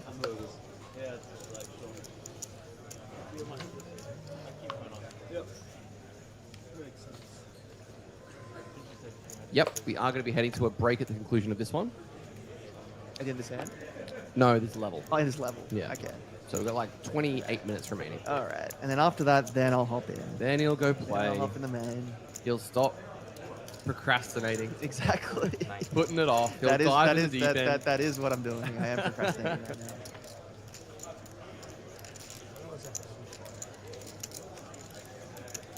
Yep, you guys are reading it correctly. James is asking, is Hutchie still in? I don't believe so. I didn't see that lovely beard top knot combo out there. I've been sunrunning in the series, unfortunately for him. Yeah. Jason makes a very nice fold and cut off there. You can really see the ICM pressure starting to affect everyone. He's going to be happy with this hand that he sees. Oh, and and Michael wakes up with a 6. He's probably going to get called here. Is Cameron still in? Again, I'm not entirely sure. I don't think so. Deep Dive says, I'm backing Bowdy. I'm friends with his sister. Good for you. Yeah. Anthony. Again, this is another question. Are we just only ever jamming this hand? Yeah. I think Ace-8 is going to be on the top of my list of hands I want to open jam here. Yeah, and he does. And Michael, for that many, is going to be a little bit tilted when he's going to see that he's slightly covered. Or slightly bettered, should I say, by the Ace-8. There's a lot of chop outs and stuff. Yep. He's going to have to try and find a 6 to confirm the double, but otherwise he's praying for board pairs or overcards. And this pot is probably worth like 50, 60k or something. Yeah, it's worth quite a lot. But Calling for 6s. Window cards are Jack 9, and that's one of those chop boards that we could definitely see. Anything north of a 9. 3 of spades. He needs anything 9 or higher. A 6 is the best for him. Another 3, and that will work. That will work as well. The one card you didn't call. Yeah, the one card I didn't say. It was actually funny as we see that outer table there. Any of those guys recognizing faces? He must have lost a pretty chunky one. He had much more than that earlier. So might be live. Look, Naj. Oh, Naj. Naj has got piles. Naj has got a full stack of blues, it looks like. Oh, wow. That is why Khan is not looking very happy. It looks like Naj has about 20 million. Well, there's all the biscuits, guys. Naj is flying. Tomamiya still out there. Not recognizing too many other faces. This is going to be a fun FT. Oh, yeah.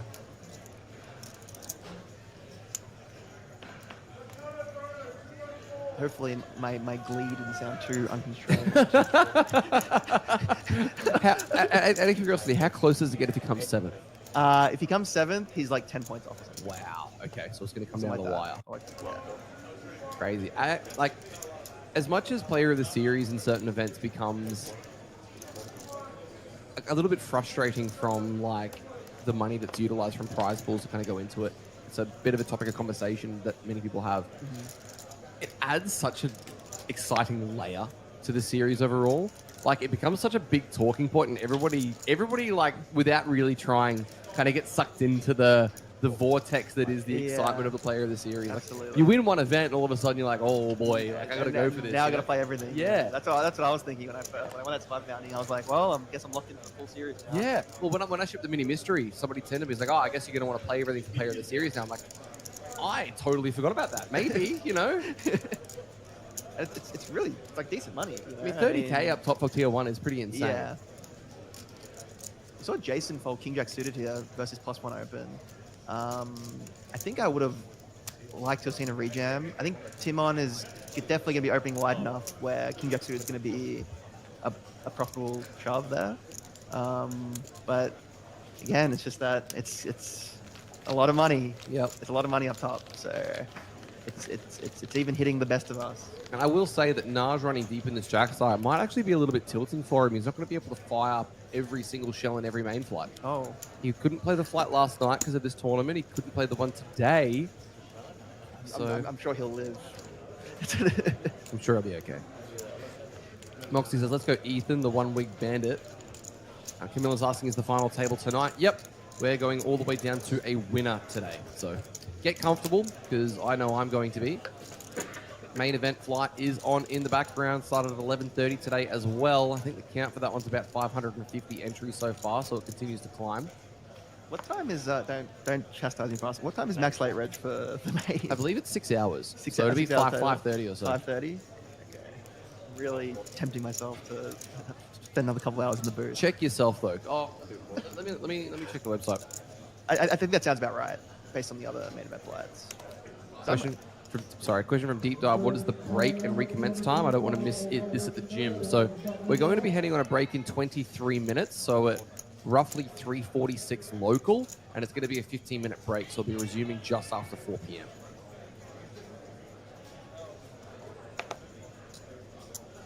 I didn't expect that you were going to be having so much fun in here. I don't know. Commentating's fun. I like it a lot. Oh, okay. So I think I'm right. It says 2 hours remaining of late reg. Yeah. Sweet. On the website, it should just say the time that it closes. 6:15 p.m. Cool. So a little bit later. Sweet. Anthony's put half his stack in. Yeah. Just takes the open shove with his hand, which I like. You guys have any questions for myself or for Luke in the chat, send them through. Also, if you're watching on Facebook, don't forget to like the video. Twitch, don't forget to follow. YouTube, like and subscribe. This is the final day for the Jackstar, but it's by no means the final day for coverage of the series. Tomorrow's going to be a long one. We're doing 2 flights of the main event, the early flight and then the turbo flight in the evening. And then we are straight into days 2, 3, and 4. You're going to stream the whole day tomorrow? Well, enjoy. Thanks. Hopefully you bag tonight so that you can spend the whole day in here tomorrow. You're going to have to start throwing me some more gift vouchers or something. Oh, yeah. No, don't worry. I'll open a bar tab. We'll have a great time. We are going to be able to get views on whenever there's an all-in as well out there. We've been told by our production team that the staff on site, the tournament director, is going to notify us when there is an all-in at that table as well. So anytime a triangle goes flying, you guys are going to be able to see it. I'm noticing that there are actually 2 of those little PlayerUnknown's Battleground statues. One for Naj on that table standing atop his red stack, and also one for Anthony at the feature. So I don't know if you know Matt or Matthew. He's got a 3D printer and he's been printing... Matt who? Big Matt from Brisbane. I'm not sure. You might recognize him. Yeah. But yep, he's been running around. He actually has a 3D printer, a printing business, and he's printed out these little figurines for the guys that might be playing some PUBG together. So that's fun. Oh, Kings for Adam after Rod found the open. The open shove, yeah. For 11 blinds, not really much else he could do, I think, and. Count requested, just to try and not give off too much info regarding the strength of his hand. In these spots, are you finding yourself just rejamming for the 6 big blinds more, or are we finding flat, or it doesn't really matter? I think it doesn't really matter too much, but I guess jam, so you get either the full amount of fold equity or the full double, which one actually does call, so I don't think it really matters too much, though. BXU saying Luke M, the new voice of Australian poker. You called it, buddy. He's taking my job, man. Looks like we are going to see the call get made. Anybody else going to wake up? No, nobody else waking up with a hand worth putting chips in with. And we are going to see Rod all in and at risk. For what it's worth, I don't think I saw an ace folded. I don't think I saw an ace folded either. So that he's got going for him. They do call them the ace magnets for a reason. There's a reason for that. The other day we had kings all in 3 times against aces. Oh, sorry, kings raised and went to a flop 3 times against ace X, and it was ace high every time. So let's see if it's going to be the case today or if it is a new day. Ace 8 folded under the gun, someone said. Oh, yep. Looks pretty clean for those kings. Again, this is like another 50, 60k pot probably. Yep. It's just, the numbers just start getting ridiculous. And then when you go to the final table, it's like, that's 6-figure pots. Every hand's worth like 30k. Yeah. It's like ace river. Ooh. Barry. And stay in your seat, Rod. Jordan called it in.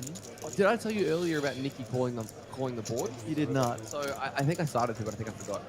So I had Nikki Pickering in here earlier with her daughter Jamie. Oh, was that her daughter? Yeah. Oh, really? Yeah. Fun. Yeah. Funny little coincidence. Sorry, I thought Tan didn't have a stack then, but I just saw that it's blocked by the hair. We're not all so lucky. There was an all in and a call, and I asked. Oh, sorry, there was a 3-way hand. I asked her to call a flop, and she was like, 6-8 jack. Yep. Jack window, 6-8 behind. Insane. That's why she's the best. She's been chat- doing it for 20 years. The chat went kind of wild, She's I will say. she's been commentating, she's been talking about poker for that long. You pick up a thing or two, I think. I think she was affiliated with Poker Stars earlier. I think so too, Yeah. yeah. In the mid-2000s when it was Yeah. going crazy, she was doing a lot of stuff overseas. So, Yeah. I mean, She had props a to bunch her. of like old interviews and stuff like that, right? Yeah. So yeah, Nikki's been involved for a very, very long time. Not to, in the nicest way. not too long. Yeah. It was funny. She came in the booth and she's like, "Oh yeah, this is my child, just so I can show how old I am. I'm not really liking that." And I'm like, I don't know. Over to Adam now, 5.9 big blinds. He's going to be reeling a little bit after that one. Yeah. It's always brutal when it's the river. If it's the flop, at least you can be like, yeah, whatever. But if it's the river, it's like, oh, come on, man. Exactly. Let me live. And how he handles taking a beat like that is going to be interesting to see. Some people will tilt their balls off, I suppose. But I think most people, when you're going deep in a tournament like this, 6.5 bigs or 6 bigs is still worth a lot. One double up and you're back to, a playable stack. So you really just got to lock in and just try to make the best decisions. Camilla says, can we please get Smurfed out of the screen? Seems he found the lens and won't walk away. Yeah, I mean, that's fair enough. It's also his job. Don't want to keep a man from making a living. But he just says, enjoying having Luke in the box. And then, Luke, I'll let you read Silly Horsey's comment. Don't say it out loud. We've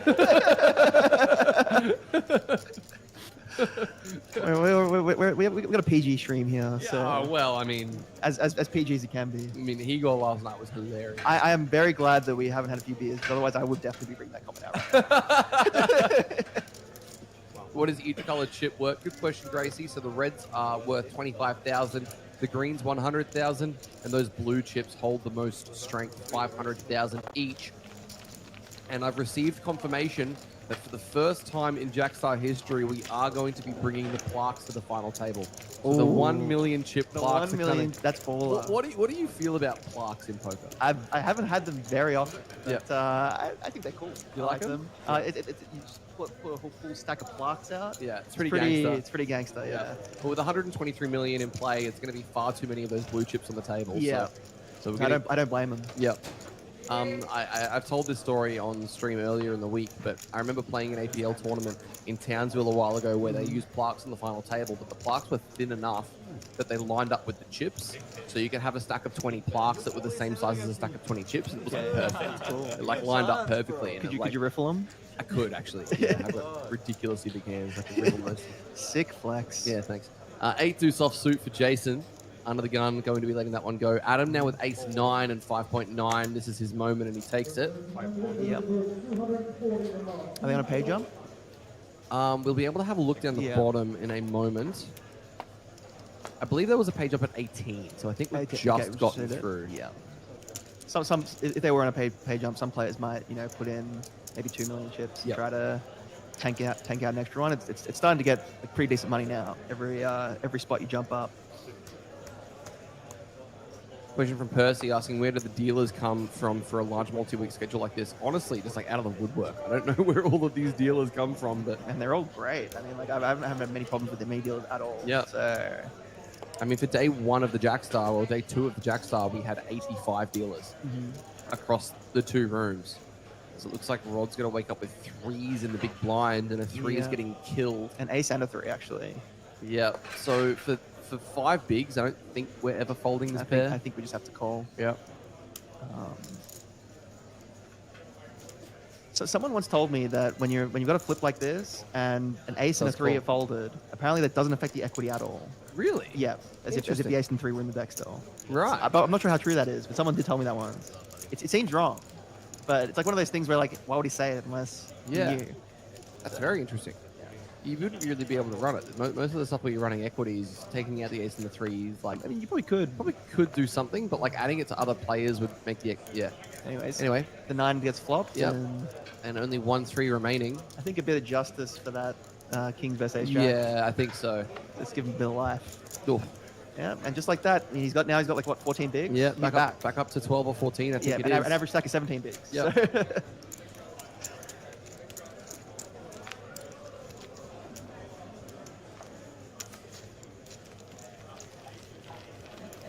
Is that Jimmy Chen at the outer table? No, it's not. Jimmy wasn't able to register this event because he ran so deep in the Centurion.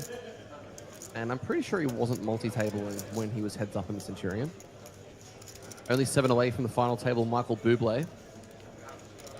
I'm so glad. Oh! Development for Luke Martinelli. GG, unlucky. Yeah. Brutal. Massive swing there for you. That's disappointing for him. Now, the only sweat that you've got is with Jason. Yeah, I'm now anti-sweating Jason. Tan got a little bit unlucky, I would say. Yep. To go from 20 million to out. Naj must have. Naj has all the biscuits. I'm going to be going down and asking Naj about that hand history and also probably buying him a drink. I don't think he does, but I'm sure he'll appreciate it. Yeah. Whew, that was a bit of a sweat. There you go. Well, I'm glad you were here and you were able to witness that for development. And for Jason, I'm only actually fading him winning because he's not as close as Tan was. Right. Okay. Yeah. Well, he's actually sitting second in chips, third at the chips at this table. Yeah, but he's probably second in chips. Yeah. He's probably like 5th or 6th in chips total, right? There's a bunch of big stacks on the table. Oh well, unless Naj has like all the chips. a quarter of the chips in play, and everybody's like, that's true. It could be like that. Naj could have the same amount of chips as this table. We don't know. We really don't know. Ace Queen for Bowdy. 15 big ones to start. I'd like to see an Inducer, but I think a lot of players will just open shove. But then for him, he doesn't. Percy, to go over your question about the dealers again, we've had a few international dealers the last few series. We've actually got a lot of dealers, as you can see, Misaki, they're from Japan. So plenty of the Japanese crew have been coming down, have been helping out with the APL series.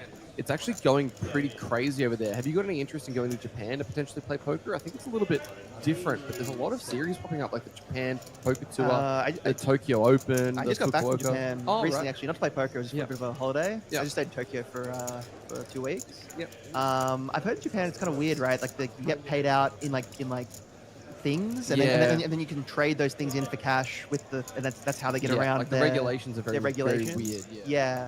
But I mean, I'm happy to play poker anywhere. So I love Japan. Japan's great. He does just open jam it, and he will just get it through, which is nice for him.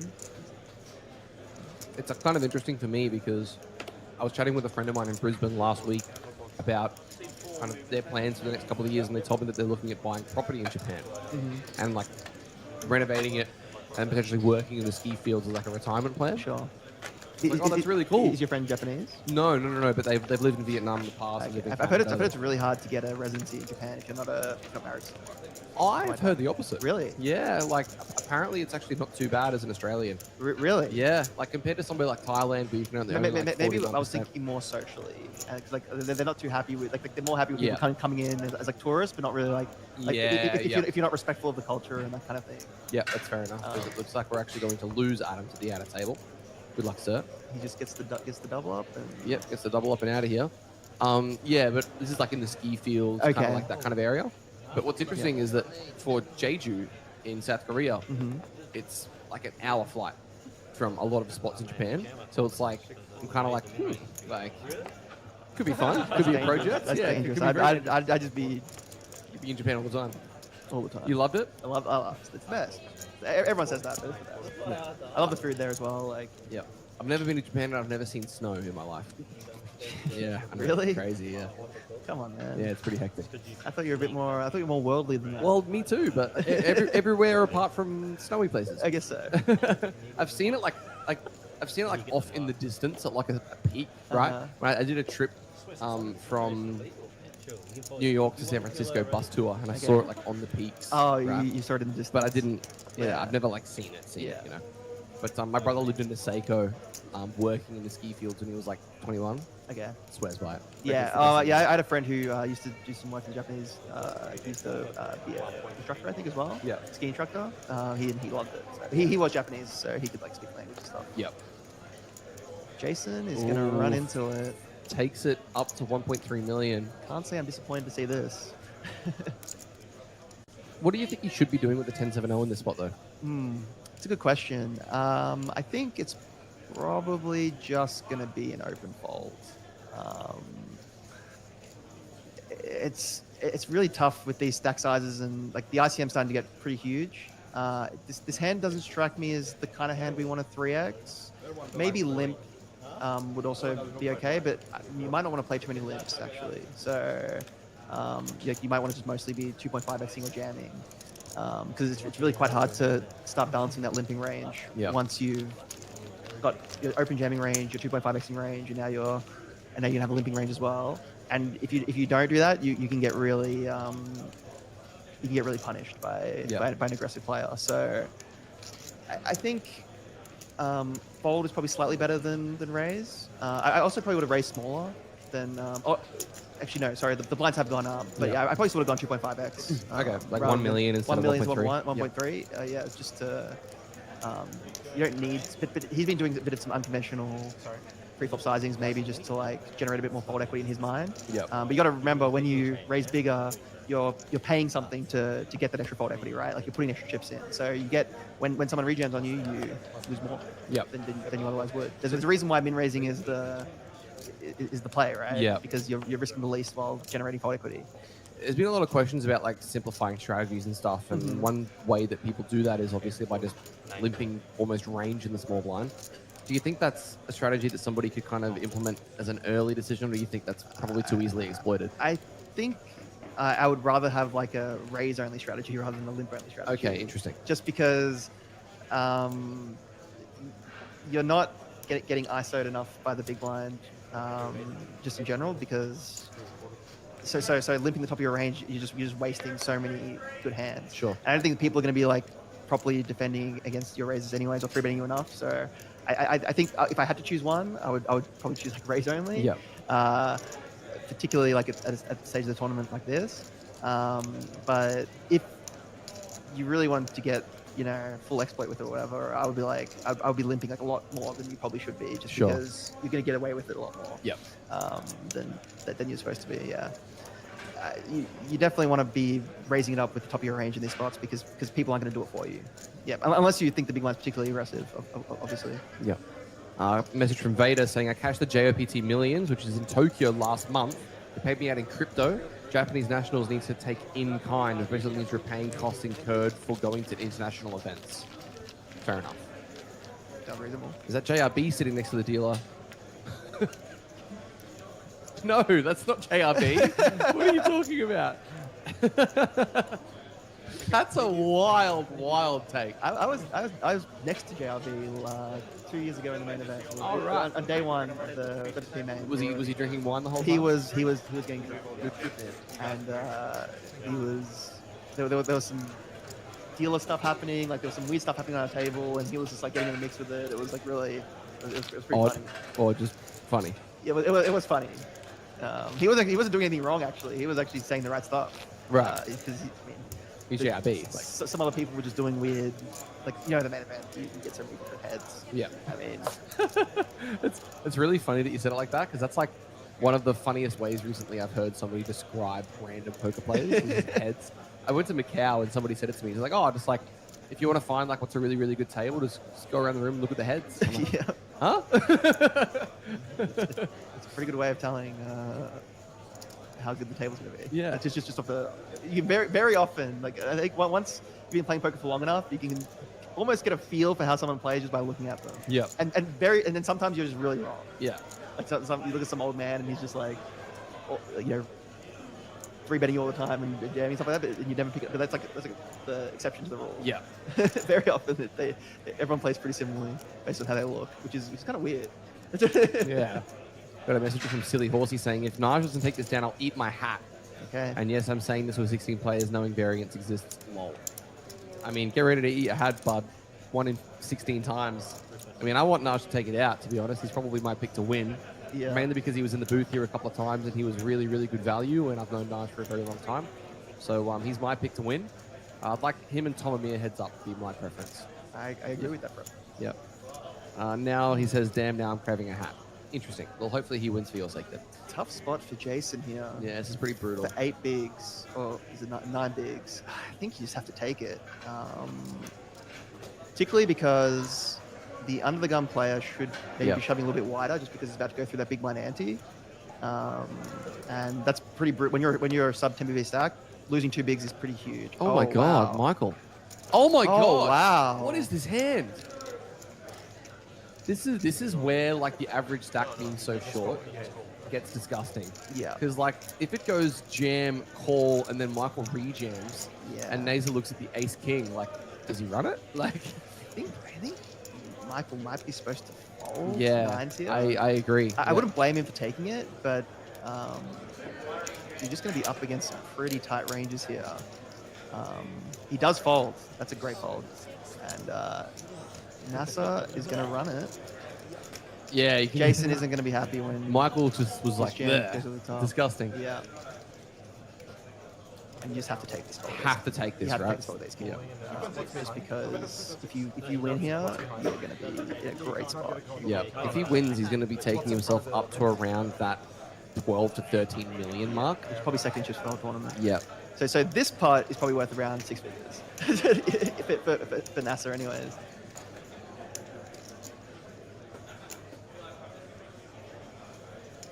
But I have received word as well that I believe we're going to be swapping the tables over at the break. So Naj is going to be on stream after this. How can I go play the main when I'm going to be watching Naj play the final 2 tables of this thing? Come on, man. Pretty fun. Really? Final 2 tables when he's got a stack, the average stack of 15 bigs. Yeah. You might as well just give him the triangle. And just let him just... You might as well. Mansell says, spot. Yeah, this is a pretty sick one. Surely he's not folding. I mean, give him some time because not every day you make a 6-figure Yeah, decision or he does whatever, say all but in. He does. Jason, he's going to look shattered by this, I think. Obviously, he's never folding. Yeah, obviously never folding. Ethan is already unhappy with the situation, but he's in better shape than he probably thinks he is. Jason somehow has 25%. I guess there were no 7s folded. Yep, because it does take into account the folded cards. And there was a 10 folded. Yep, calls made, and now back over to Jason. Yeah, he hates the world. Yeah. Good luck. Let's see all 5 10s against ace king against the pocket 7s. Who's got the money? I have a 7. I have a feeling that we're He's just going to getting the see, 7s rolling off? like we're going to see like the 7 of clubs on the turn or something. No. I don't know why. Just It's going to be a 7 of clubs turn is my thoughts. Let's see all 5 though. Window card. 9 of clubs, 7 of clubs, 8 wow. of hearts. What is this flop? Open ender for the 10s, 3 of clubs, a flush draw for the ace king. What is the river going to be? It's a 6! Oh my god! A massive, massive pot going Ethan's way, I believe. What a ridiculous hand to take us to our break. And what on earth is that? Wow. 100k EV. He got it the hard way. He did. Got there the hard way. Ethan up to 11.55 million, and everybody's looking up at that one. Everybody wants to see the screen there. Pretty sick that we don't lose a player. Because, yeah, Jason had, a little bit more than Ethan. So he won a side pot worth roughly 2 million. So he's still in with 5 bigs. Pretty sick. Brutal for Vanessa. What can you do? Absolutely disgusting. And I think we're going to be heading on a break. Yep, these guys are standing up. We are going to be jetting off for about 15 minutes. What a hand What a way to see just before the break. We'll be back to continue action relatively soon, guys. Don't go too far. We're going to have a fresh collection of faces up here as well. 775.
Is it? I'm in this and this. I'm in this. Okay. 6.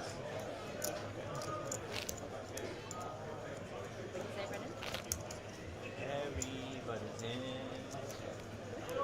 All players and dealers in the Jackstar, we are back underway. Blind level 250, 500, 500 dealers. Please begin. All right, good luck, everyone. Good luck.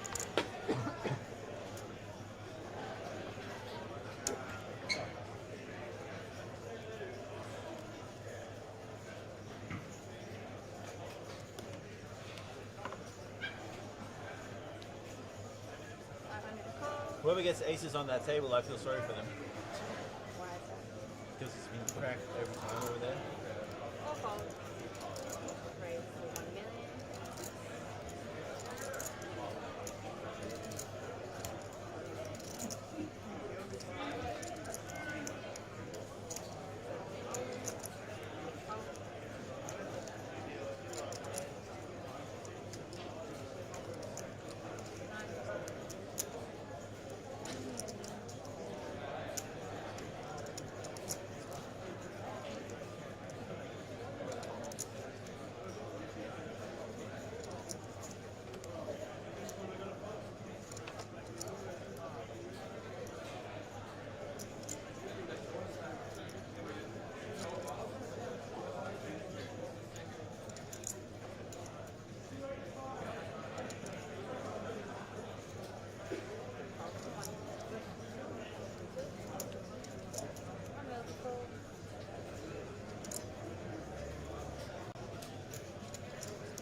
Welcome back, guys. We are going to continue action here in the Jackstar Super High Roller. It looks like some purples, as I thought they were blue.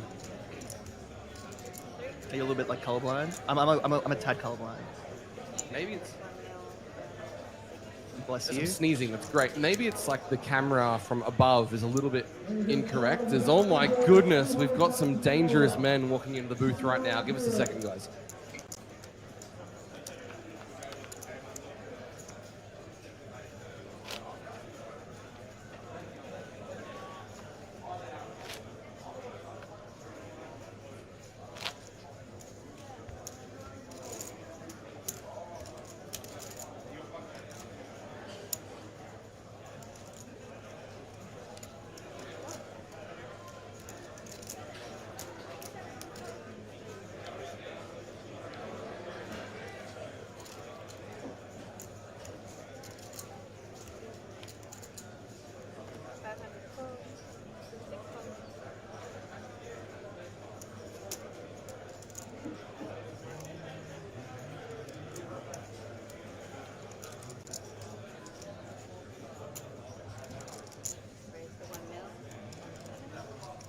All right, so we are back, and it was very funny. Last year we had 2 microphones, and we were consistently getting caught off guard by the fact that we were having 3 people in here. So we had people constantly sharing.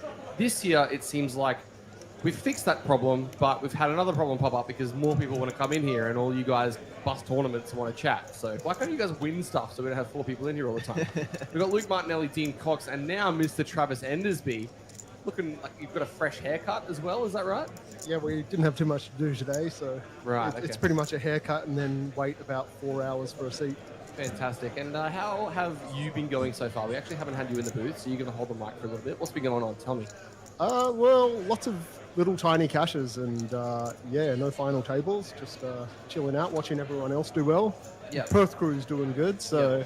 And when you haven't been playing, you've just been in the gym, it looks like. Yeah, it certainly does look like that. Yeah, it does.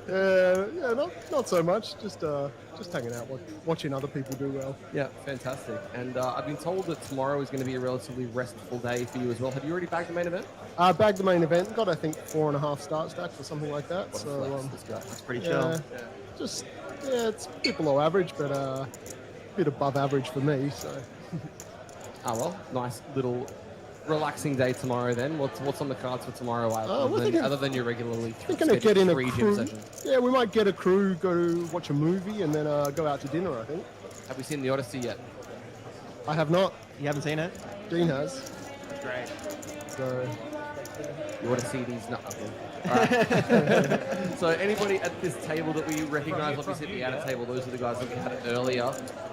Jason Wang in seat number 3 is very short. There was a confrontation of 7s versus 10s versus Ace King. And the flop was 7, 8, 9, 2 clubs. Turn was a 3rd club. So everybody was live on the turn. And the offsuit 6 on the river as the 10 river is straight. Pretty crazy outcome from that one. Live poker is rigged. Dean's reaching for the microphone here. I would like to point out, so we actually watched that hand while we're eating our Nando's outside. Wonderful. And I have been telling you how you haven't been calling cards, and you called the 7 of clubs specifically, and it came on the flop. So I will like to point that out. Were you tuning in earlier when Nikki called her cards? The 7 Jack, so the 8 Jack 6 or something like that, and this comes out the flop. Yeah, I did. That was spooky. I watched for like 2 minutes, and I could see people calling cards. Yeah, it's pretty crazy. As we are going to pick the action up. Looking at this table, though, all of our attention is probably looking at this one man right now, Najim Ajez, 56 big blinds. He was in here earlier this series talking about how it wasn't going so well. He had fired every bullet possible in the main event. Looks like things are maybe looking a little bit up for Naj. Huh? So he's moaned it in, basically. He's moaned it in. He's whinging and winning, as we'd like to say. Naj downswing of 3 games, I'd say. So he's back to winning everything. I would love to hear the hand that he. I presume he stacked Tarn. It's because Tarn had like, I think it was 20 million chips or something. He had a bunch, yeah. And then those chips were very promptly put into Naj's stack. I would love to hear what the hand history was there, because they're two very exciting players. I think you could say. Now, getting a look at the action, Jaman with the 1 million open as the blinds are at 500k now. You guys, if you're looking at the website, you'll see that it's going to be ever so slightly inaccurate relative to the blinds we're playing. That's because of the addition of the 120-240 blind level. But 500k means we're operating on an average stack of around 16 big blinds. So Naj must be feeling mighty comfortable with 28 milli. Or he's feeling fantastic. 4x average right now. He looks like he's feeling fantastic. Look at him. That's the man. That's the face of a man with 30 million. He's got like the permanent smirk going. This is loving it. Oliver with the A6 in the small blind looks like he's ended up folding it. Yeah. And Najim, do you think he's folding any 2 from the big? This is just an argument for open jam 10 to the pre-flop, just so you don't have to go play post-flop with him. But how wide do you reckon Naj is going to be rejamming, by the way? Just trying to apply pressure. He might put this hand in. I don't know. Wow, he does. Yep. I've 100% experienced this before with Naj. Yeah. And the fold does come out. Now, quick question for you, Travis. I know in the past you've had some affiliations with ACR. Is that still going on? Yeah, they still seem to love me for some reason. Okay. So, yeah, they're keeping me around. So, yeah, it's all pretty good. We've got the Venom coming up this weekend, so... Well, I was about to ask you about that, actually, because we were chatting with Luke very quickly. He sounds like he's going to be having a relatively busy Tuesday morning. Is that going to be the same for you? Most probably. Last year I did it, and I stone bubbled it after being awake until about 10 a.m. and then going off to play some live poker. It was pretty rough.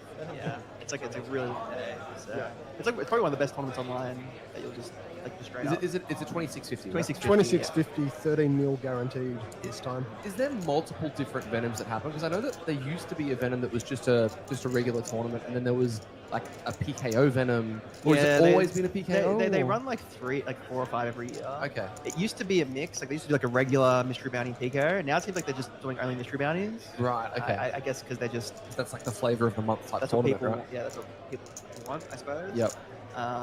Adam with the King Queen against Dylan's open with 8s. Are we going to see chips flying here?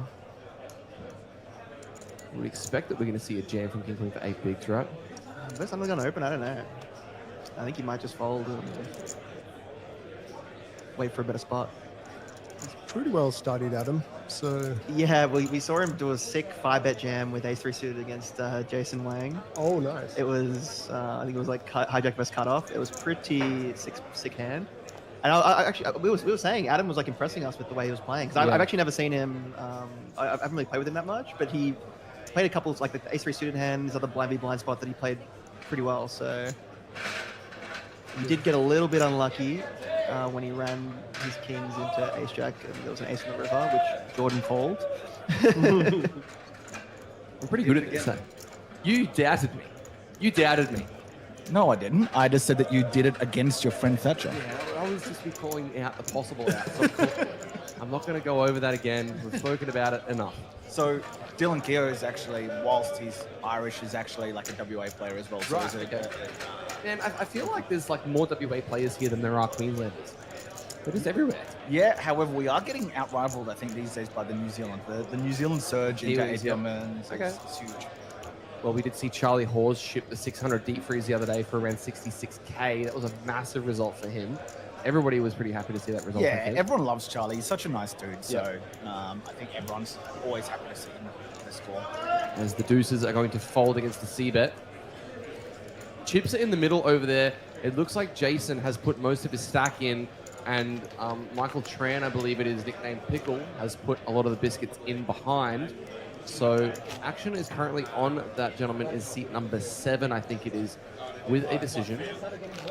Looks like Jason's got a double up from where he was earlier, right? No, I think that was what he got left with. Oh, he was because he actually won the side. Remember? Oh, okay. Yeah, so I think he got left with about 2 million. Oh, that is about 2 million. And that's about 2 million. So we're going to see whether or not the action is going to go past that gentleman in seat 7.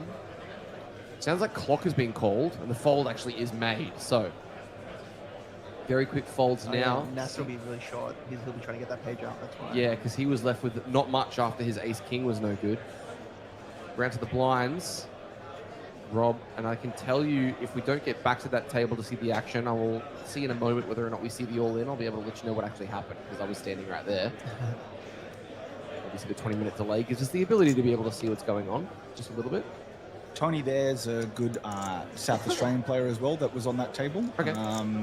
Played him with him a bit at some stack series and stuff like that. So yep. Definitely seems like a very solid player. All right. Action folding around to Jaman. Unsure if I'm pronouncing his name remotely correctly. I'm just not calling him German. Sounds great. Wonderful. Jaman Even if it's wrong, it sounds good, mate. It's Deutsch. Folds around. Oliver. Naj waking up with a hand is just scary. He's not sure what to do with this.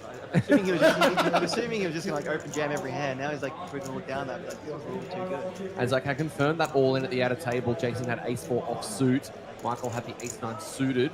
The board ran out 7-5 deuce. Oh, sorry, 7-10 deuce, Jack-7 for a chop. So no elimination out there. In fact, Jason came away slightly better for it, chopping up the blinds and antes. Over to Naj now. Getting a look at the guys in the blinds. He probably can't do any ripping with this hand. Dylan does have 40. So he's going to be coming in for an open. Zach, 13 and ace-6. He's just opening so he's going to be opening so loose here. I think ace-6 is just going to get folded through so often. So yeah, I would definitely take this hand. I don't blame him if he doesn't, just because it's scary, but does pass. I think the best way there was probably just a jam. Naj did have the courtesy of looking at his cards at least. Or pretending to, I'm not sure which one. Sounds like there's a bit of chat going on. Whoa! Wow. Not a suited folded. Just doesn't want to mess with it. Yeah. There was a little bit of chat going on there between Dylan and Naj. It sounds like they have been going back and forth quite a lot. It looks like we're on to the next hand. You've never seen Dylan fold that much. We can't really hear you from there, unfortunately. You're going to have to pick up the mic. Yeah, no, Dylan's not normally a folder. So for him, for one big, folding 9-8 suited is actually insane. Yeah. If you're on that pay jump, he really wants to... Yep, down the bottom you can see... 5k now, it's pretty juicy. It is 3 buy-in pay jump, so it's pretty chunky. So apparently Jaman's name is actually pronounced Herman. Or Herman, maybe. Which, I don't know, I guess I'll just go, somewhere else. So one thing that I like to try and pride myself on is my ability to pronounce names. Obviously doing stuff in Asia lately, you could imagine some of the names that I have to try and pronounce for people walking out of the screens. If I can't even get names right at this series, what hope do I have? He's king for Adam. The classic. Herman waking up with 4s and folding, and Oliver with the queens, asking for a count. Yeah, Adam lost a pretty brutal one earlier. That was the ace on the river, wasn't it? It was the ace on the river. Obviously, we are going to see this one get in. Naj behind with the ace-7 offsuit. Getting a look at the fact this is only 8 bigs. He's contemplating. He's Yeah. He's like, I'm running real hot this tourney. Maybe I can flick this one. And he is a caller, but this is one of those spots I don't really have to do. No. Funny thing is, I know for a fact that Naj is a little dirty that he only went for $19 in the fantasy comp. Even though he was only going to be playing like 6 events. So whilst everyone knows how good he is, he will also want to be proving everyone wrong for only paying $19 for him fantasy-wise to get this win. For this hand only. After this.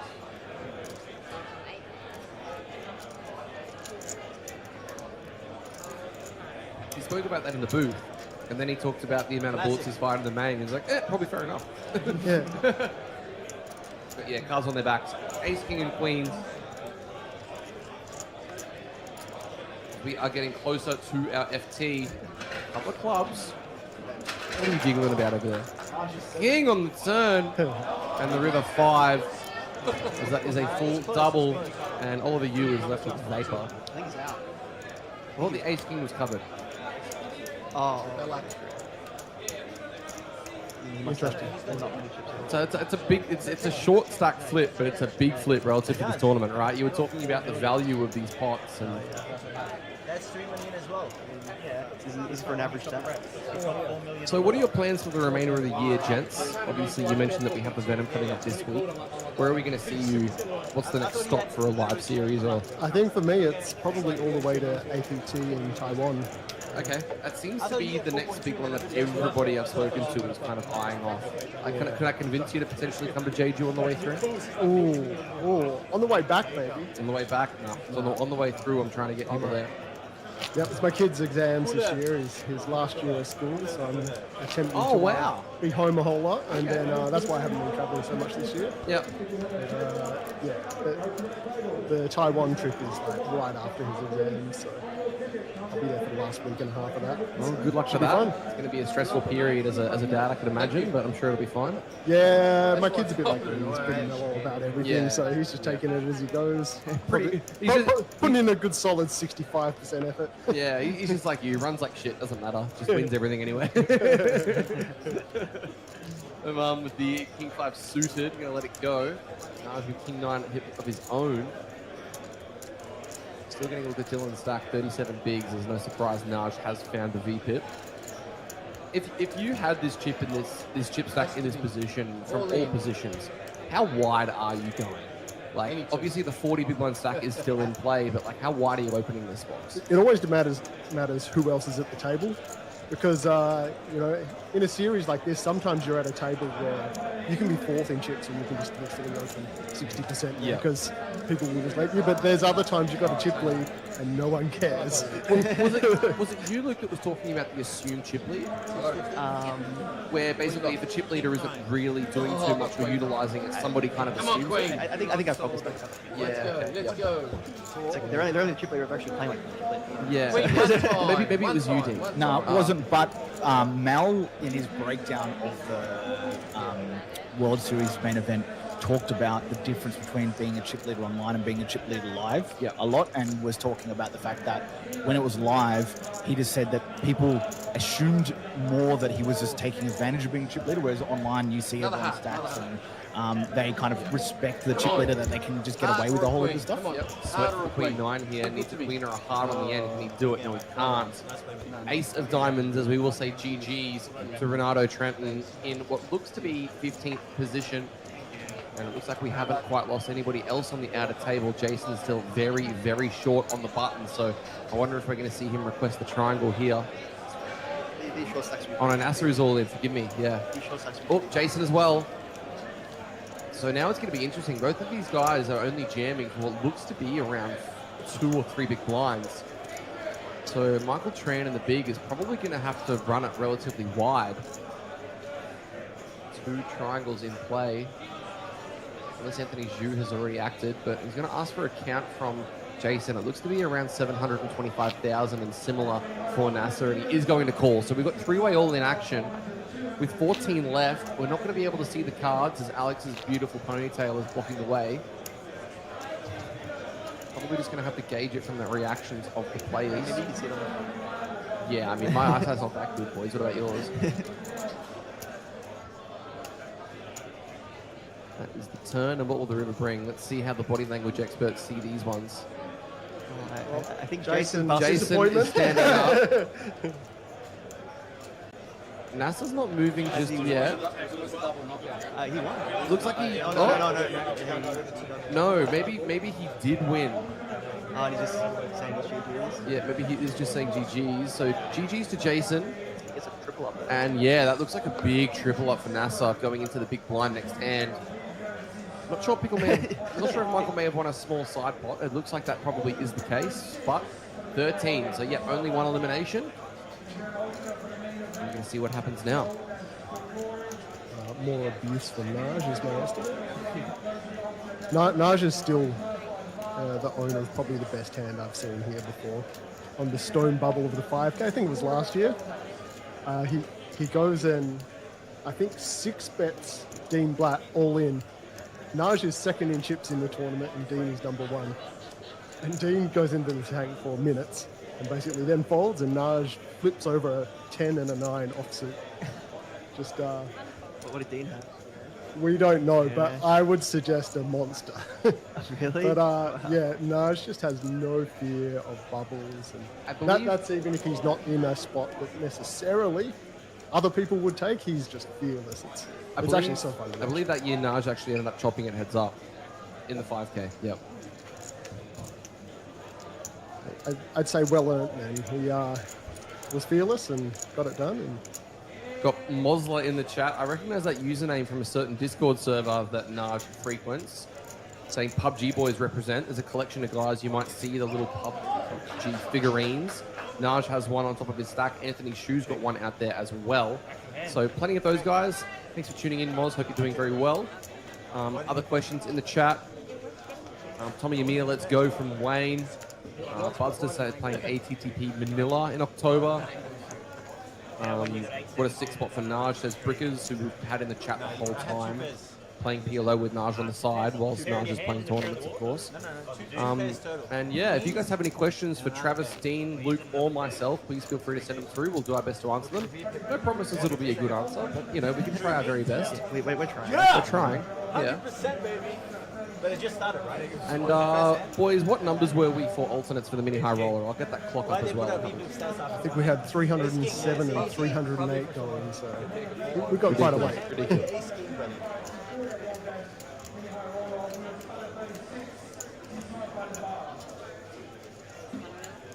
Out of curiosity, how many of you guys were involved in the State of Origin last year? You guys? You two? Yeah, I was in there.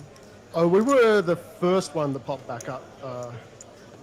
Me and Dean, and then you were there for that one, and then there was one after that we didn't make. Was there another? I didn't come up. I needed that one in Brisbane. Yeah, so that's the one. Yeah. Okay. There was one that didn't matter because the defending champions weren't there after that. Oh, right. Interesting. Okay. It's not even a real win for the international team. The main reason I was asking, I was just wondering what it was like playing poker as a team instead of individually in that setting, because I imagine it's going to be very. Like, obviously, you're going to play your own game, but I wonder what the camaraderie side of things would have been like, kind of getting preparations for that going. It is so good. You don't really ever get that in poker, so it's just, yeah, it's amazing you get to work together. And we had a team where we kind of all worked together, and we decided before it, if anyone won player of the series or anything, we'd share that. And it was just all about the team. And there was initially a structure that required a real thinking about ICM. And we were all really committed to that. And I think that was the only way we thought we had an edge. And then it turned into a rather normal structure, payout structure. And yeah, we didn't really think we were the favourites, but no, it was a whole lot of fun. Given the amount of time that you guys have actually played poker for, can you guys think back to the first time you may have encountered each other at the poker table? Obviously, Dean and Trav are very, very good friends, but I imagine that you guys playing in Australian poker for the time you have probably would have had some entanglements together over the years, no doubt, right? That's a good question. I can't really remember. I was a cash game player for a very long time, Okay. but when I started playing, I get excited. I saw Luke and he was like this whiz kid coming through. Yeah. You know? Yeah, like, yeah, he really looked like he was going to be, you know, as good as he turned out to be. So. And you were wrong. Crazy. Yeah, I know. we thought it was going to be so good. I don't know what happened, you know? But no. Yeah, Luke, any kind of flashbacks or any I remember memories? one year, I think we were playing the Aussie Million six-packs, and then you sat down at our table, and you're like, wow, it's like a really tough table, and you like open shove the first hand, and you're like, at least if I bust, at least I get moved off or I double up. That was like really funny. I remember that. Do you remember that? I don't remember that, but that seems like the sort of thing that I would do. Was that kind of mid 2010s Aussie Millions? Because I only ever went to one of them. I haven't been to the most recent one. I went to the one in 2020. I didn't start until 2018 or something. So Yeah, that's when I first started playing poker. Yeah. I think I started in 2017. That's the first time I played cards. So yeah, I think that was the first one I went to when I played 2 events, and then 2019 and 2020 I actually played like a legit series. Yeah. Six-packs was probably my first ever good result, actually. Oh, really? Yeah. I've got a bit of a funny story about a mutual friend of ours, Luke. Yeah. The first year that I went and played the Aussie Millions was 2020, the only time I went. Oh my God. I was part of a syndicate that basically you played throughout the year, everybody put $100 in each week, and at the end of it you'd send 3 people that would play, and 50% of the profits would go kind of each way. So that was 2019, and I came second, so I got 3 tickets. So I played the opening, the deep freeze, and the six max were both 3 events that I chose to play. And at this point, I'd not actually done any study. I'd literally just played in this thing. Felt like I was pretty good. Like, was better than the guys that I was playing in the syndicate kind of thing. And I was like, man, I'm so excited to play this. It's going to be great. Yeah. Played the opening, got destroyed. Right? Sure. Played the deep freeze, last at a level, hated it. And I was like, nah, the six max, playing with less people, it's going to be great. I walk over to my table and I recognize Alex Linsky, who's like there. I knew him loosely at the time. And he was chatting to somebody and like it seemed like they were pretty good mates. So I sit down in my seat and his mate comes and sits on my direct left. Later found out it was Skunk. On my direct left in a six max. And I'm sitting there and I'm like, oh, okay, like he knows him, this should be fun. The worst hour of my life. I think. At least you only lasted an hour. Dude, I think I got 3-bet every hand against him. And I was like, well, I guess that's what I get for jumping into the deep end so early in my poker career. I think my first year I was lucky enough to be ignorant about who was actually a good player or anything as well. Right. So. No, let's just keep waking up with it. Look at this. Queens in the small Pretty blind. sick. That's afraid. Well, it's 250k. Have a look first. Have a look first. But I've got queens as well. Isn't that how it works? I'd be just like begging to wake up with something I could jam on him too. Such a scam when Naj actually has a hand. Oh, Luke's back in the booth. You know what that means? It's toilet break time. Yay! Feel free to grab the other mic whilst Luke is away. Takes it to 1.6 million, so it looks like he has found a 3x into Zach in the big blind. I'm actually kind of curious about this because Zach has obviously shown that he's relatively snug so far, but he is going to just fold the Jack 9 as we expect. Dion no longer in this tournament, guys. He was eliminated earlier today. No, I kept it. I kept it. And how has kind of the vibe been overall? And out of curiosity, have you done any e-biking since you've been here? Please, no. Well, yeah, I've been riding around on the Lime bike everywhere. But, Well, I'm also mean Krilly's e-bike. yeah, Krilly's e-bike is there. We've let it just rest. Yeah, it's not rusty. It's still there, by the way. Yeah, I know. He was being in comms for the last 3 days at certain points, and I've brought it up to him every time. I've made a meme about it every time, and it still sits at your house. Also, I'm helping. I'm trying to help. I guarantee you, when you raise it to him, there's probably I bet you get that look of recognition on his face because you'd forgotten about it. Yeah. And then he's like, oh yeah, it is still there. I reckon we're likely going to be leaving that e-bike in that apartment building. Yeah, probably. Yeah. Or you could just use that to get to the airport as opposed to sitting in the back seat. I actually messaged Krilly this morning and said, do you want me to ride your bike down to Southport today? So I don't think I heard back. What do you reckon we could get for it? Should we start a APL Millions commentary marketplace? Who wants to buy a folded up e-bike? Anyone? I'd probably have queens. Let's just do the math. That's the most likely hand I I get reckon down. Jordan might buy it. I am going back to Asia soon, so no, I don't want to buy. It will fit in your luggage. Yeah, sure. It folds up. Sure. I mean, you can put lithium batteries in planes, can't you? Alright, carrying on here. As we saw the 8-7 go down, Tom with the ace-jack is going to find the raise off 15 to a million. And Naj has a kind of interesting one. Do you reckon we're going to see him find the 3-bet against this open from Tom? I wouldn't be surprised if I did, that's for sure. But Tom's also going to be very aware. And to be fair, Tom's probably less fearful than some of the other players at the table. So I don't even know what the flop is. Though. if I'm in Naj's spot, I know I wouldn't, but I know Naj is just fearless, so he might anyway. It's very hard to expect a lot of raise folds, but I can't king right now. I don't even think I'm. We've also dropped to 13 while we've been chatting as well, so we must have lost a couple on the outer table. Because weren't we at 15? No, we were at 13 for a while. We've been at 13 for a little bit. Zach wakes up with the ace king. And I wonder if we're going to see Tom find a snug fold, because Zach has been very averse to putting chips in. yep, 20-minute delay. I imagine he's just seen some extremely tight folds, so I would be snap folding ace jack off here. Maybe I'd pretend I wasn't snap folding it for the sake of not letting him know, but I would definitely be out of here.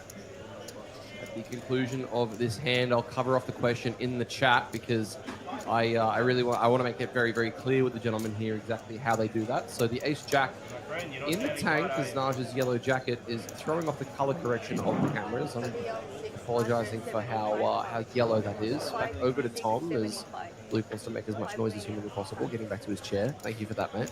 All good. We're back. Yeah. We are back. Small bladder and loud noises. Oh, yeah. I was drinking a little bit too much. Oh, we get to watch. Yeah. If you guys didn't know, you can just watch the stream back from yesterday. You was just in the back. You can probably tell. You hear some like.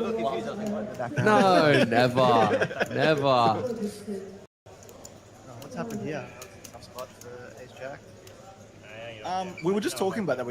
We don't know that it is, because I think the whole reason that he's clicking off 15 bigs is so that he could induce Naj, but that if one of these tighter guys, it was literally Zach's the same player that you said should be jamming at ace from small blind. Oh, yes. And he would have probably seen that hand by now. He can actually just sort of let this go if one of the really tight guys jams over the top, whereas if Naj puts him in, he can just snap it off. I think this is a spot where like ace jack probably is like supposed to be a call in theory, but when we're playing against some players who might not be taking all the hands that they're supposed to be jamming, we're supposed to be dominating them pretty often with like a queen jack suited, ace 5 suited kind of stuff, and if they're not going to take those hands, then it's probably going to be a pretty bad call in practice against the right person.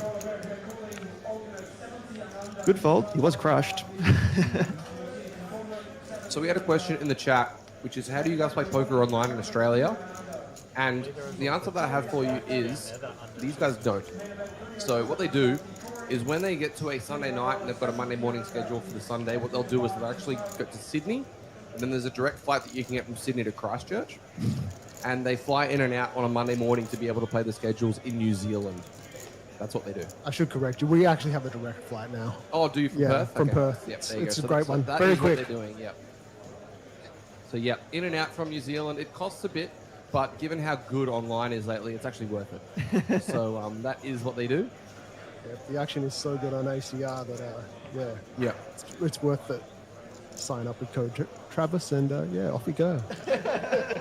Admittedly, with some of the applications that you can utilize these days, the flight to New Zealand can be as quick as like half a second of one click of a button.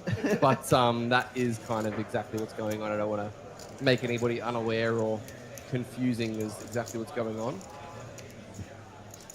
As too many people are wanting to jump in the booth. I've just had a message from Johan saying that Billy the Croc wants to come in. He can take my place when I max out Red Domain.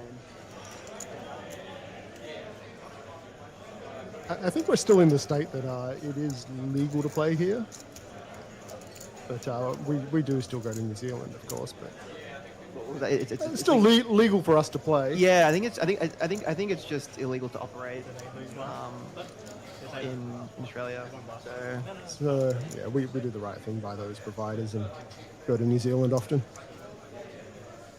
Oh, it's a fair bit of reasonably nice hands here,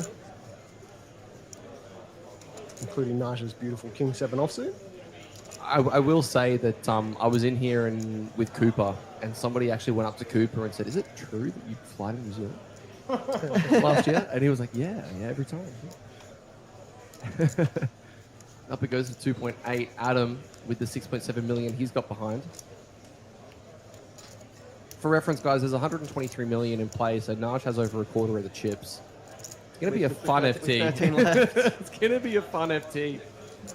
And there he is. As I say the words, Cooper says you can get a flight subscription to New Zealand for $80 a year. Great value. Unfortunately, my regular flights to Albania, so it's a bit more expensive. Right, yeah, yeah. I was going to Albania initially, but for Is that just because it's 3 or 4 years? Is that because it's just alphabetically the first country that you can fly to? There was quite a history of a group of us that used to always go to Albania. Right. It'd be very, very funny, obviously, with the IP tracking on certain sites, if you have a flight to Albania and you get to a table that says that these two players are near each other in IPs, it's going to be like, oh dear, like, this flight to Albania hasn't got many seats, guys. Come on. People saying that online's rigged. Yeah. Online's rigged as rigged as live is. You'll never see a runner straight after a set. Come from the flop, kind of thing. No, never. With the flush Yeah. People are making note of the fact that apparently Naj has a 60% VPIP at this table so far. Oh, he's down a bit than normal. That's a bit low, yeah. As he probably should. Did he step away for 40% of the hands? Yeah. One of my favorite Naj stories, I probably told you, Luke, and I maybe might have mentioned it to you, Dean. We were like 6 tables left in a 1500 or something. And I was at his table, and he asked the tournament director and everybody else at the table how much he had to pay to change the tournament to PLO on the spot. I was like, come on, man. You win enough, bro. Yeah. Ace Queen for Zach in the cutoff for 15 after Naj raised the 8-5 suited. Did that ace go such a 4-bet in? No, somebody woke up with Ace King, I believe, and found a jam. Oh, cold bet jam. Yeah. I still like the 3-bet though. Absolutely. As yet, he does request the triangle. Oh, Adam wakes up with Ace Queen of his own in the small blind. Dylan's Ace 7 kind of recoils in his seat, but I can't imagine he's going to be putting any chips in. I think even Ace Queen might just fold here. Naj is just opening so wide that Zach should really be 3-bet jamming quite a bit. Oh, wow. Deary me. What is this? Let's see what happens here. Now, we know how Najim likes to play PLO. 8-5 suited's doing all right for away. This could actually be our final table hand. I don't think so, but like Naj does have an update. Like he just, you reckon Naj just goes mad with power? just all in. Yeah. Just look, takes it all. The funny thing is that you say that, but I don't think we'd be too surprised. No. I mean, we can see that he's actually got 22% equity four-way, which, I mean... This is where you want to just tank until you see the replay of what he shoved last time. Yeah. Actually had one of those last year. A guy 3-bet me in a spot. I was about to take the 4-bet down. I was like, no, I'll let this one go. And then about 20 minutes later, we had the same thing happen again. And I knew the hand was about to come up. And then as it came up on the screen, everyone just started laughing. Dude showed kings, just like Tom has here. Goodness me. And we got to make the fold. Looking at his cards like a beast. In it goes. And Naj snap calls. No, I'm kidding. He didn't. He folded. Luckily, Demon wasn't.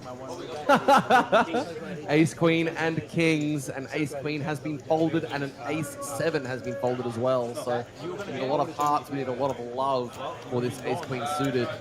Not sure who's covered, but we will see, and that is going to be a difficult one to return from. 10-10. Oh.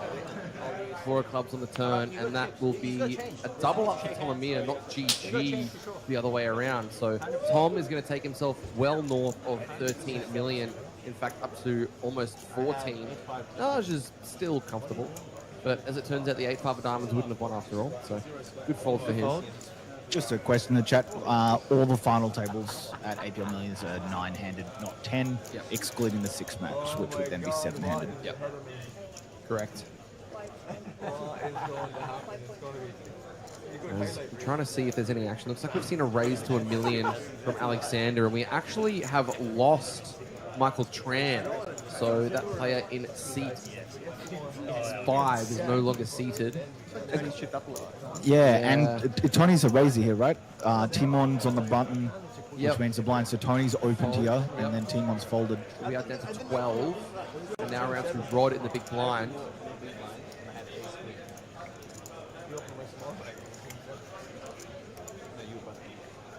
What are we going to see here from that man in seat 2? Looks like he's reaching for a call. 1970, you won it. You took that button. Question from Silly. Another Luke question, because I respect his input. Cop that, boys.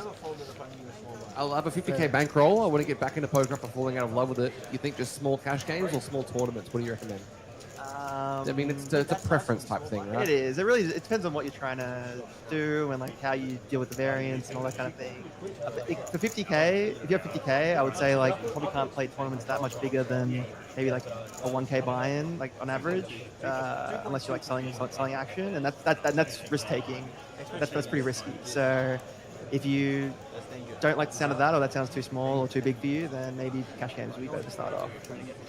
That's like a pretty decent 2-5 roll. Yeah, 50k. 50k is very decent for 5 roll. As at that outer table, it actually looked like Rod came with check jam on the flop against Tony. So we could see an all-in call out there. Naj with the Jack 8. Looks like we found the line, because he's not opening that one.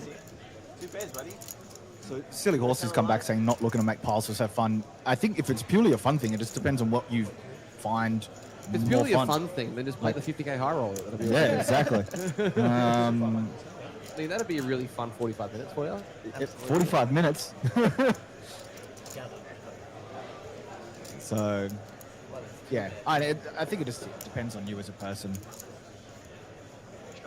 It's way more fun and thrilling. Yeah, coming from Brazil. Yeah. Yeah. You never shot took in your life. Shot taking is way more fun. Trust me, I know of this really cool 5-card game. You should come play with me. Dylan with the King 9 offsuit. Herman with the Ace 10 in big. Getting a look at the stacks at the top of the screen. Zach's got 3.2 big blinds, but I still think we should be taking this Ace 10, right? I think so. That comment from Brazil reminds me of the series that we used to have back in Perth. Whenever the main event would come to it, they would have the final 9, and they would get comments from all the players like, what do you think people should do to become like to get in here? And Brazil and Dale and all those comments were always, oh, just come play the local 5-10 game and we'll teach you how to get good real quick. Like,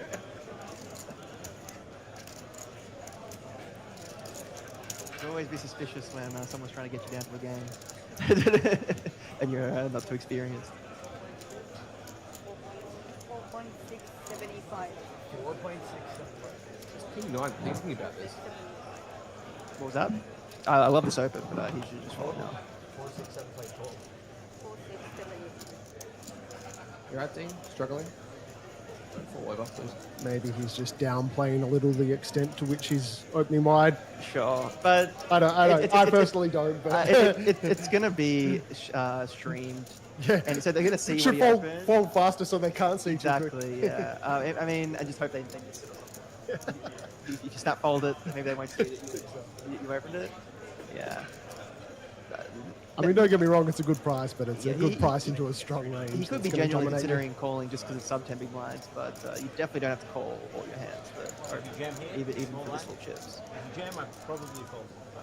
But I King 9 is just going to be so badly against. You're not going to catch up to Naj in any way, significant way, and you're only going to fall closer to the guys who are right behind you. So. You know what? He might have King Queen or something. Cool. One of the reasons why I think he's probably considered is he's made it 1.2 million, so it's a little bit juicy in there. The gravy probably makes it a little bit juicier for him, but which I like the big open as well. Oh, as it looks like there was a check raise on that flop, and it looks like a full double actually, maybe over to the player in seat 2. Yeah, can you see how many chips turn down his hand? Can't see it exactly. Triangle is currently in front of Nasser in seat 7. I apologize if I'm mispronouncing that name, by the way. Looks like he's only got around 700k. No, he's got a full stack of reds. Looks like he's got around 1.4. Yeah, 1.4 million is the amount that he is all in for there. Or 1.375. Currently over on the player in seat 1, or maybe even Timon right now. What happened? You opened Yep, Timon getting a look at his cards. 4.6. Let it go, buddy. Live to fight another day.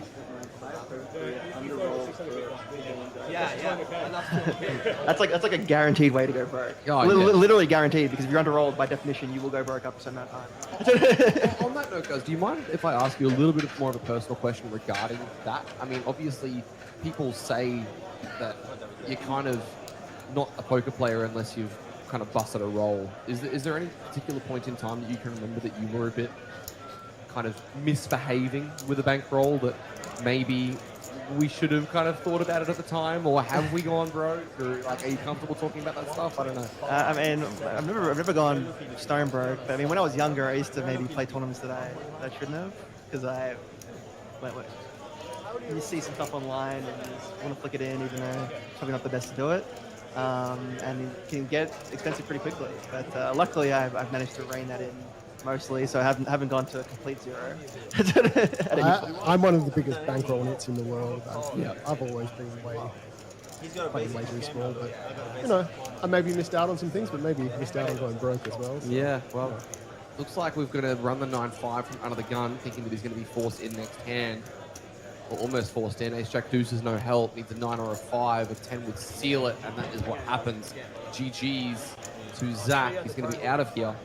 And off the back of that, Dean, is there a moment in your poker career where you've either gone broke or made some decisions that were probably ill-advised? Definitely. Like when I was in my early 20s. I mean, I was working full-time, so it kind of made it a lot easier. But infinite bankroll. Yeah, essentially. But I definitely went through, and I was having to eat Subway for 3 days in a row and stuff like that. So it definitely makes it quite hard. But I really appreciate the nice comment there from Silly Horsey saying that I'm one of the best Aussie players ever. So it's just really nice for you to say. Team Black specifically. We're going to keep getting you guys mixed up. And off the back of that, is there any one kind of key piece of advice that you would have bankroll-wise?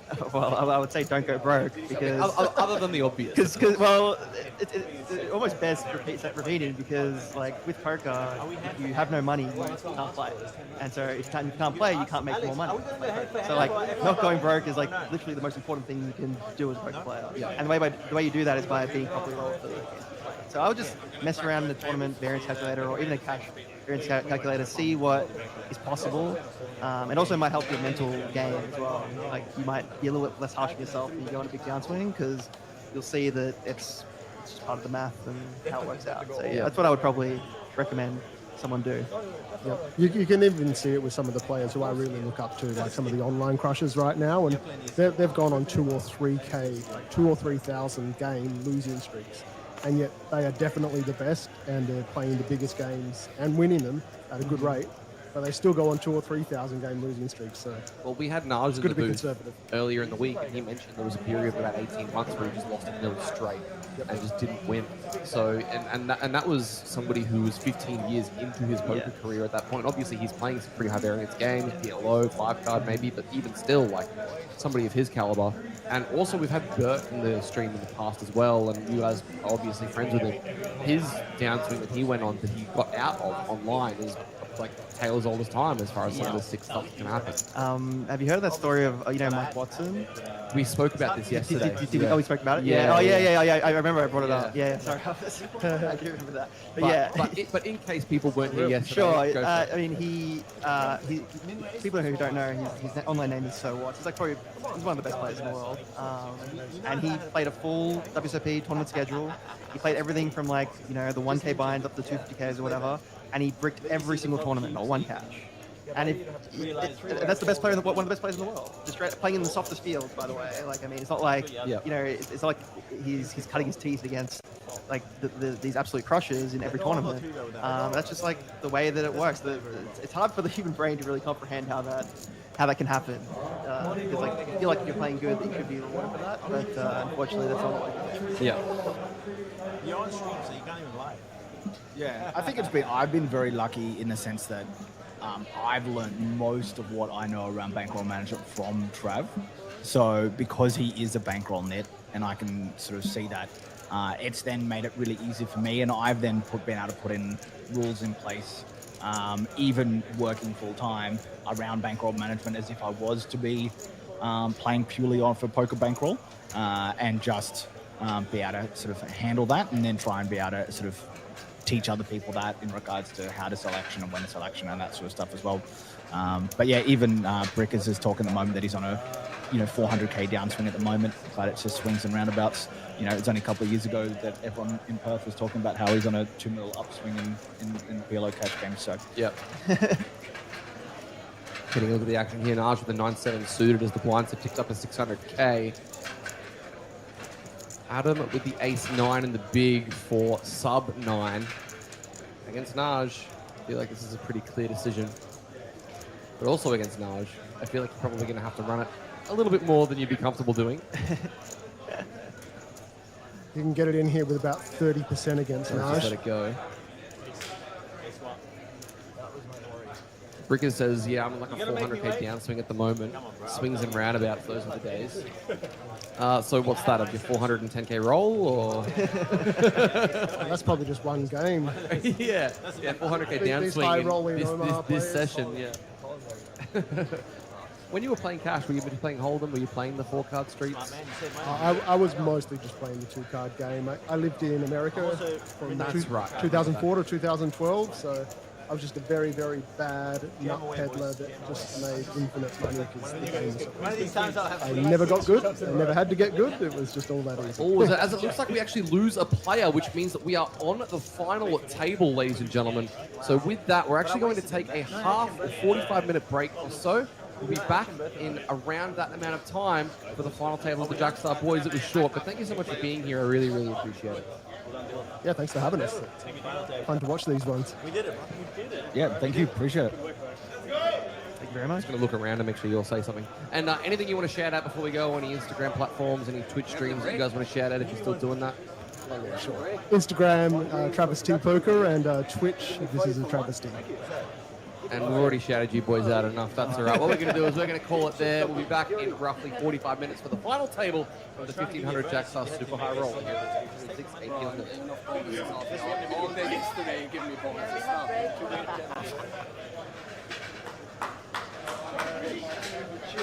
we having a break? Yeah. You'll have a break? Everybody stay here and just chill out. Final table. And then we have a break. Can have a break? Yes. Yeah, thank you. Once we get everything moved around. Okay.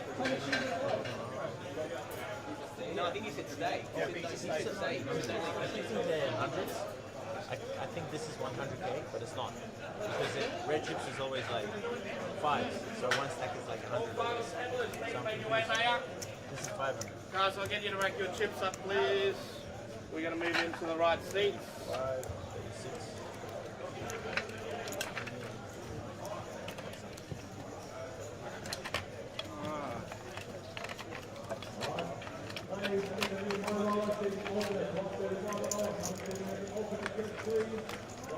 This is me? Yep. Please move into the correct seat. Seat 1. And just hang tight for me. Okay. You want my chip count? Are you 60? No? Seat 8. Yes. Adam, you're going to 5. Yeah, one more right for you, please. Tom, where are you going? 6.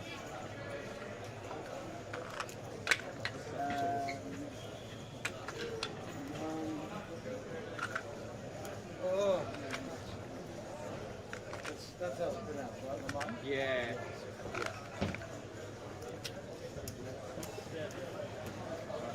These guys into the right. Oh, you say this? Yeah, I do, yeah. Should we unrack him or leave him and go on break? Just leave them, that's fine. Just please leave something with your name on it, unless Brendan grabs your name as well. How long is break? That's what I want to discuss now while everyone's here. Do you guys want to have a dinner break now? We need to have a minimum half an hour. I'm happy to make it 40 minutes.